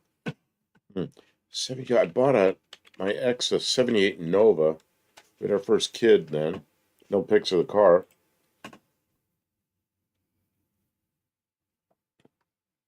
What are you looking at? I'm doing other stuff. You're busy doing Mexican spec stuff. I'm showing his stuff. When you run out of Mexican spec stuff, I've got a bunch of stuff. I'm gonna see what I've else got somebody another sent. half hour worth of entertainment. I don't have any new pictures come in, so I was showing some of his. Okay, so if you do happen to be here after the stream, or if you're not chatting and you're new here, and you want to send in pictures from the year that we're discussing, you can send them to buffdelcampo@gmail.com. I usually try and throw that out a couple times during the stream so people know. So for next week, if you want to send in some pictures, what year will we? We're not ending the stream. I'm just kind of giving this.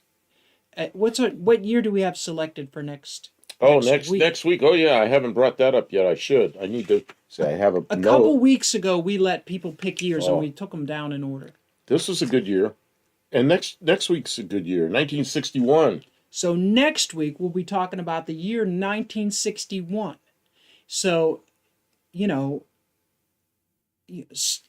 early, email often. Send us your favorite car, your most hated car from 1961, the one that had the coolest wings, the one that had the biggest windshield, the one that had the coolest fenders, whatever thing about 1961 that was special in your opinion. What motor was the fastest?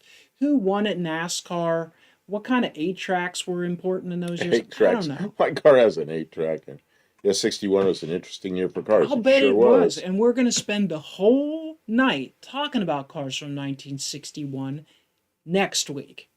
So you can send stuff all week long. You can send stuff, or you can just hold it and send it out on Tuesday night. But we'll be here in the studio talking about it. Obviously, unless you just got here right now, you already know, but we're talking about 1978. And this is a Mexican spec Dodge truck from 1978. That's why it's up there on the screen. And of course, you can always send in pictures of your own car, regardless of what year it is, and we'll talk about it and take a look at it. I won't be here. I will be on a bus back from the border. Mexican Spec's going to be delivering a car because he's... You can't do that on Tuesday nights. Yeah. Let's see here. That's awfully selfish of you, Mexican Spec. Have you thought about our stream and what effect it has? 38 Racing, 61 Chevy cars came without front fender tops. What? Without front fender tops. How wide was the hood? I'm not sure what he means. 61 final DeSoto's. And my second favorite year DeSoto was 61. My favorite was 57. Man, 61 DeSoto. Last year for vacuum tube radios, 1961. Oh, factory install. Remember my friend Gary? I just got a phone call from him. He butt dialed me, and then I called him back yesterday. His family owned a TV and radio repair shop, and we were just talking. My dad bought that 56 Ford. It had a block-off plate.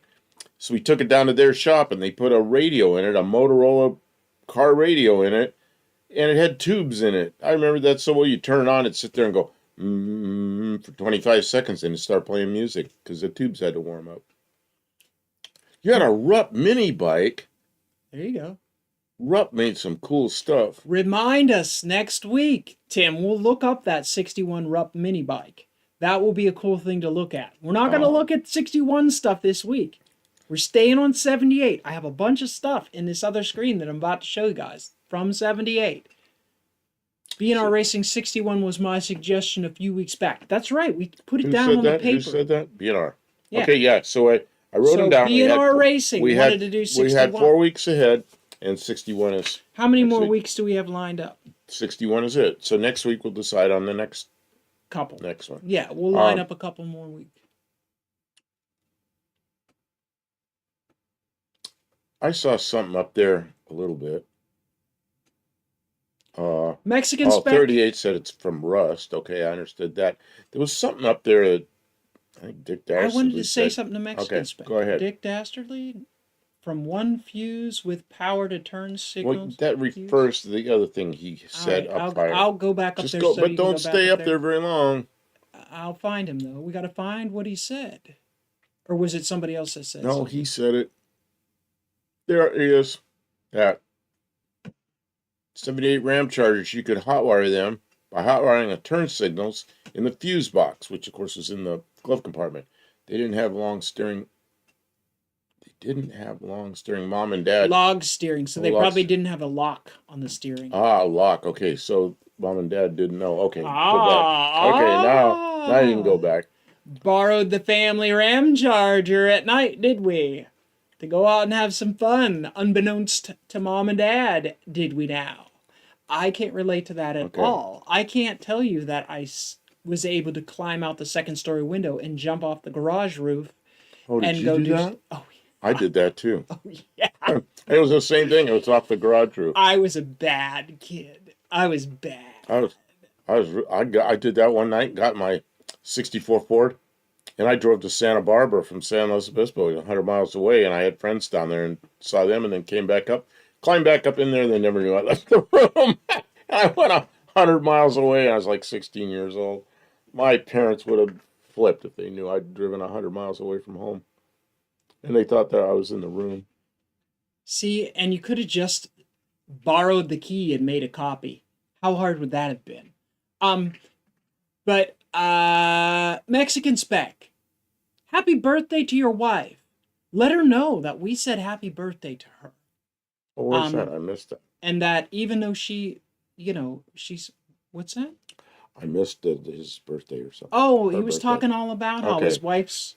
The reason he has to do it next week is because he pushed it back so his wife's birthday, because the week before they had to miss his wife's birthday. But either way, I remember last week him mentioning about his wife's birthday. So give her a happy birthday wish from us, and hopefully everyone else.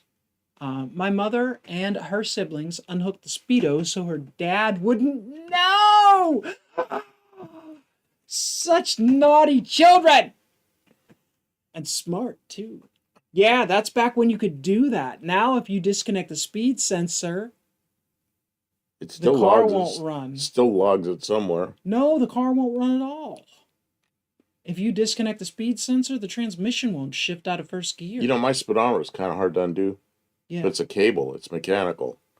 It just spins from the back of the transmission up to there. You know, it's pretty nice. Yep. I remember when it mattered. I haven't had a car that the odometer mattered in a very long time. They're all so darn old, nobody cares. All right. Hey. Patrick, you know what? Thank you. I don't have the thing back here. You get the drone fighter, the alien drone attack vehicle, and you get woo! Thank you. You get dances. I will dance. I will do the dances. You're gonna do the dances? I will do the dances. When we're in the garage, it's easier to dance. He dances in the garage while I'm playing the Studebaker lights. Super chat, super chat, do. Okay, that's it. Because I look silly, so I'm done. And then Buddy Carafano sent in. Oh no, I spilled something. You spilled something. Buddy Carafano sent in another one of my favorite cars. Thank you, Patrick Sullivan, for the super chat. We got a fist bump. Boom.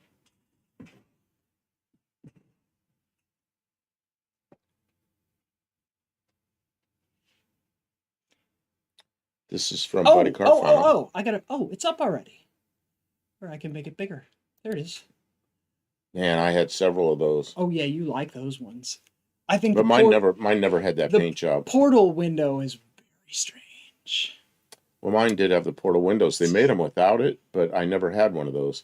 If I ever get another Pinto wagon, I'll make a set of those panels without the portal window. But all mine were painted black. I really liked them.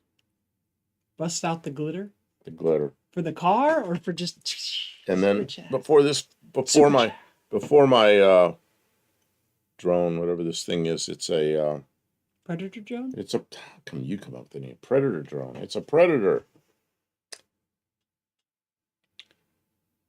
A friend with a Pinto wagon, but no back window, and he rode around with a foot of snow in the back of it. Jeez. I don't know why they never made a, like a little ranchero out of these. His was pink. Nice. We're getting a 8 out of 10? 8 out of 10? All right, I'll take it.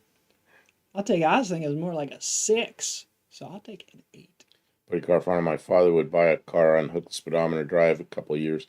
Look it back up. Yeah, the guy I worked for up there in Ohio, he had 2-year or 3-year rentals, and of course they had limited mileage on them. He unhooked the speedometer on all of them.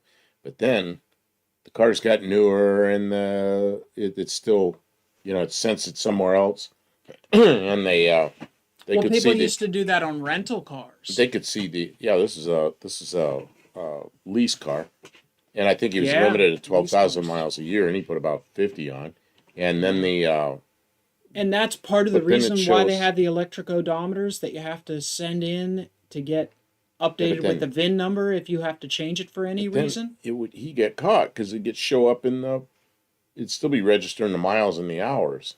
Oh. That was the one where he had the Corvette and broke the transmission a second time racing it.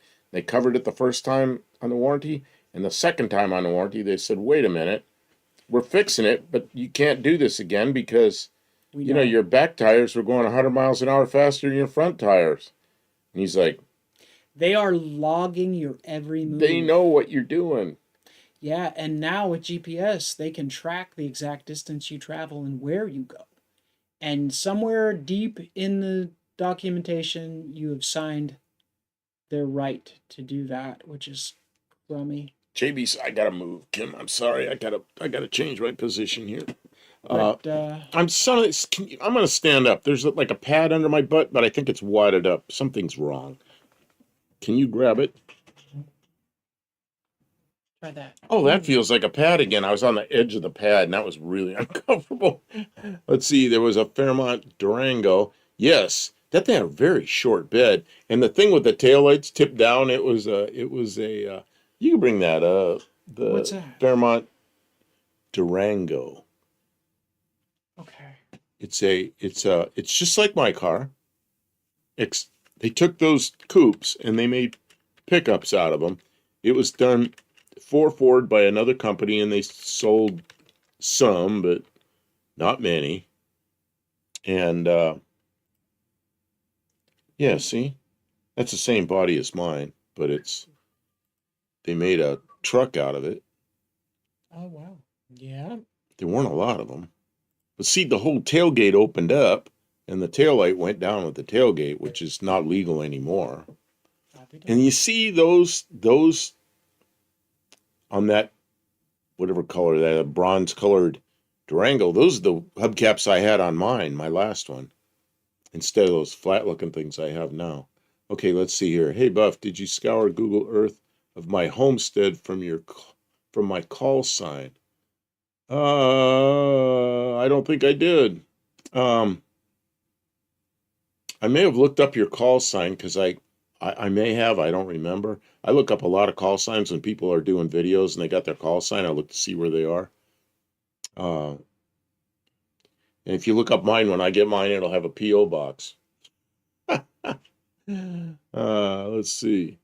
And a lot of people do put a P.O. box so it doesn't lead people right to their house. Oh, here we got another one from Buddy Carfano. I'll pull it up in a minute. Again, this is G-rated live. Uh-oh, what do we say? G? Does it have to be G-rated? Do they still have those ratings? I don't know. I don't think Google or YouTube uses the same rating system. We're allowed to swear a little bit. You have to select that when you're putting the video up. that there's minor language issues. You have And to I spread always, it out. I always do it. And you can't lead with the profanities. Right. I always check that just in case somebody says something stupid. I can't zoom I think that in random anymore. dancing's acceptable, though. There's nothing wrong with random dancing. Well, you're not like nude dancing or something. Okay. Somebody wanted us to put a poll. A poll. She was dancing in the shop for a super chat. And somebody suggested we get a pole for her to do pole dancing in the shop. Oh, yeah, I remember they said that. That was just a couple I nights don't ago. really know how to pole dance. I've never. Okay. I've seen pole dancing. Let's see, are the in the kind of places that you would expect to see pole dancing.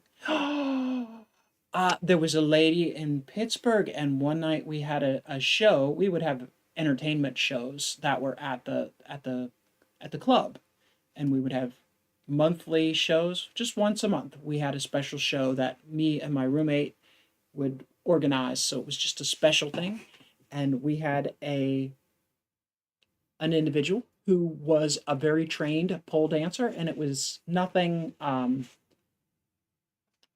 It was just like very athletic and it was really interesting. Like, it wasn't just somebody who was lazy trying to elicit tips with their pole dancing. It was like very high tier pole dance. It was very interesting. Patrick Sullivan says, oh, wait a minute, I missed one. 38 Racing, our FCC call signs lifetime. I think they are, but a lot of times as people upgrade, they can get personalized call signs that are much shorter, and a lot of people do that. So a lot of them don't keep their original call signs. They get the shorter and shorter ones that they can get as they upgrade their licenses. Patrick Sullivan says, all good, Buff. Was just wondering, Kim said you're an avid Google Earther. Yeah, you know, a lot of times he loves when I see a call sign, sometimes I do go and I look because I want to see what antennas they have. And I'm amazed. Some of them just have a thing sticking up. Some of them got a big tower with like a moonraker on it or something. You know, it's amazing. So I have done that before. Yeah, I'm not going to read your comment, Mexican Spec, but yeah. Did you delete a comment? He must have deleted a comment. You deleted something we missed. Okay, well, good. Thank you. Yeah. You're doing so well that we didn't even notice it. Didn't even know. You were like on it. Yeah, you were on it.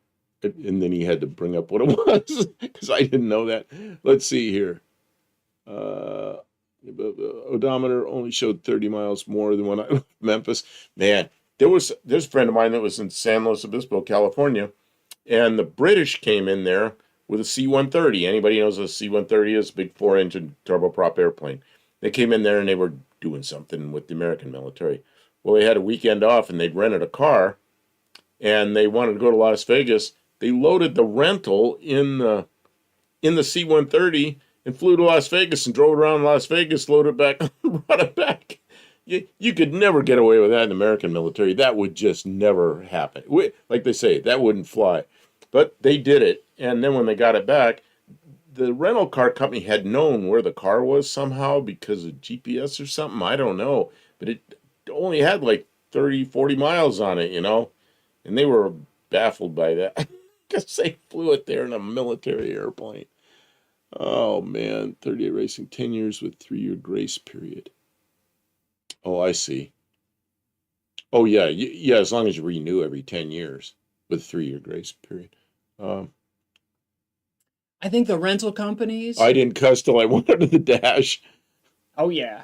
Being under the dash is miserable sometimes. Crawling underneath the dash, that's a young mechanic's job, crawling around under the dash.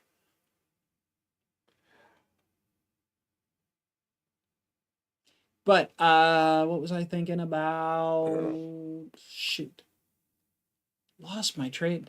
The train of thought has derailed suddenly.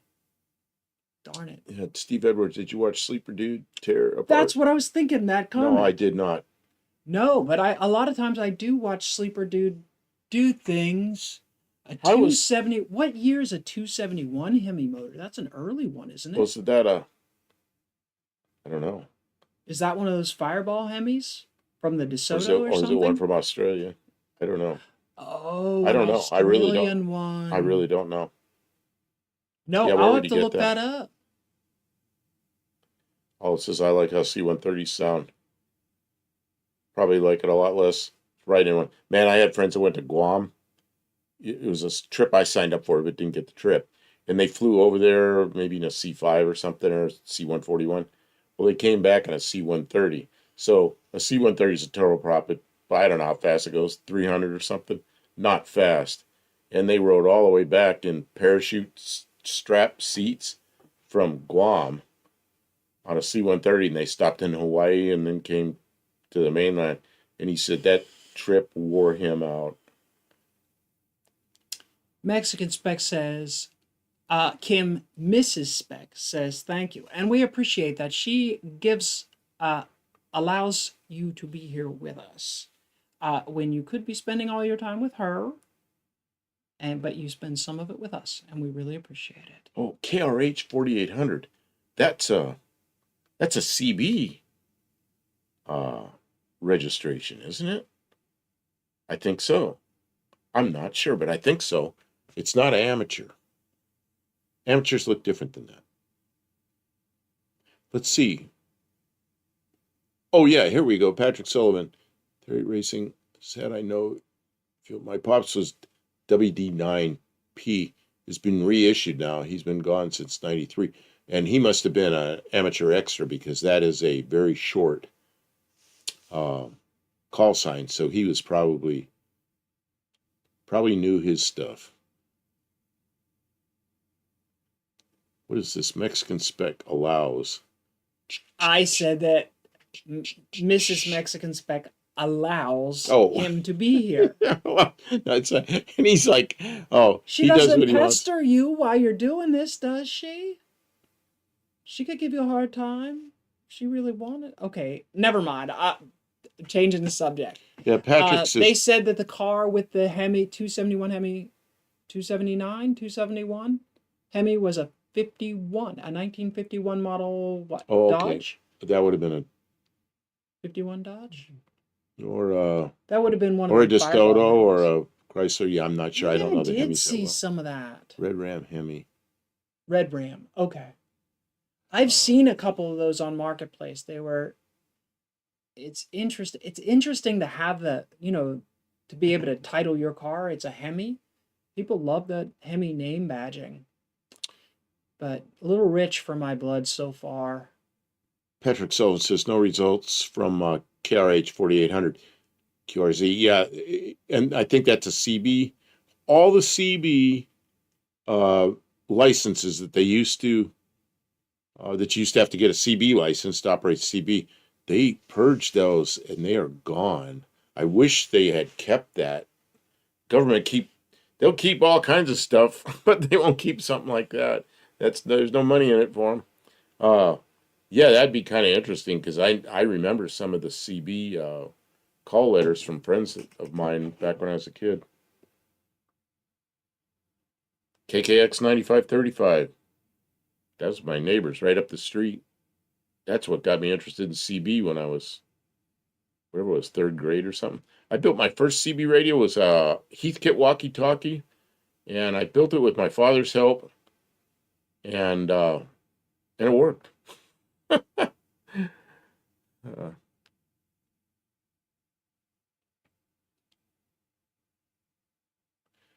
She's working right now. Also, she's a Mexican wife, not an American wife. I'm not even going to go there. Y'all have whatever relationships. That's between the people who are in the relationship, not me. All right, so I brought up another car, but we haven't shown it yet. Which one is that? It's one Buddy Carfano. It's over there on mine, but it's so small, you're going to have to zoom in. I don't know. It's so small, I'm not sure it's going to come in good. Oh, it's a Vega. It's a Vega. They made a little panel truck too, and I don't remember what they called it. Panel truck? Yeah, see, the one up at the top. See, it's like the Pinto that was the... That's not a panel truck. It is. No. That's a station wagon. it's a wagon. Not a panel truck. Sedan delivery. No. Let's just say where mine was KAIA. Man, that's hard to say. KAIA 9161. I knew a guy, like my friends, KKX 9535. I knew those KKY 0074. I knew there were a bunch of them, and I've forgotten most of them now. KJ Kylie says, KRH 4800. Wasn't that a Kawasaki? I think it was. Could have been. Um, Vega truck. And 38 Racing says, yes, it is a truck. All right. Whatever. I'm done. Well, I'm not looking at it. No. They made these things and they put sheet metal back there instead of windows, and they left the seats out. No. They probably charged more for it. No. No. It's over. It's over. We're not even, no. All right. We're going to talk about something different. Mazdas. Mazda.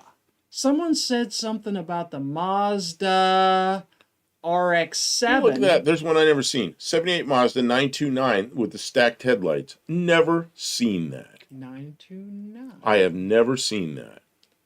Best quality, free, high resolution. Oh, who knows where those pictures came from. That's crazy. There you go.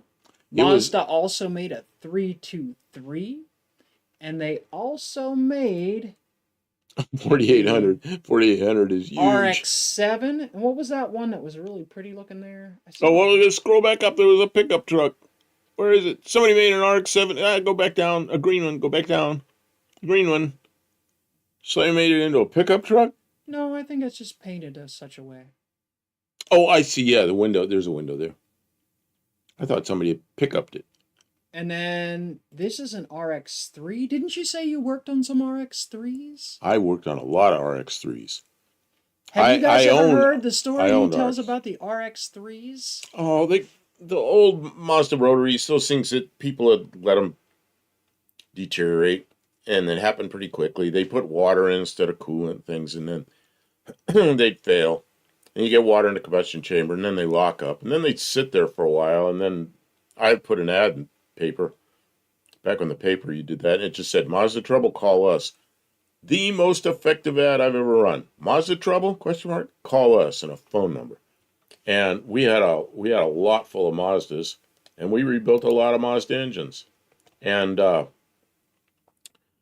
I owned some Mazdas, and then I put Mazdas together, engines out of parts that are a little bit out of limits, but it was for me. And they work. And drove them all over the place. Rotary engine Mazdas. So I guess in 78 you could still get an RX-3, but you could get an RX-7. And then you could get this 929. Mazda was cruising. Yeah, 929 was a normal reciprocating engine. I guess rotary's a reciprocating engine, but it's just... I love the looks of RX-3s. I don't like that RX-3 because they changed the grill. The original RX-3, that's a 72. Look up like a 74 or 75 RX. Oh, there you go. That's it. That blue one you just had right there.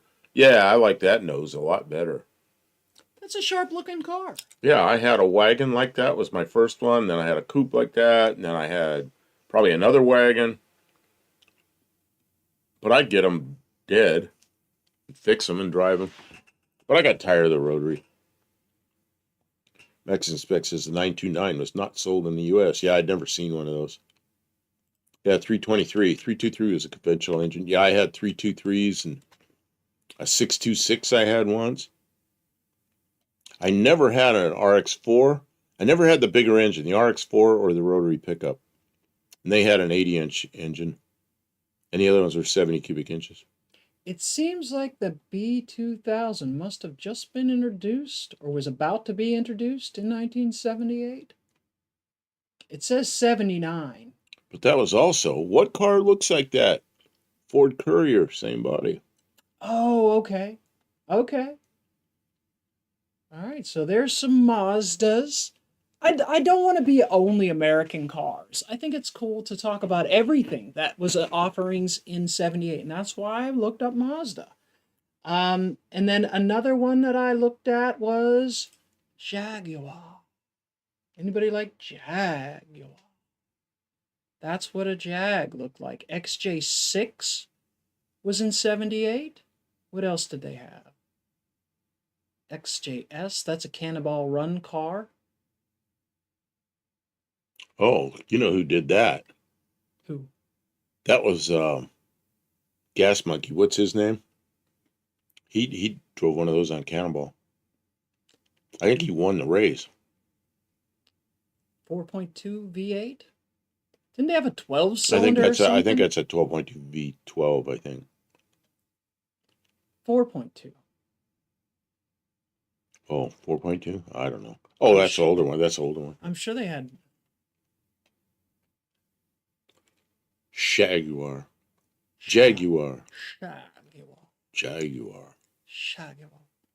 All right. So there's... Oh, what is that? XJ Spider. Pininfarina. There you go. No, how come nobody sent us a picture of this? Is this not rare enough for you? Is this not special enough? I wonder how that did in... Richard Rollins. Buddy Carafano, I'm awarding you 2 points for knowing Richard Rollins because he was completely brain... I think he won that race in one of those Jaguars. I think. Oh, Jamie Farr was the Sheik. Probably in the original Cannonball movie, or was that a newer version of the... 4.2 is a straight 6 in the Jaguar.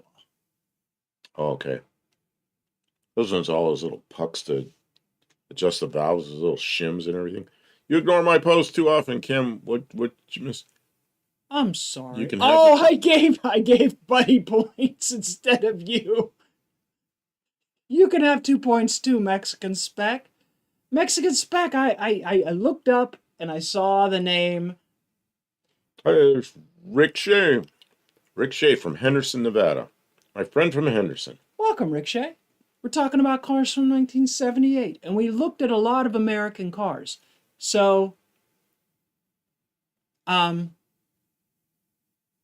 decided to look at some different cars, some other cars. Where do Jaguars come from? Jaguar. What national? Well, they were England until I guess they're still England. Do they still make them? I know India, the Tata Motor Company or something bought them out. Well, Ford bought them, and then now they're Indian.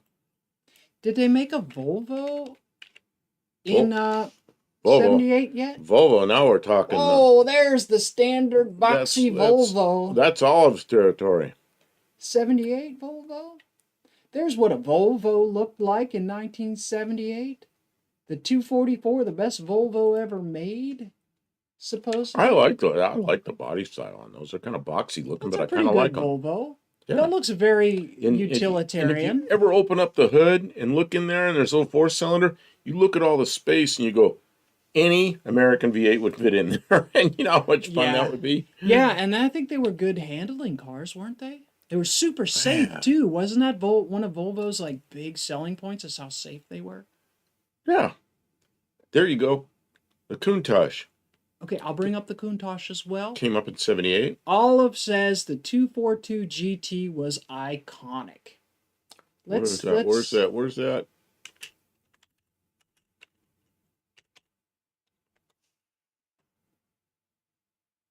There it is.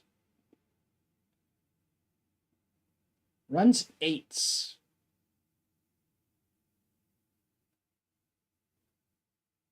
Undiscovered gem. Very nice. I didn't even know about that. There you go. I'm going to look up the... Dizzy Izzy's here.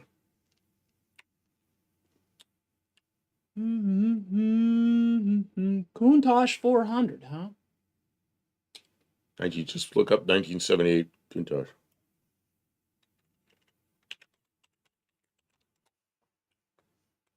Oh yeah, that's such a nice looking car. Before they put all the wings and spoilers all over it, like that one right above my head. I don't like them with all the spoilers and fender flares and everything. I like the original. Just looks like artwork. You know which one I really liked? I don't know. The one that was on Vice Grip Garage, the Lamborghini. Oh, Lamborghini. Yeah. I just thought it's funny because you could call it a Lamborghini. This red one right here, that really makes it look sharp. I don't really like the bumper grill I thing they have cannot there, believe that's a car from 1978. but I like That's that. I really like the amazing. cleanliness of the body style without all the flares and wings and scoops and I guess they had scoops, but they didn't have. They had scoops and But the, flares and yeah, they that added was a all. They added all kinds of stuff that to was it. a heck of, and a big look at the wing on that one. Yeah, I don't like all that. But yeah, this one here is very Yeah, look at that. That's just artwork, you know. yeah, but you know what? Imagine how low that car is. The roof line Oh, on it that came car. up to about my belly button. Yeah, and I'm short. Ooh, can you imagine trying to daily drive that? Jay Leno used to daily drive one back and forth to work. Yeah, I'll bet you that he stopped driving it like that for a reason, though. That's a pretty amazing car. That's a pretty amazing car. He had a Mira too, which is older than that he drove daily too. Okay, let's see. I've lost track of the. Oh, people built, next in specs is people built 302 powered Volvos.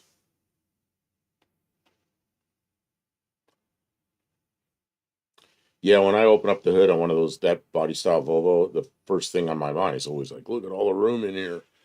This would be a fun car. Jackie Chan was watching Behind the Green Door on the computer screen in the car. Great movie. The Green Door. Easy, good to see y'all. See, there's another. Someone give me another Ferrari. I forgot about Ferrari.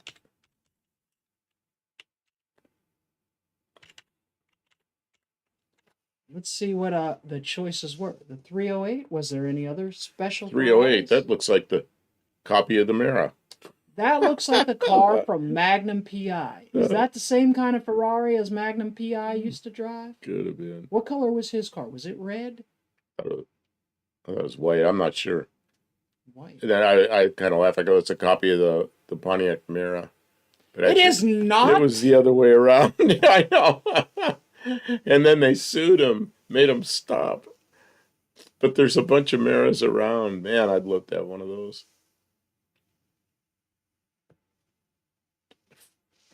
38. I'd have to fall out of that car and then get up on the ground. Yeah. Yeah. How do you get in it? Open door and kind of just you almost have to fall down to get in the car.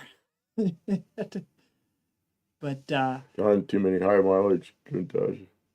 A lot of their initial buyers got bored with them, so used they weren't so much. Are we still talking about this? I don't know, there's all kinds of stuff going on. I can't tell which car we're talking about because we're moving so fast. Well, it says Magnum had a 318. So is there a Ferrari 318? Oh, it's probably sometime in the 80s. Oh, it could have been. Because Magnum PI was a show from you could put the it 80s. Up. Okay. Oh, Christy Brinkley, she passed Clark Griswold in one.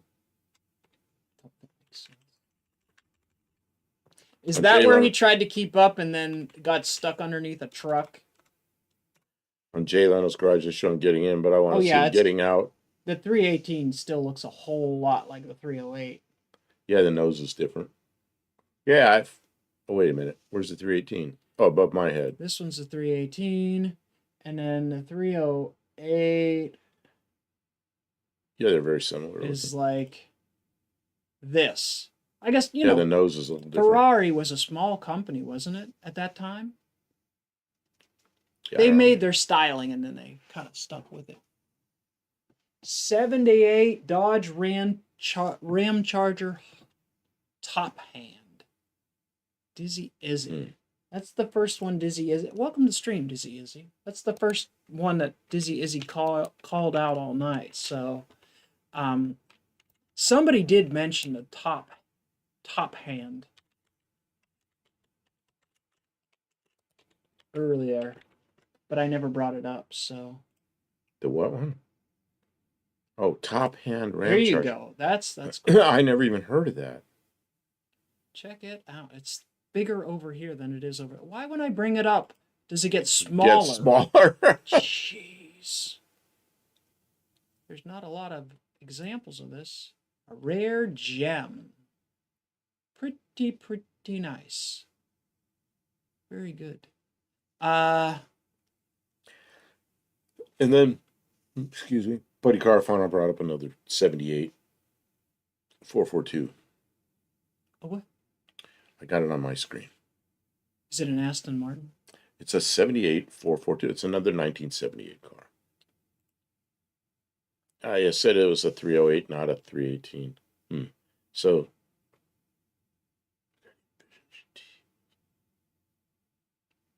Buddy Carfano brought that up.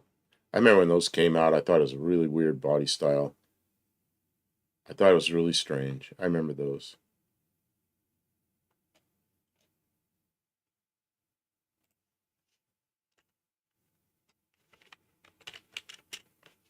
.38 says, I like to look at vets. Got no use for them either. You know what? I drove Corvettes all over. I had one for 10 years, and it was an 87. It was kind of worn out, but I enjoyed driving it. Went back and forth between here in Tennessee and Arizona in it a lot. And Rick Shea, who's in here, I don't know if he's still here.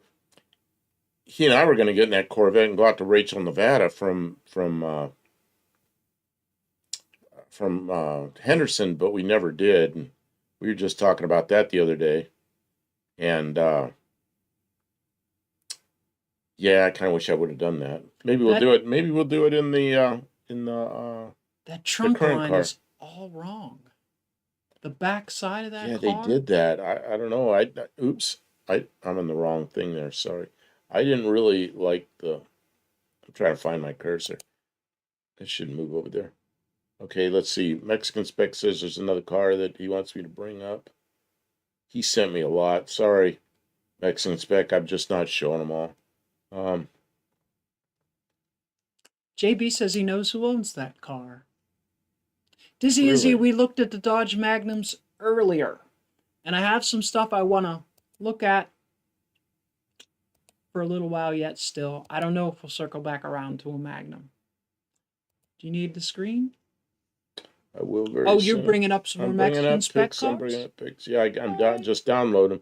I'm not download them all, Mexican Spec. Cause someone mentioned the Aston Martin, and there's the 78 Aston Martin V8 Series 3. That's a sharp looking car. Check that out. Oh, yeah. That's really nice. Isn't Aston Martin like a big money, expensive car? Yeah, it's a British supercar. Oh, look at the lights on that. Oh, okay. We're going to go back to another Mexican Spec car. I think I lost my flip-flop. I did. You found it. I found it. Look at the headlights. That was blinding, like 7,000 color temperature or something. Yeah, I mean, that's a pretty nice car. Max Wedges had demolished his dad's 78 Ram Charger hill climbing. He wasn't happy. I'm sure he wasn't. Yeah. Even if it was right now, he wouldn't be happy, but back whenever it was. Yeah, you guys had one of those, didn't you? When you were a kid? I remember the outside door handles. Man. Yeah. 78. Well, that's a Mexican Spec. It's a VAM or VAM, however you pronounce Concorde or a Hornet, something like that. Yep. Yeah. My mom's was a metallic brown with the flake. I don't know that I think it's the sportiest car or anything like that, but it brings back some memories. I like that. That's one of the few AMC steering wheels I like, but I don't like the cover on it. It just looks so AMC. It just, that's the thing, you know? Like, I remember that the key, the dash, the instruments, the glove, all of it, the door handles, everything, it's AMC. Package shelf. Wow, yeah. That is a blast from the past. Well, that's a decent car. You can zoom out on that a little bit, because I can't, maybe I can zoom out. I can't zoom. Can't zoom It's too much work. It's too much work, okay. It's too late in the stream for me doing crazy zooming out eating things. Here, I'll do it. Just for you. Zoop. Zoomed out. Yeah, now you get to see the whole car. The whole car. So, Maybe if Mexican Spec didn't send such wide pictures. they call it an American. What's that? What the heck is that? Bam. Bam is a bunch of Spanish words that they call the American Motors cars in Mexico. And I say VAM, it's probably VAM, or maybe they say VAM, I'm not sure. But Vehículos Automotores Mexicanos. And over here, it was American Motors. There you go. Nice car. Would that have had an inline 258 engine? Like in the Jeeps and stuff? Bet it has an inline AMC6 in it. Let me see if we can see. There's no pictures from under the hood on this one. No, but I can see that. Is there a clutch? Sure looks like there's a clutch. No, it looks like a big wide brake pedal. I don't know. Okay. Yeah, because look, enough. is the shifter on the column? Yeah, I'm looking for it's a 3 on a tree or is it an automatic? I can't see. Yes, it had 258. Bam, rhymes with pram. Or is that prom? Well, I don't think in Spanish there's any sound. You know, you don't. There's a sound. Had the 258. I was right. I guess the motor. Pretty smart. Mexico is in America too. Yeah, it is. He thinks it's an automatic. Automatico. Mexico is in America too. Truer words have never been said. I was out in Yuma working with a bunch of guys and a lot of Spanish-speaking people around. And some guy walked in the hangar and there's 2 guys in there and they're learning a language. And I think it was, well, the guy says, the guy kind of yelled at him. He goes, "Hey, you're around here, you better start speaking American." Because he thought they were speaking Spanish. And they were speaking Cherokee. He goes, "You can't get any more American than this." I thought it was pretty funny. Hey, Ray's giving you 2 points. Thanks, Ray. Dean Stevens, no asses in Spanish. 238 racing points. Huh? How many of you can say that? Yes, but it was a different company. They wanted to separate it. They wanted it to be separate from AMC. Okay, cool. Does anybody know what bell housing bolt pattern the 258s in the AMCs generally had? And what other engines have a comparable bolt pattern? Like what other engines might interchange with a 258? I don't know. But is there any? I asked John about John. Okay, go ahead. John Wilburn. Yeah. And then I think it was Dallas mentioned at one time the 904 transmissions and probably the 727s too that they used in AMC cars. There was a steel plate back there, so I always between the engine trans. So I always assumed it was an adapter for the Chrysler, but nope, they had different cases. Chrysler had different cases on those transmissions for the AMC engines to match the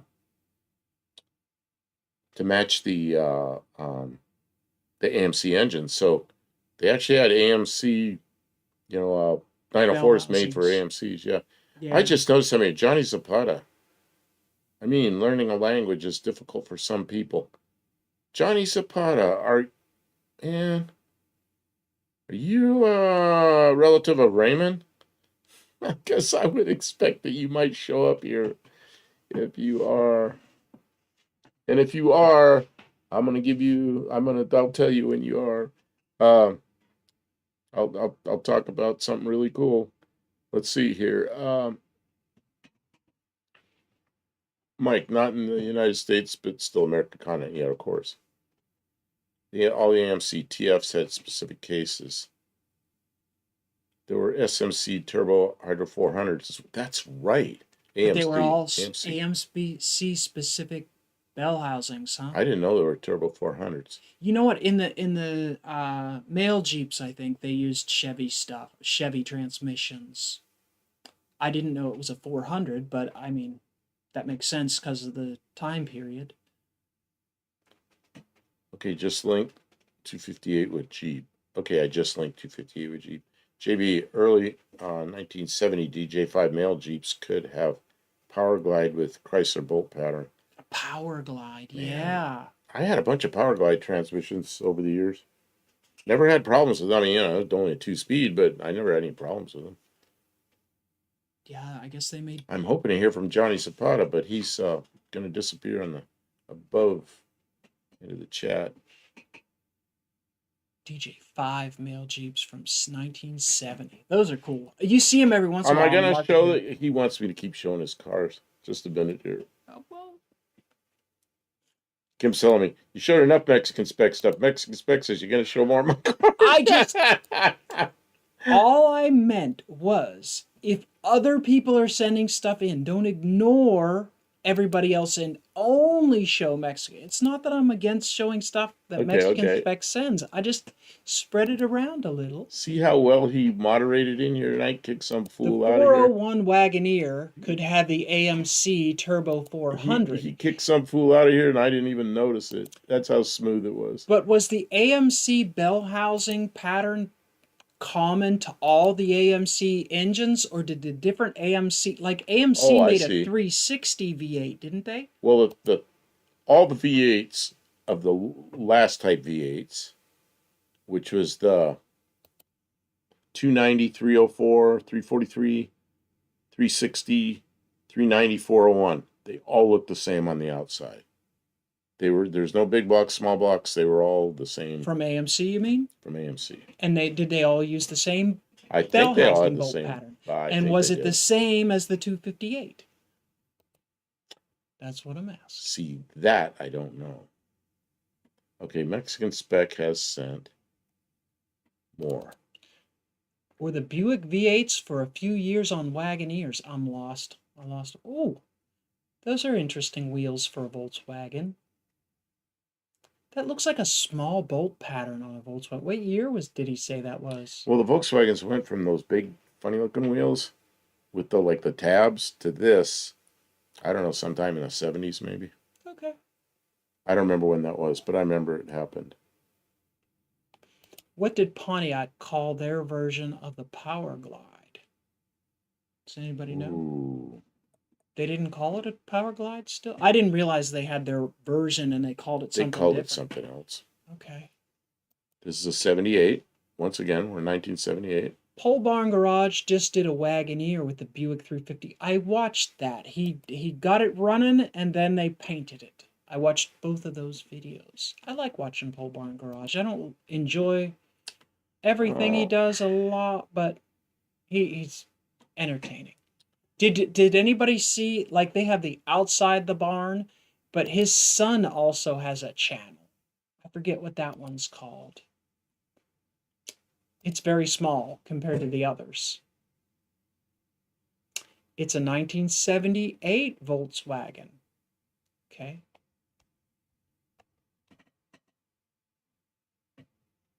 Okay, I'm going to ask again. Johnny Zapata didn't seem to come back. Johnny Zapata, are you the guy that does all the brake stuff? The high-performance brake kits and brake parts? Don't know if that's the same Zapata. Okay. I want to find out. Dizzy Izzy said I made a deal because it's really good stuff. Okay, anyway. Okay. For a 78 440 and 727 out of a camper for $400. Got a deal. That sounds like a heck of a deal if it's a good running 440 engine and transmission. I mean, condition and mileage plays oh wow. It's all kind of needed. Look at that under the dash. What is that? Well, there's a big speaker. Is that a speaker or is that part of an air conditioner? No, that's a big speaker, it looks like. Because it's on the other side. Well, that's just completely, different. Looks like it would bite into legroom, but maybe it's the perspective, too. It looks very cleaned up. I like it. There's a good picture. Nice seats. That's a nice wide angle. Yeah, because it's got the same speakers in the back behind the seats. Looks like the same color seats as my car. Yeah, it is the same color. That's cool. And Mexican Spec says you can't tell the difference between this and the 2000 models. They standardized it and stuck with it, huh?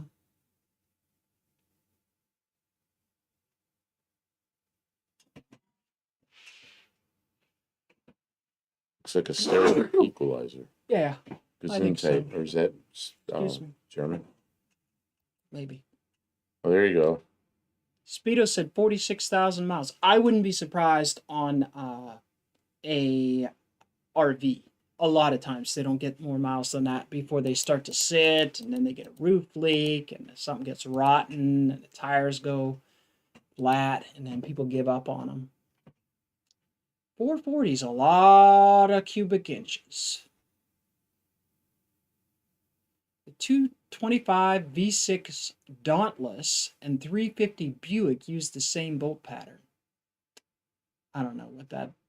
Where's this? Where's this? It's at the top of the screen. It's almost gone.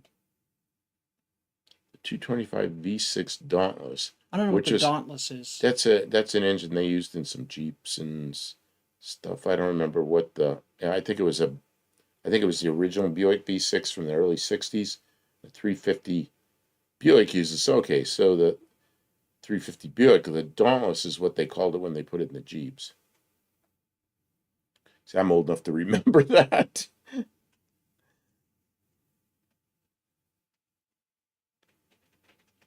Buddy had a 64 Tempest 326 with a 2-speed automatic. Not sure exactly how that applies. Who made Tempest? Pontiac, because they're talking about the 2-speed automatic, the Power Glide. Okay. But I don't know if they were exactly the same. Olive says I like the interior treatment. I agree. Is that the factory VW interior? Like those seats? Those seats look really nice. They don't look anything like the VW seats I've seen. What is going on with these wheels? That looks like a much smaller bolt pattern than the original VWs. They used to have a really wide spread on those. Yeah, but the newer VWs had small 4-bolt. But then I'm looking at the wheels. What about them? There's like a huge wheel with the low-profile tires. I don't know what those wheels are. I don't know. Some kind of aftermarket. They look good on the car. You know what really, really was amazing to me, and I didn't remember because I used to own a couple of Volkswagens. I even drove one for a while. We were at the car show, was it in the fall, here in Clarksville? And there was a couple of Volkswagens there. And I couldn't believe how small they were. Oh. So small compared to everything else. I did not remember them being so much smaller. Like, I knew they were small cars, but man, they're just tiny. Tiny. Well, Kim. A lot of people work on these Beetles and sell them for about $5,000 US. Yeah, that'd be awesome. They're super cool cars. We've been on here 3.5 hours. I'm not done. Okay. A little while longer. Okay. Are you guys game for a little while longer? Usually when I say that, you're. I'm getting tired. I got to tell you, because I know you were working out in the yard for hours today. I wore myself out yesterday. I unloaded all of the firewood from the van, and then got the van stuck in the mud down below the shop. I was just trying to turn around. Still stuck? There is like 80 pounds of mud on the front of the shop. We need some gravel. She flung mud with her back tires all over the shop. If you've ever tried to drive a 2-wheel drive, one-legger vehicle in a yard where there's just grass and dirt, and it's a little bit damp from the winter, and you get on a little bit of a grade and it just starts spinning, I couldn't go nowhere. And I was rocking it, and it was just digging in and sliding sideways, and I just couldn't get it out of there. So that leads to the... What's Dick Dastardly asking? Do molars? Isn't that like teeth in the back of your mouth? Do molars still have the same bolt pattern for the starter, or did they change it? Mopars? Maybe that's Mopars. Okay. So, I know that like up to the... I don't know the new ones. I know like into the 90s they were still using the same starter, but I don't know if they've changed it since then.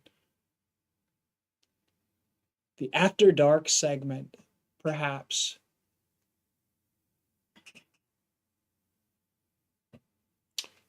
Tizzy says, I'm meeting a real estate agent next week in Paris, Tennessee to list my small house and 3 1/3 acres. Where are you going, Dizzy? Is he?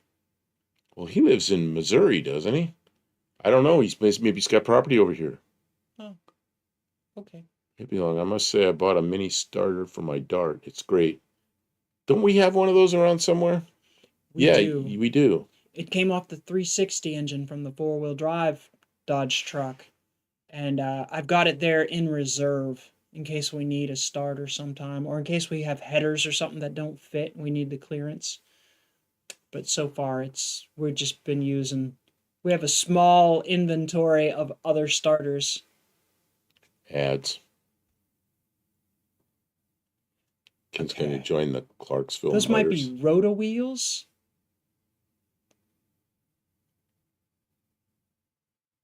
I don't miss those days of getting stuck in the mud. The good thing is if we have other vehicles, I don't have to get it out right now, but I was kind of, Oh, Dizzy Izzy says he lives 15 miles west of St. Louis. Oh, okay. Well, good So luck what is selling that? your What house. is that in Illinois? Let's see here. Johnny said you've been listening tonight. I've had Granger, eBay, O'Reilly ads this evening. Oh, okay. Well, thank you for calling out our advertisers. I think we talked about Granger last week. eBay. We all know eBay. eBay's better for buying than for selling, from what I heard. And O'Reilly's. Well, that's cool. I like O'Reilly's. I've bought stuff from them, and they seem to have some inventory for some of these older cars. I can get stuff quick sometimes through O'Reilly's. Yeah, and there's 66 I'm Dodge not Dart mad about it. And they had stuff. Yeah, they got wheel me parts bearings for my, yeah, they got me parts in a day for my 66 Dodge Dart. So I can't be mad at that. And the prices were very reasonable. So, and Granger's good for commercial buying stuff, electronics and hydraulics and stuff like that. And eBay is a good place to search for new old stock parts. So, Johnny C., I'm going to award you 6 points for telling us about the advertisements that you have endured tonight. Factor meals. Thanks for being here. And Factor Meals, I'm going to give you Bruce, 2 more points. You just got 8 points for calling out the advertiser. Factor. A lot of people talk about that. Yep. Bruce Colchin says advertising House of Cars. What's House of Cars? House of Cars. You got a advertisement for House of Cars? I don't know. That's what it looks like. Bruce Colchin says advertising House of Cars. Bruce, if you got an ad for House of Cars, I don't know what that is. Then you get 2 points. And if you're talking about something else, clarify so we understand what you're saying. I don't know about House of Cars yet. So maybe I need an advertisement about it so I can know what it is. Could be in Connecticut. Johnny C's thanking you for the points. Steve Edwards, I can't seem to make any profit selling on eBay.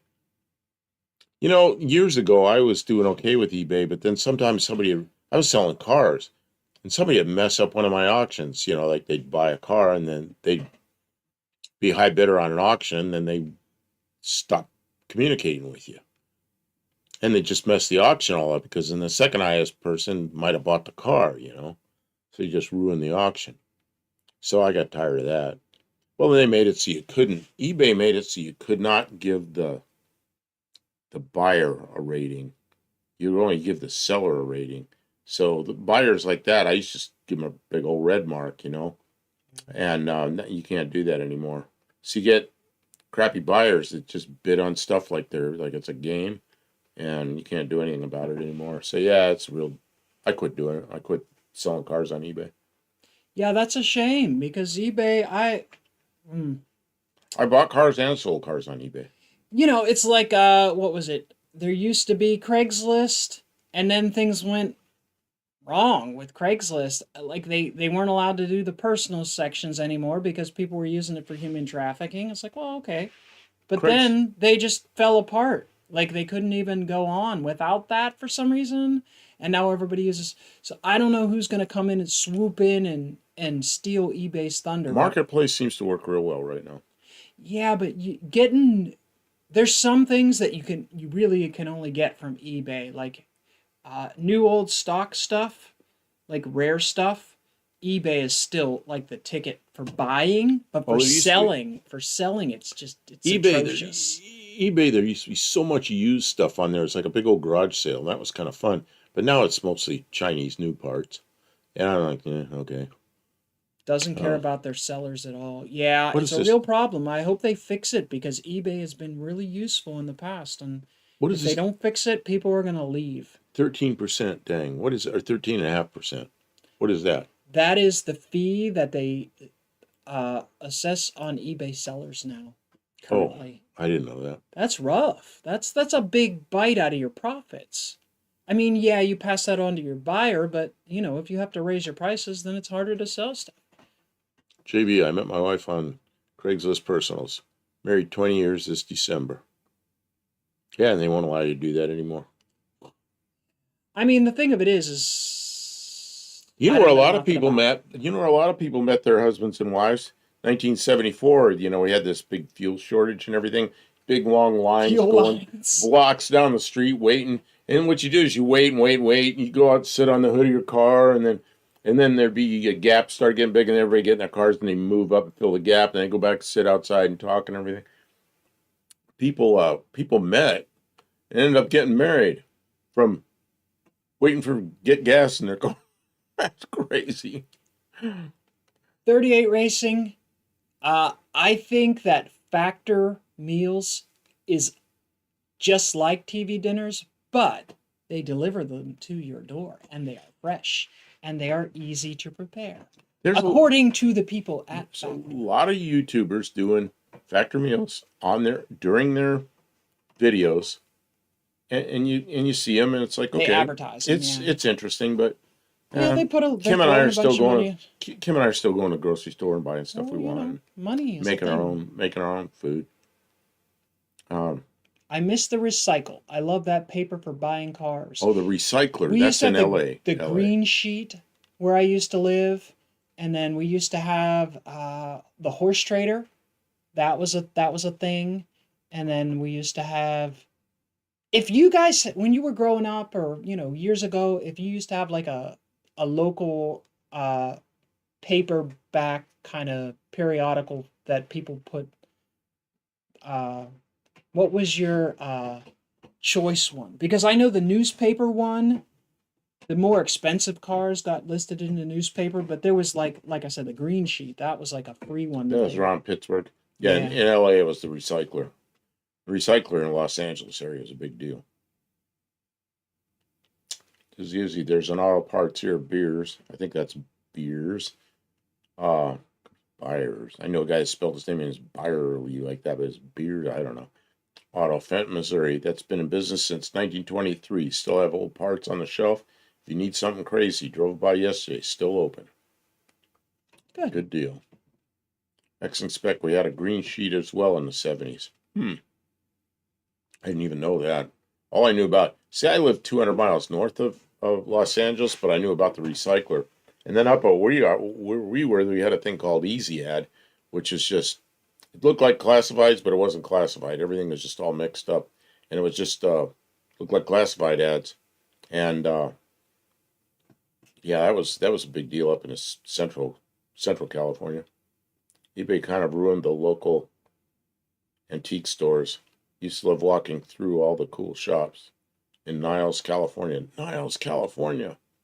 That's right down there by the Salton Sea, isn't it? Yeah, I think I know where that is.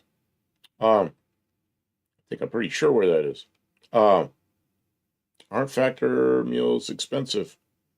Could be. I don't know. I never bought one. So are TV dinners, and so is Uber Eats. Have you ordered anything from like one of the meal delivery services like Uber Eats? Factor will look really cheap compared to that, probably. For the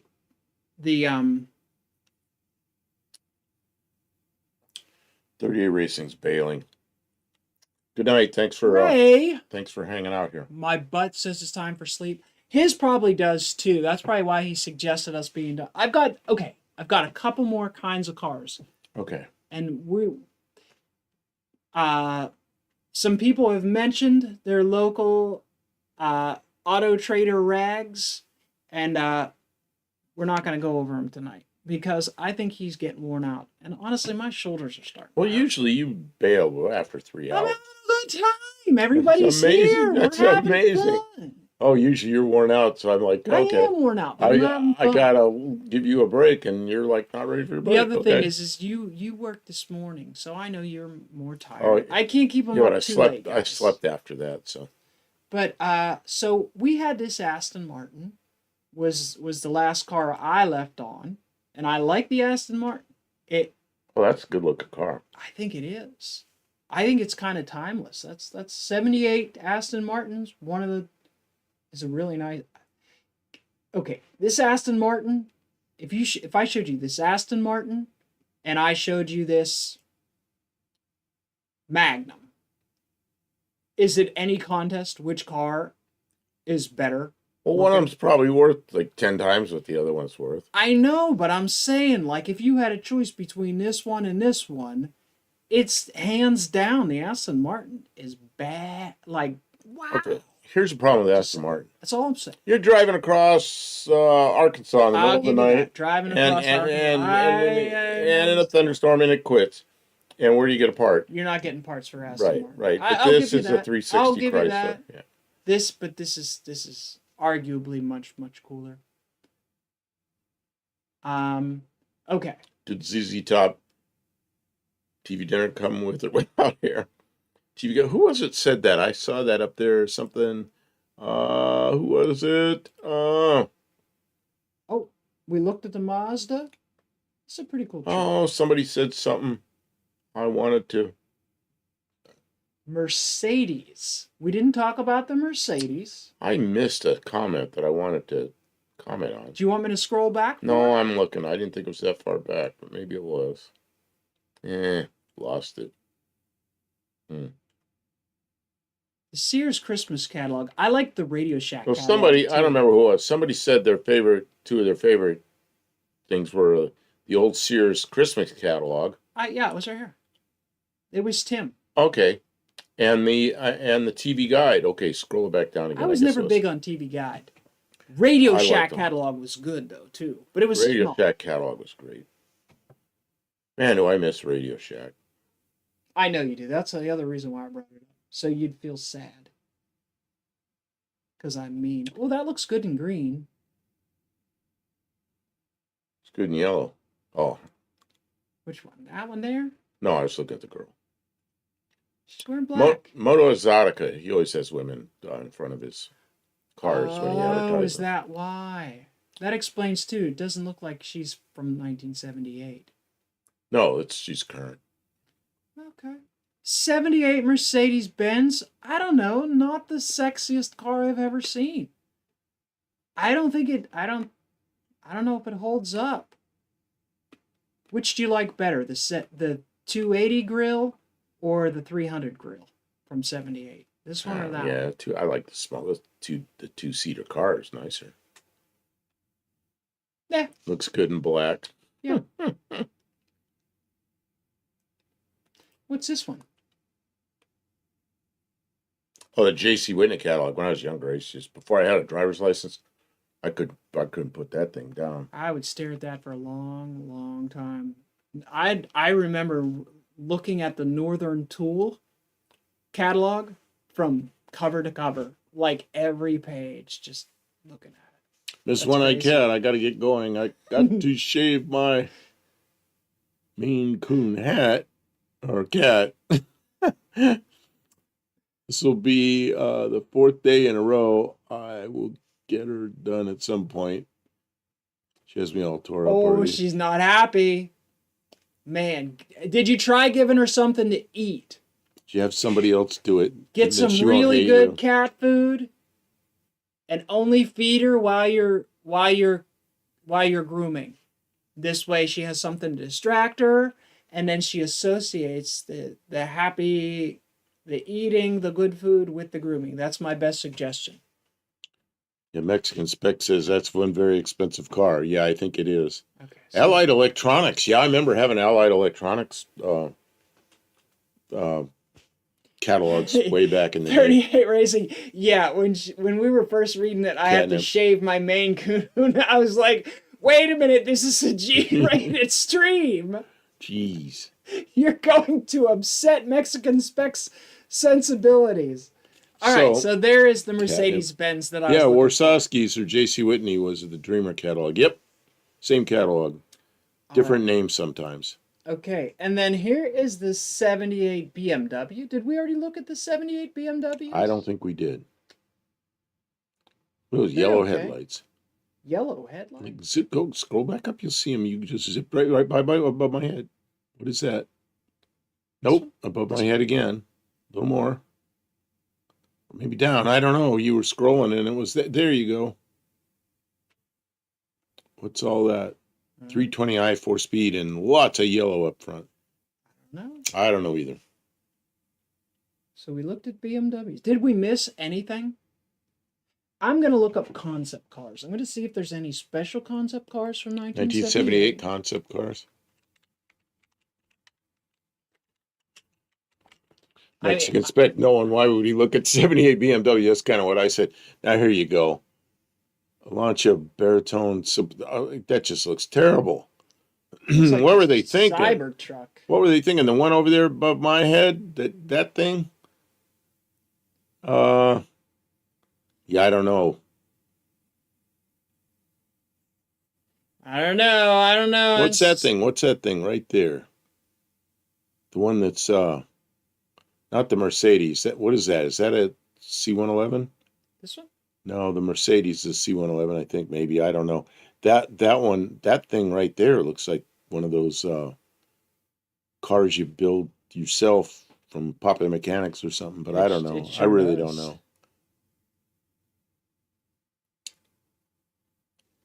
Not seeing a lot of noteworthy examples. Oh, the Pontiac Type K Firebirds. Sportswagen. Okay. What is that? Yeah, I thought that looked okay, but I mean, if you had a choice between that and a regular one, probably take the regular one, It's got the Bronco 2 windows. Yeah, it wraps up around there. That was popular for a while.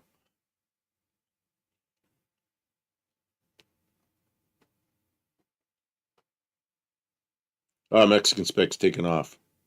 What is that? Some kind of Cadillac thing. Thanks for being here, Mexican Spec. We appreciate your help. This is one I catch. She's hiding from me now, but all I got is shake the treats. She'll come out. She'll come down. She'll stop. She'll learn what that trick is. So I say, have somebody else do it, and she won't be mad at you. I don't know if J.C. Whitney was ever Dream stuff, but I did order a lot of stuff from them. I didn't order that much from them, but when I was young, like before I had a car, I was like 12 years old or something. I got my first J.C. Whitney catalog, and I was just like, I couldn't believe all the stuff in there. I was dreaming about everything I could do to cars. That Trans Am camback was used in an episode of Rockford Files. Really? I didn't know that.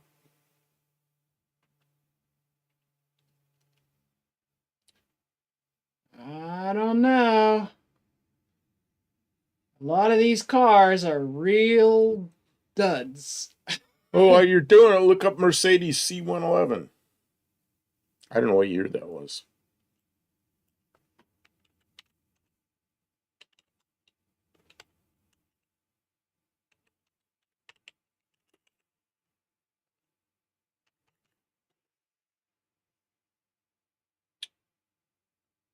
Gullwing car. Yeah, it had a 1970. 70, okay. It had a 3-rotor Wankel in it. Rotary engine. Really? And that was like, that's when everybody was going rotary engine crazy. And that thing was fast. But they just never put it into production. I'm not paying $300 for the Vetta shaver. I wouldn't either. No. 300 bucks isn't enough. That's I wouldn't do it. I would not pay that. I would put up with the scratches. I'd wear gloves and let that cat scratch me for $300. Looks like 1978 concept cars were mostly awful. I agree, Lester the Saber. There was nothing. There were no. It's a Melee's era. They didn't know what Not to very do. many standouts from there. Everything looked like it was a Lamborghini or a Cybertruck. It was bad. It What's was real bad. No wonder. Mike N says Wingho Concordia 2. I don't even know what that is. You might be able to figure it out. Oh, I'll look it up. It's wing, like a wing, H-O. Ooh.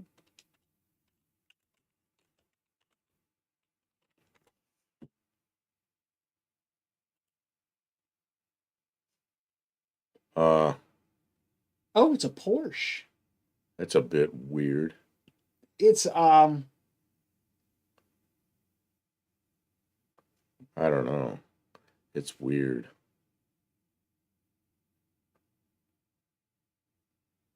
It's That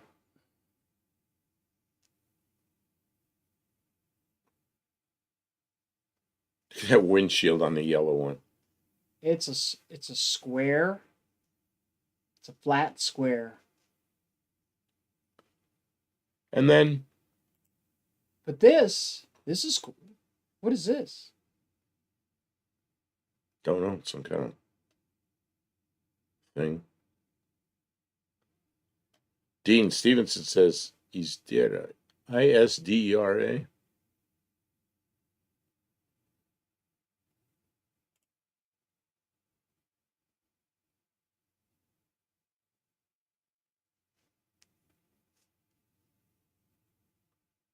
ISDERA. Dean Stevenson says that. I don't know what that is. It's some other kind of car. Is there? Yeah. Is there a car? I don't know. You want to see what it is? Hi there, I'm from space. Huh? Olive says, "Hi there, I'm from space." Yeah, open the pod door. Yeah, that's right. Oh, Don can't help because he's on blood thinners. Yeah, you can't risk him bleeding out on the carpet. Yeah. Man, just some big whiffs on these concepts. So you don't want to look up the Isdera. Oh, is that a car? I don't know. I was going to look it up to see what the heck it is. I think he just misspelled something. You misspelled something. We'll look it up. Is there a car? Is there a car? What is Is it? there a What is that thing right Imperator? there? Which one? This one or this one? That one. You got it on right there. What is that? Oh. Well, we'll just find out. The Isdera Imperator 108i is a low-volume German sports car produced from 84 to 93. No, that's not a 78. But it's still a weird car. I mean, I didn't know about it. Now I've seen it. Fiberglass body, tubular steel space frame. Little was changed from the original Mercedes-Benz show car, with the most noticeable changes being the replacement of a pop-up headlights and 2 fixed units and more conventional taillights sourced from Mercedes-Benz. The 5-liter Mercedes-Benz engine gave the vehicle top speed of 176 miles per hour and 0 to 60 in 5 seconds.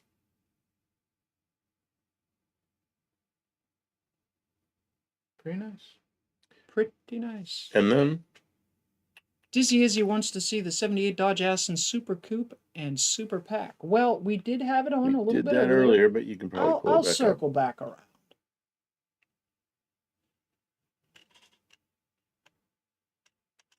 Okay. And then Oliver also says the Alpa Carabao, but we can look at that later. It's not 78, it's earlier. But it's a big flat We looked looking at car the too. Super Coupe, so let's see what the Super Pack looks like. Yeah, the Super Pack is the Super Coupe. Yep, we did look at these pictures earlier. And we decided that it's a nice package. I definitely think that this ground effect is necessary. We looked at the Petty package too. Yeah, we looked at this one. The Richard Petty car.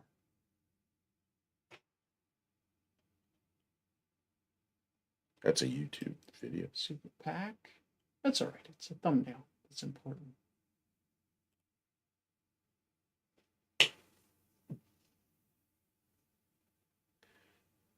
Dick Dashley says, what was that Chrysler car, the little two-seater sports car with 2.2? I worked on one. Can't remember what they were called. Oh.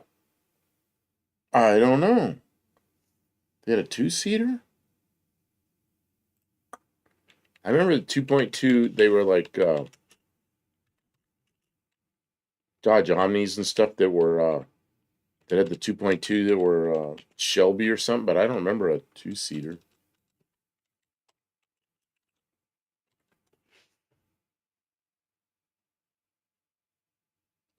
Laser. M4S. Don't know. Developed with Maserati that used a special 2.2-liter turbocharged engine. Well, it'll talk about here with the 2.2. Which cars was it used in? High output, Turbo 1, Turbo 2, Turbo 3. Spirit, Daytona, Phantom. Those are I have no idea what a Phantom is. Shelby, Charger. Yeah, I think they had 4 seats in them, though. I think. I'm not sure.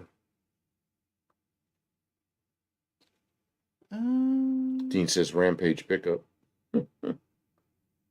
They did have a that's a two-seater. Rampage. But he said sports car. He said sports car. Reliant. He said 2-seat sports car.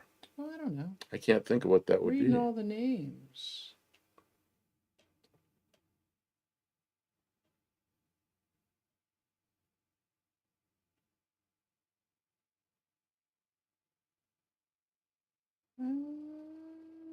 Patrick Sullivan, come on, guys.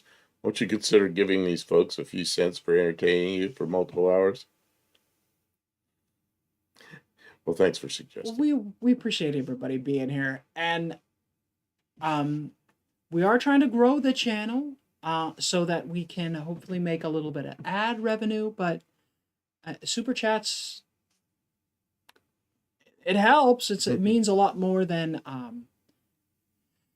the advertisements only pay us pennies at a time. A super chat is like dollars, and we appreciate it. But we don't expect anybody, and a lot of people who give once a month. That's really reasonable. We don't expect people to be like throwing a bunch of money at us. We all have monthly bills and life, so it's never expected. We do appreciate it greatly, but like, hey, we're doing this because we love it. Well, and we did take some of that money and buy a computer for the shop, so we had a better computer up there. Yeah. Bought a used computer. And some of the money went towards... It works well. One of the... your car needed window sweeps. Oh, yeah, the window sweeps came from that. And that'll come out of that. We did install them during live stream and talk about it. And, we got to do something with it. And we feel like it is. Dizzy Izzy said Crossfire. Yeah, but the Crossfire didn't have a 2.2. I forgot about the Crossfire. Yeah, we have a Crossfire. 3. Our Crossfire is the one she calls the Lost Fire because she bought it. It was already, the interior was completely burned out. It wasn't my loss. It was somebody else's loss. It lost. She bought it for next to nothing, and it just was like melted and charred. But we got it home somehow. Wow. Mike N, thank you. Okay, that's drone attack. Super chat. Yeah, I don't have the Studebaker behind me. Oh my gosh, it's late in the night for me to start dancing. Let's try. I gotta make sure I look respectable as I can, and do do do do do do do do do. It's half humor and plea. Well, you got Kim dancing. Look, I can do the moonwalk. Imagine my feet moonwalking. No, imagine your feet going backwards. Wait, here it goes. Moonwalk. She's actually doing the moonwalk. Yeah. Super chat.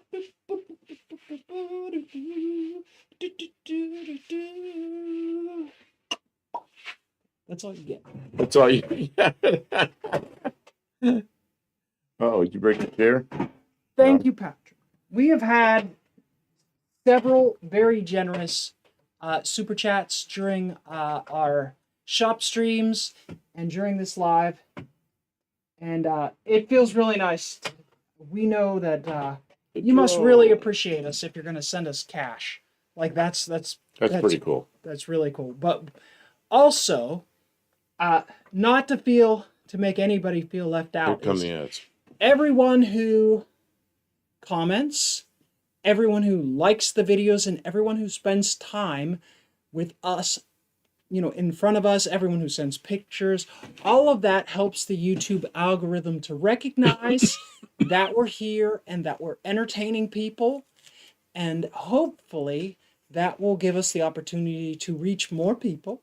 And as the community grows, that helps us, but it also helps you because it gives you security that we will continue to be here. But I feel like, do you remember when the local PBS station used to have their drive?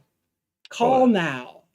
All the people send to the phone banks. Call 621-5808 and donate now so we can continue to bring you Sesame Street. Our programs are... Okay, I gotta be done. Buddy Carafano says he got a K Jewelers ad. Every kiss begins with K. I remember those advertisements, and they would tell you that if you want the girl to love you and marry you, buy a diamond from K Jewelers. Oh, geez, Lester LeSabre.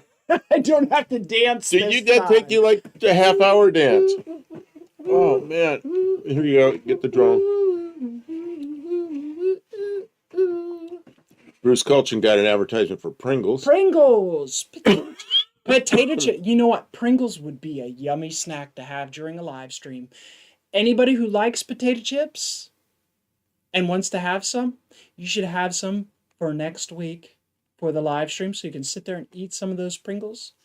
The Pringles people were the first ones to invent those potato chips that are all exactly the same size that fit in the can. You know who did that? That's a car guy that did that. You know who invented those? Wait, what's that guy's name? I'll look him up. He is the guy that has the YouTube channel that's I can't think his name. Somebody out here remember his name. The man who invented Pringles. Fred Alexander and Gene? No.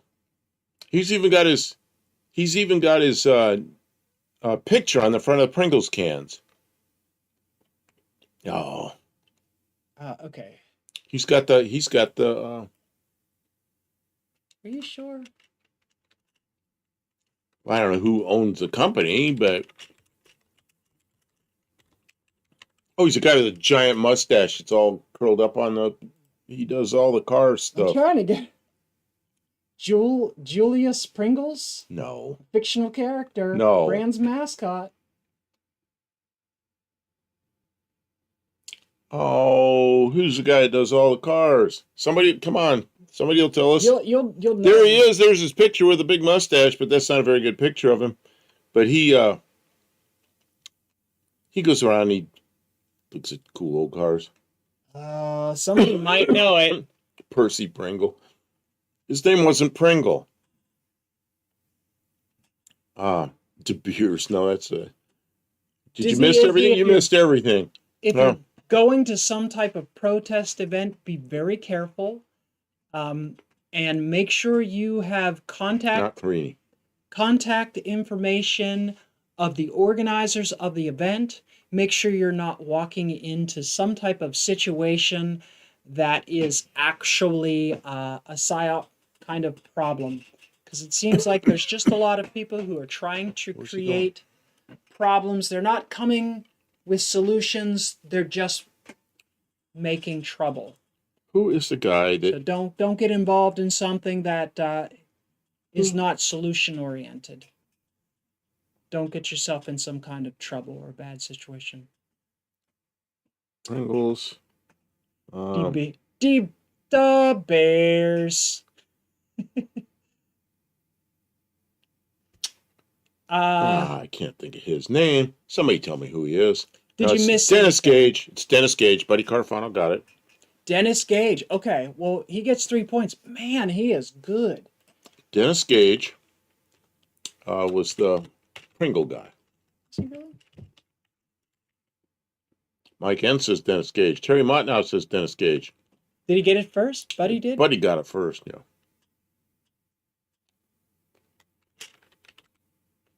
Let me see if he's we can find him. My Classic Car TV? Yeah, he masked My Classic Car TV. He's the guy that does that. You'll recognize him once you see him. There he is. Yeah. He's even got his picture on the front of the Pringles can. I guess that's... Is it really him? That's yeah, and he has the patent on him. Oh, I'll be darned.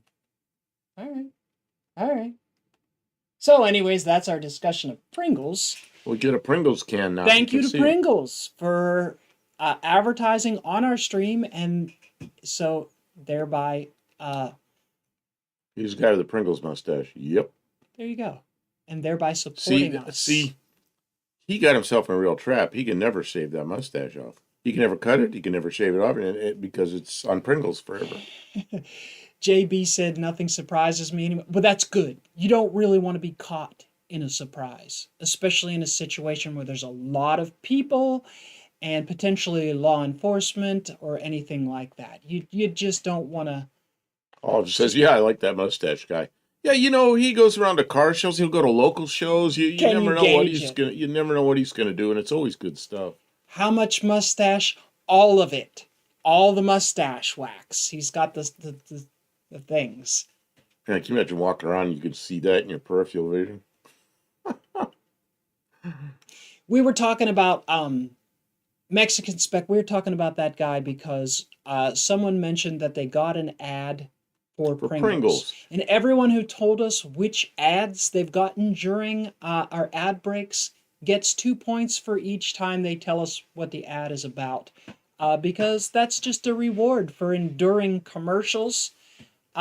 Everyone who is still here listening to the sound of my voice gets additional 2 points for being here. Just for being here. We appreciate you. If you are on a device that does not allow you to easily interact with chat, or you just can't, you can't type or something like that, you get 2 additional points for being here. So everybody has points now if you're in chat. You got it for being here and chatting, and you got it here for not being able to chat, but still being here in spite. So, Dean Stevenson cracks me up. Sometimes I understand his jokes, sometimes I don't. How wide is this mustache? Can you gauge it? Dean Stevenson is a real one. Dean Stevenson was subscribed to my YouTube channel way back. Really? At the beginning, Dean Stevenson, I was looking in there. Dean Stevenson had comments in my chat back when I was building the van under the bridge back in Pittsburgh. Under the bridge. Yeah. So Dean is a real one. He has been here with me for the long haul. So I thank you, Dean. Every once in a while, awesome. I just go in some random live stream of something that's not automotive, and I'll be watching it for a few minutes just to see what it's all about. And sure enough, Dean Stevenson's in there. It's like, wow. Dean's always there. I don't know how he's there. KJ Kiley says, Kim, you're just printing points. It causes inflation. Yeah, we inflated our points. So the problem with... Okay, so the thing about inflation is if there's no points sink, someplace for people to spend points, then yeah, they'll just keep building up. So that could be a problem. So we'll work on that. We'll have to come up with Well, we had something for 50 points. It's a Subaru that needs some work. Nobody's come and got the Subaru Nobody's yet. come and got the Subaru yet. Yeah. All you have to do is come in and We're say gonna you, start say you have 50 having points. stickers, and I'll be able to mail stickers to people for points. And then maybe some other things that people can, if you're willing to pay the shipping. Oh, yeah, we're not shipping that Subaru. No. The big problem with sending stuff to people is shipping. Everything costs so much money. I was Max, going to say, if you watch buy a Watch set of Dean, points, Dean you won't get Stevenson will points. want that Subaru. Well, I don't blame him. We'll have to ship it to New Zealand. Shipping for the Subaru is 5,000 points? Potentially, yeah. Oh, I don't know if you can buy shipping with points. You can buy Subarus with points, but... Does Dean comment 24 hours a day? That's a good question for Dean. JB sent more. I'm downloading right now, but not your stuff. Let's see, what I missed here more from JB.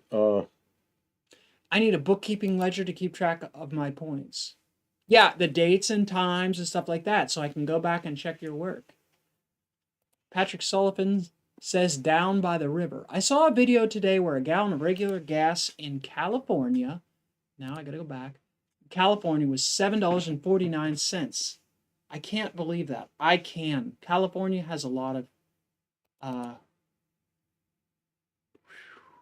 that's $7.49. You know, here in Middle Tennessee,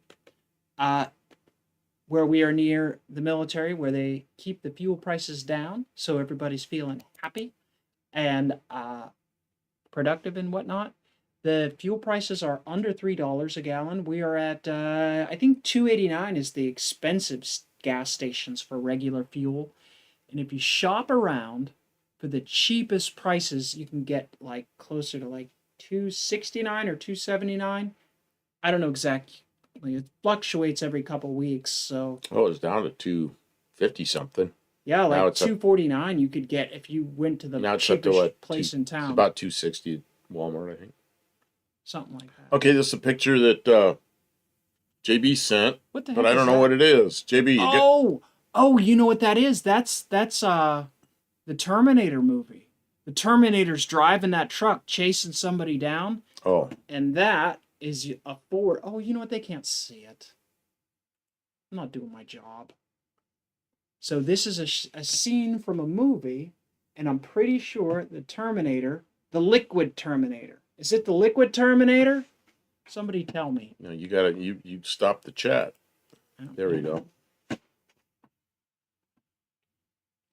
Oh, Patrick Sullivan in a van down by the river. Yeah. Chris Farley. You're going to be living in a van down by the river. And now I live in Tennessee. I thought I was going to be living in my van 2.5 years ago.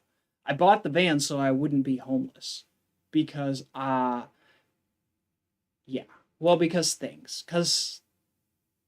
here we have a red radiator.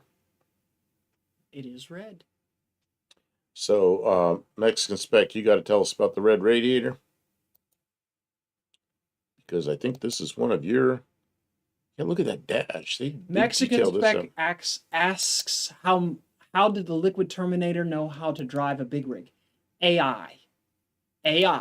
That's the entire concept. Way back in the day, the Terminator series knew about AI.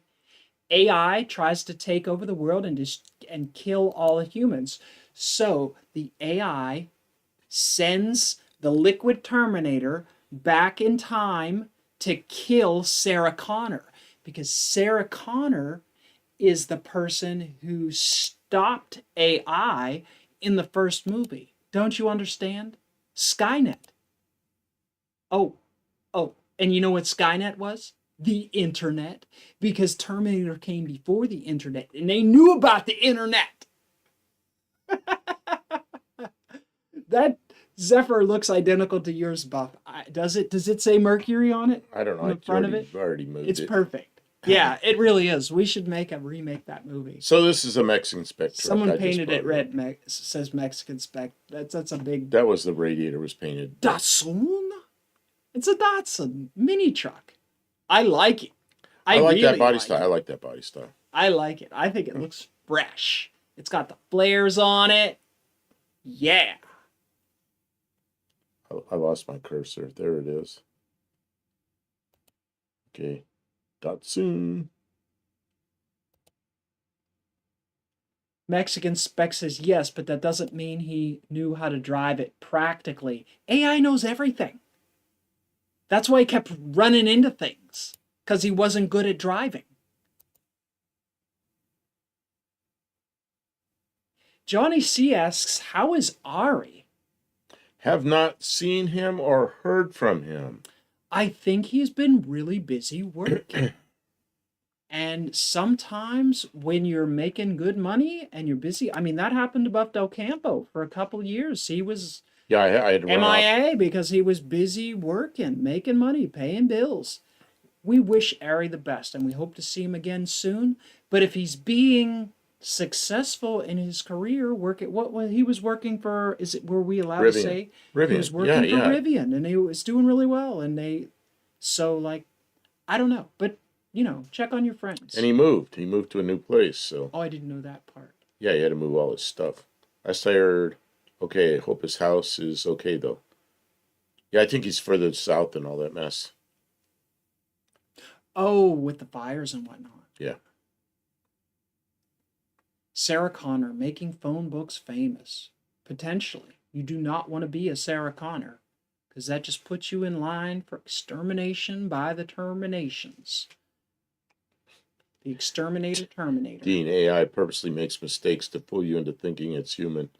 It'd fool me into thinking it's the stupidest AI human. lies. Stupidest human I ever know. Lies to manipulate that people. It's bad. It's bad. We should destroy it all right now.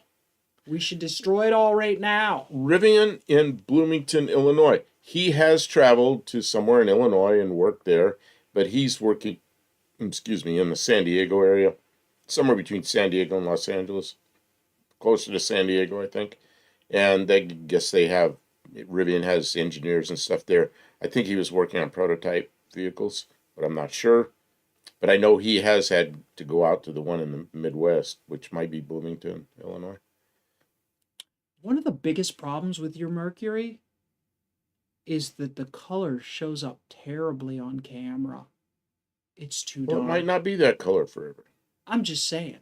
Yeah. Like, we never thought of that until we started filming it. It's so hard to show what we're doing because it's such a dark color. Oh, like inside the engine compartment or inside. Yeah, it's dark. It's dark. Yeah, it's like, wow. It's hard to show things sometimes. He's in Orange County, okay, which is south of Los Angeles, but somewhat north of San Diego. Probably closer to Los Angeles, but it's where Disneyland is. Dean Stevens, I'm trying to fool you into thinking I'm human too. Was Dean, is he AI?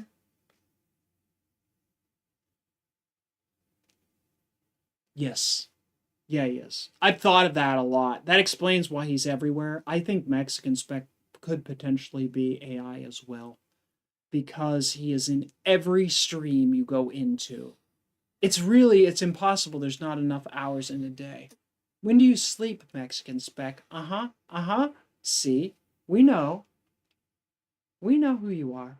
But Olive says, the funny thing is, the Terminator, if he hadn't gone back in time to try and eliminate Sarah Connor, then Sarah Connor wouldn't have found out what was going on and become the founder of the Resistance. See, it's a grandfather paradox. That is the problem with time travel, kids. It doesn't end well. Furlong, what is this? My buddy's stepdaughter set up with that Furlong kid after the second movie. Date for publicity. Isn't Furlong that's a distance. I remember there's a bunch of engineers I was working with got sick of the whole SAE versus metric thing, and they were talking like furlongs per fortnight for speed and just crazy stuff like that. Furlongs per fortnight. A fortnight's 2 weeks. I'm confused. A furlong is some distance. Yeah, so instead of like miles per hour or kilometers per hour or something, they were doing furlongs per fortnight. Mexican Spec's not here. Okay, wrong. She has 4 kids now. Eddie Furlong, child actor, got really into drugs and ruined his life. Didn't that happen? Horse racing term. Dean, it'll sink you, buff.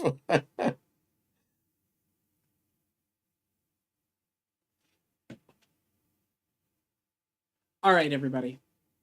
I think at 4 hours and 19 minutes, we have done our service to the community. We have enjoyed it. We will do it again next Tuesday. We're doing the wrap up here. 1961. 1961. So the car that you like or you hate, or that's just really unique, or a special concept, or has a unique or powerful engine, or something that has to do with racing, or some of them cool dealership pictures, or the car haulers, or big rows of cars. I really like those. Send them to buffdelcampo@gmail.com, or have them ready and send them next week when you're here, and we'll talk about them. We're going to be in the studio later in the week. Later in the week? You mean not in the studio? We'll be in the shop. We'll be in the shop later this week, working on his 78 Ford. Probably putting in. Oh, you know what came today that I didn't give you? Your package came. I think your package is the window slide things. It came with the window slides. So maybe we'll finish putting together the other door so that the window goes up and down properly. We can put the door card back together. That'll be cool. Where is that box? I think it's out on the porch. It's an envelope. I left it outside, but it's an envelope. It's a red envelope. Okay. Would view again. Okay, thanks. Thank you, everybody. Thank you, our moderator. Thank you for the super chats. Super chats. Really what's this? Dean Stevens, a Moon Unit, Zappa, Undo Cabera. Yeah, Moon Zappa. Her name was actually Moon Unit. Yeah. So, enough for the long goodbyes. I had a great time tonight. You couldn't hardly get me to shut up, could you? You were going tonight. You were doing good. 1978 was a fun year, and I really did enjoy it. And we'll do it all again next week. We'll see you then. Good night. Take care. Good night.